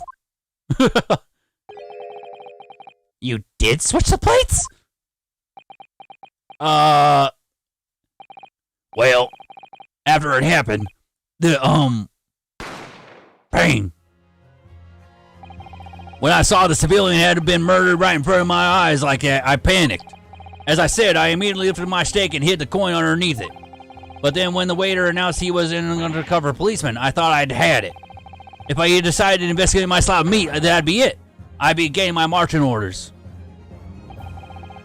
So when the cadet was arrested and taken off to the kitchen, I seized my chance. Oof. With military precision and timing, I switched my stake with the one on the foreign lady's table. What? You can't have. I never saw you do such a thing. It was called Operation Lightning Bolt. There was no time for strategic planning. It was do or die, I tell you. So yes, I did what I had to be done. Unbelievable! However, fear not, prosecutor son. What now? I swear on the brass buttons of my uniform, that is all I did, sir. All you did? That's plenty, Sergeant. Yes. So, if Sergeant knows to switch the plates over, it means he took Miss Brett's steak in the plate it was on back to his own table. Yes, that follows. Inspector Hasanaga. Yes. Earlier in this trial, you told the court this. You said that you had not only taken Miss Brett's steak after the incident, but also the sergeant's. That to preserve evidence, you had taken both. Ah! That's correct. Then please present it to the court now. The plate that was actually on the victim's table at the precise moment he was shot. Oh! What can that possibly tell us now? I mean, a cold slab of meat, tough meat. It can't have the slightest bearing on the case. Objection! No, you're not wriggling your way out of it this time, lady. I beg your pardon? Surely you're not that forgetful. Surely you remember the reason why the steak pan promises to prove such a problem for you, no? You're the ones who decided it was a problem, not me. The reason the defense asked to see that plate was confirm something the defendant remembers seeing. Thinks he remembers. I'm quite sure of what I saw, Miss Brett. On the side of the plate that was on the table directly behind Dr. Wilson, there was a clear splattering of blood from the gunshot wound into the gun to the victim's chest. I believe the defendant's memory serves him well. And now we have the evidence to prove it. The plate you were eating from, Miss Brett. Let us not prolong this any further. Inspector, you will show the evidence to the court. Present the beef steak and the plate that was originally on the victim's table at the time of the incident.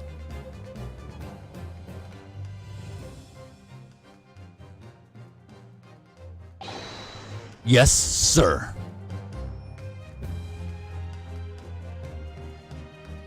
Oh, there it is. Sorry for keeping you. Here is the other steak and its plate. Please feel free to examine it. How did he not notice that? The blood stain. It's clearly visible. Look. Yes. Now this makes everything clear. The blood you could see on the side of the plate shows that at the moment of the victim was shot, he was facing the table with his back to me. In other words, it's impossible for Naruhito-san to have shot the victim. Ah, It can't be. in fact, there's only one person who could possibly have shot Dr. Wilson from the front. I'm sure everyone knows by now who that person is.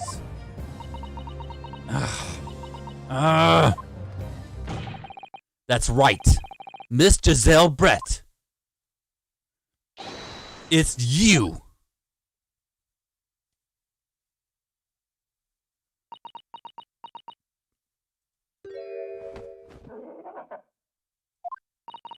Outdone by a Japanese. Me.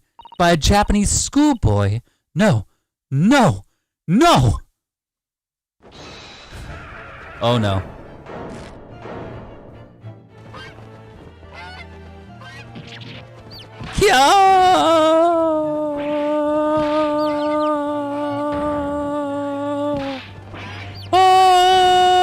Oh my god.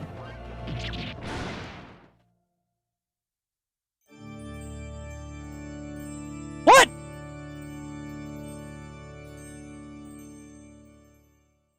What?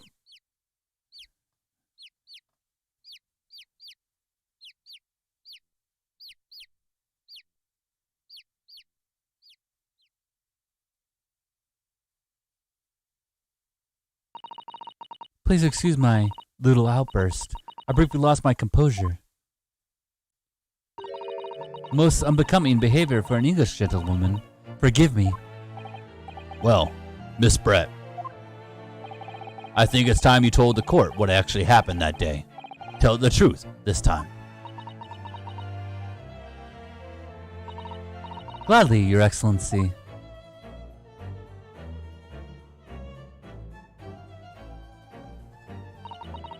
It was I who took the professor's life using Curare. As you surmise, I chose that particular day for one very important reason. The professor had a dental appointment for the extraction of one of his teeth in the morning. So you plan to kill the professor, knowing that no trace of poison would be found in his water. Because Curare is unheard of here in Japan.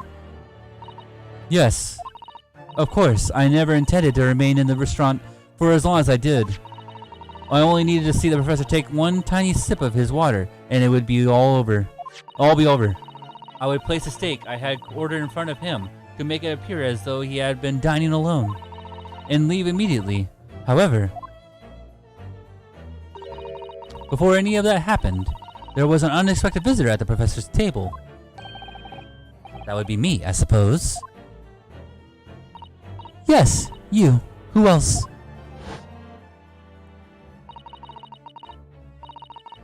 Such a trifling matter, but the fact that you decided to come over to greet the professor meant that I had lost my chance to slip away unnoticed. In due course, the professor took a sip of his water and was paralyzed. I made sure he was sitting in his chair such that he wouldn't fall. There was no going back at that point, so I concocted a plan on the spur of the moment.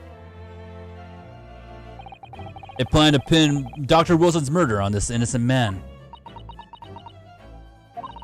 I happened to know that the professor always carried a gun.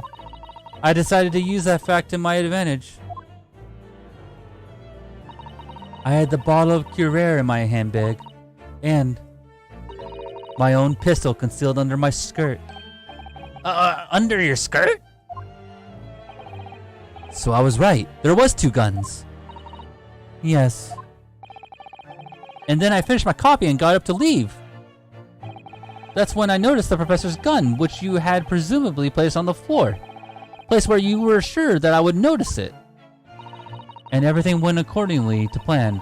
You noticed the gun as I had intended. And then, just as you bent down to pick it up,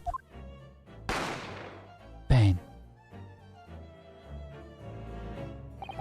That's when you shot the professor with your own gun, even though at that point he was already dead. Naturally, the gunshot caused a commotion, at which point the waiter appeared. Obviously, I assumed Naruhito-san was the culprit and apprehended him. I took him to the pantry that adjoins the kitchen and locked him inside. That's when I took the opportunity to turn the professor and his chair around. Because of course, you needed to make it look like the defendant had shot Dr. Wilson from where he'd pick up the gun.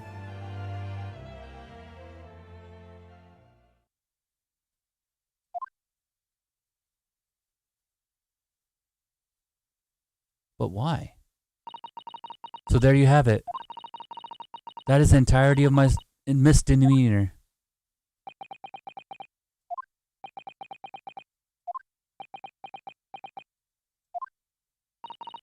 Your Excellency. Yes. I wonder. Might I speak with you in private later? I shall call on you. Thank you. Good day then, everyone. I hope you can forgive me, Naruhado-san.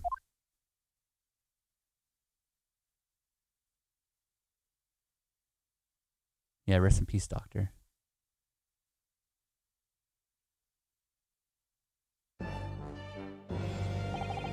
It would seem this trial has finally run its course. I presume the prosecution is in agreement. This can't be. Takasuchi Aki does not lose. Not to the likes of this rookie student.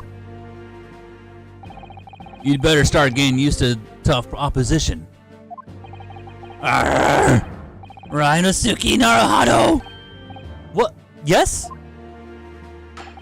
This insult to the Aki family name will never be forgotten. You've become conceited with age, Counsel. But the old have to stand aside and make way for the new. It's the way of the world. May you never forget that.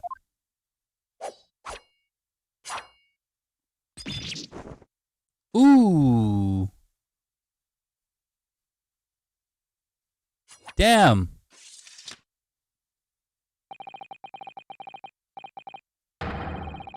A thousand millennia may pass, and still the Aki clan will never measure up to the Naruhado clan. This trial in the Supreme Court of Japan will, I believe, go down in history as the start of a new chapter in our country's judicial system. Despite being summoned as the accused, Yu Rhinosuke Naruhado presented an excellent case. Thank you, Your Excellency.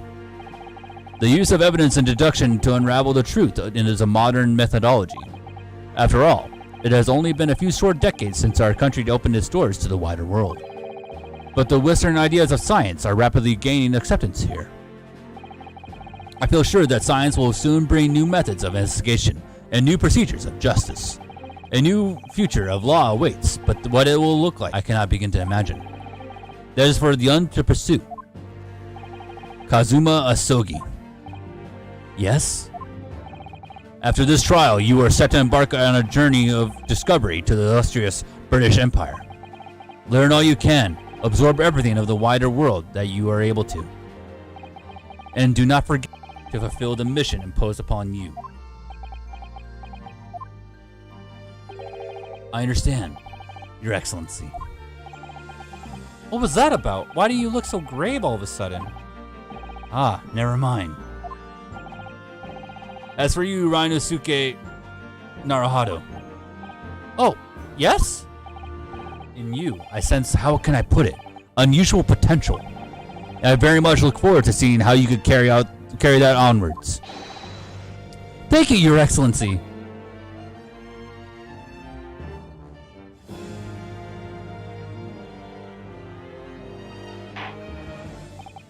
It is time to deliver the final verdict.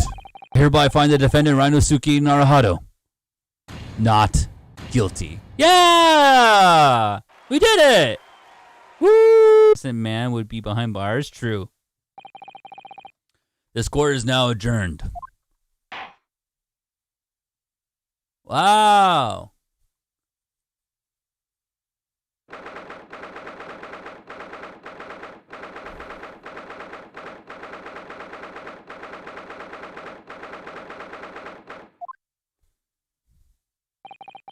I can't believe it. I can't believe what's happened. I made it. I defended myself and made it through the horrendous trial. Rhinosuke, you finally pulled it off. Congratulations. Well, I couldn't have done it without you. Thank you, Kazuma. No. It was a pleasure to watch you at work. So, you owe me an extra large sukiyaki from the place on University Street, don't forget. Good afternoon. All your hard work has certainly paid off. Congratulations to both of you for proving Naruhado-san's innocence.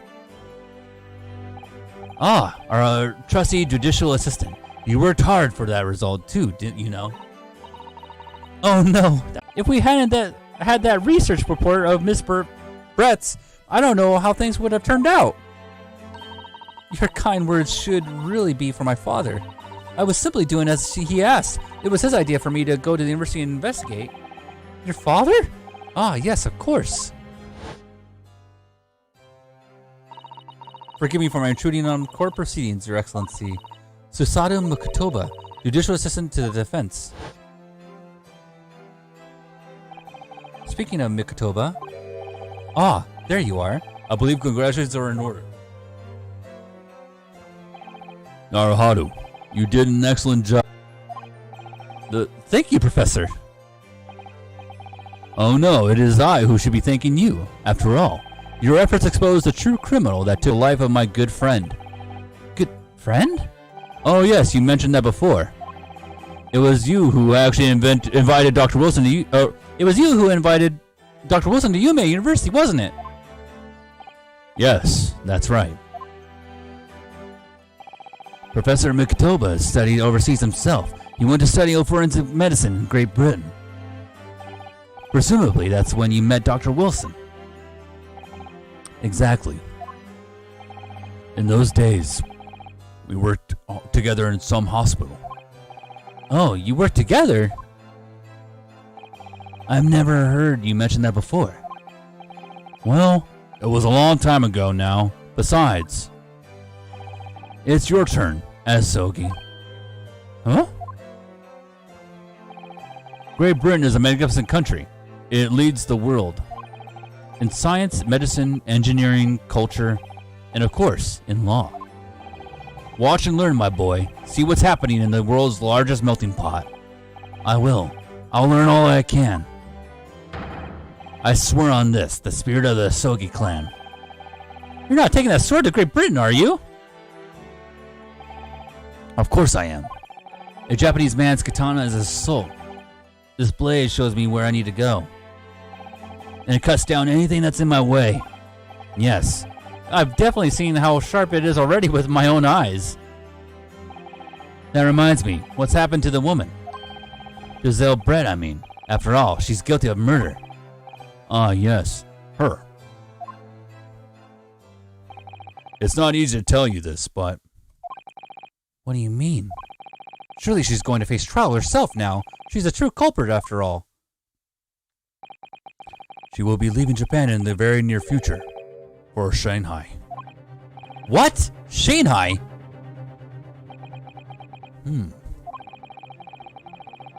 Giselle Brett will not appear in court again in this country. I'm certain of that. What? But why not? It's a matter of consular jurisdiction. Inspector Hasanaga! It was a hard-fought battle in the courtroom today. Very impressive to watch. I must congratulate... But what's all this about, consular jurisdiction? We cannot try this particular foreigner for her crimes here in Japan.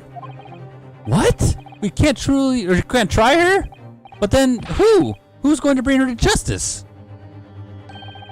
A British consular court will hear her case somewhere far away, where our voices can't be heard. But why a consular court? Professor, I simply don't understand. I thought consular courts were a thing of the past, now that we've signed the friendship treaty. Yes, in normal circumstances, you're right. Then, so long as this not a serious incident of a highly political nature to our respective governments, they can't invoke a consular court just like that. Oh, can't they? Yes, she's a student, but it doesn't justify our government's making secret agreements about her fate, does it? Something strange is going on. So Miss Brett can't be held accountable for her actions here in Japan. I'm afraid that for the young student, today's trial was nothing more than a game all along. There was never any danger of comeuppance for her. I don't believe it. The British government's Foreign Affairs Ministry has demanded that we hand over custody of Miss Brett. They're obviously taking this case of foreign student committing murder very seriously. But it's all going to from now on. But it's all. we can make a change. This is a time of great turmoil. This new era heralded by the strait of the 20th century. One day, I have no doubt, that woman will receive the judgment she deserves. Yes, change is coming, and we're the ones driving it. Well, I think that's enough seriousness for now. This evening calls for a celebratory drink. But Professor... You're right. This is no time for gloomy faces. We should be celebrating Ryunosuke's not guilty verdict. Let's start having some fun. In that case, might I suggest La Carnival? As the head waiter, I should be delighted to provide you with ample food and drink. You're a detective, Hasanaga-san, aren't you? Let's not worry about details for now. To La Carnival, will you accompany us, Professor? Of course. La Carnival's food is second to none. I shall go and attend to the paperwork for Naruhata-san's release. Oh yes, thank you.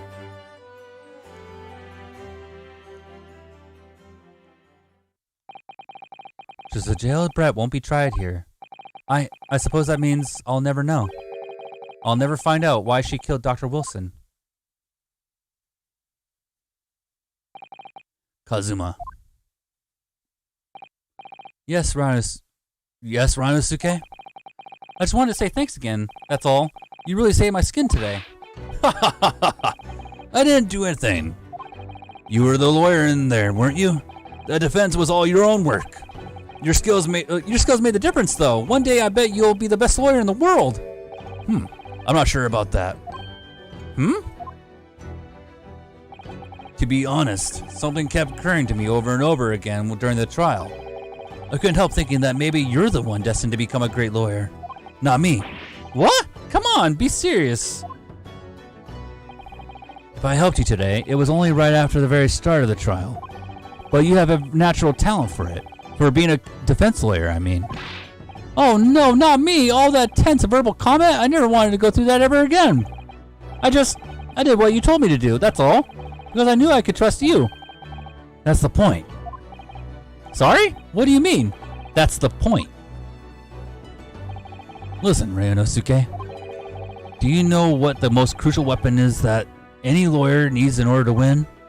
Knowledge of the law? No. The ability to believe. To believe? To believe what? A defense lawyer has to fight for his clients. He has to believe in them at all times. Like you believed in me when I said I didn't do it. I'm human, just like you. I don't have some superhuman ability to know the truth. But you have to make a choice about what to believe in, and stick to it when you're defending someone. Sometimes in the courtroom, you can really be backed into a corner. But being able to remain faithful to what you chose to believe in, even then, well, that's not something that anyone can do.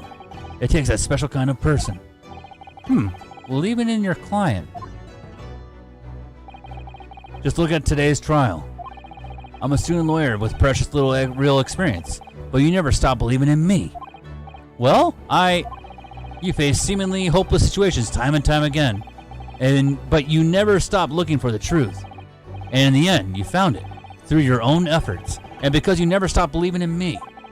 Thanks, Kazuma.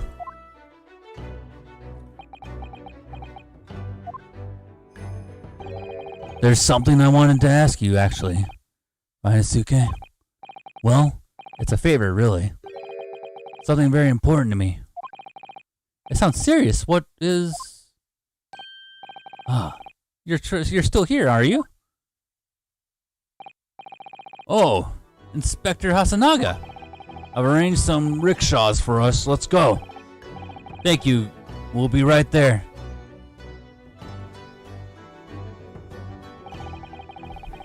Let's pick up this conversation again later. We should be celebrating right now. Your first court victory. And your study tour to Great Britain, don't forget. Yes, that too.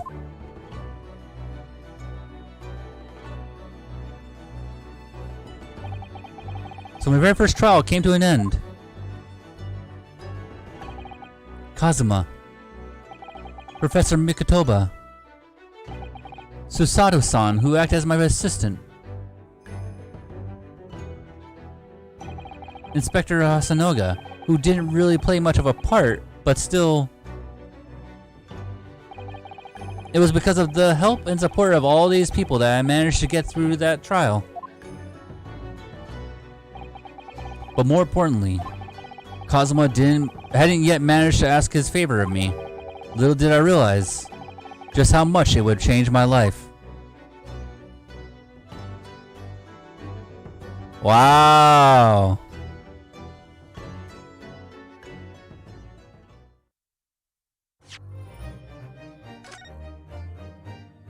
That was good. That was really good. Yeah, let's all go eat the place where our good friend Dr. Wilson died? Yeah, because why not? Bandana indoors. Imagine not giving a physical search. It would have been overripe then and there. Ah, it's true. So that's what we did. Then there's this one, and then this one, and this. Oh, there's a lot of episodes, actually. There's 5 episodes. That's awesome. So this was like the very first one. Then we go into the adventure of the Unbreakable Speckled Band. So there's 5 stories in this. That was great. That was a great story. And it was fun to like fumble through it. I actually can't wait for the next one. I'm excited to do it again. Who didn't really play much of a part. He literally gave all the evidence. Yeah, he did. Even though he didn't know he had all the evidence. Like, all the, at least the useful evidence. That was good. Well, I hope you guys enjoyed this stream. My very first stream back into YouTube. This does not mean that I will stop streaming on Twitch. I will go back there for sure. But this is my, like, me saying that I'm going to use this channel again. So expect more streams and more content to be posted here. This is my other YouTube channel it's ruined. So looking forward to more streams in the future. I'll see you guys in the next one, which will probably be tomorrow, most likely. Actually, very likely. It'll be very likely this game again.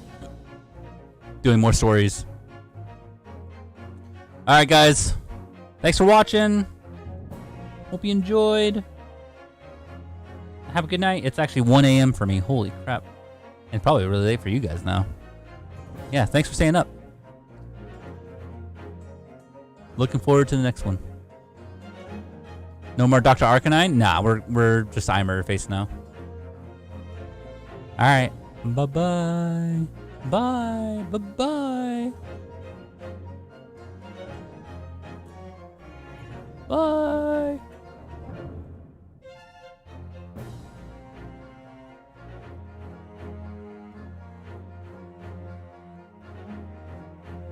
You enjoyed that? I'm glad, Jess. Yeah, thanks for dropping by. Appreciate it, guys.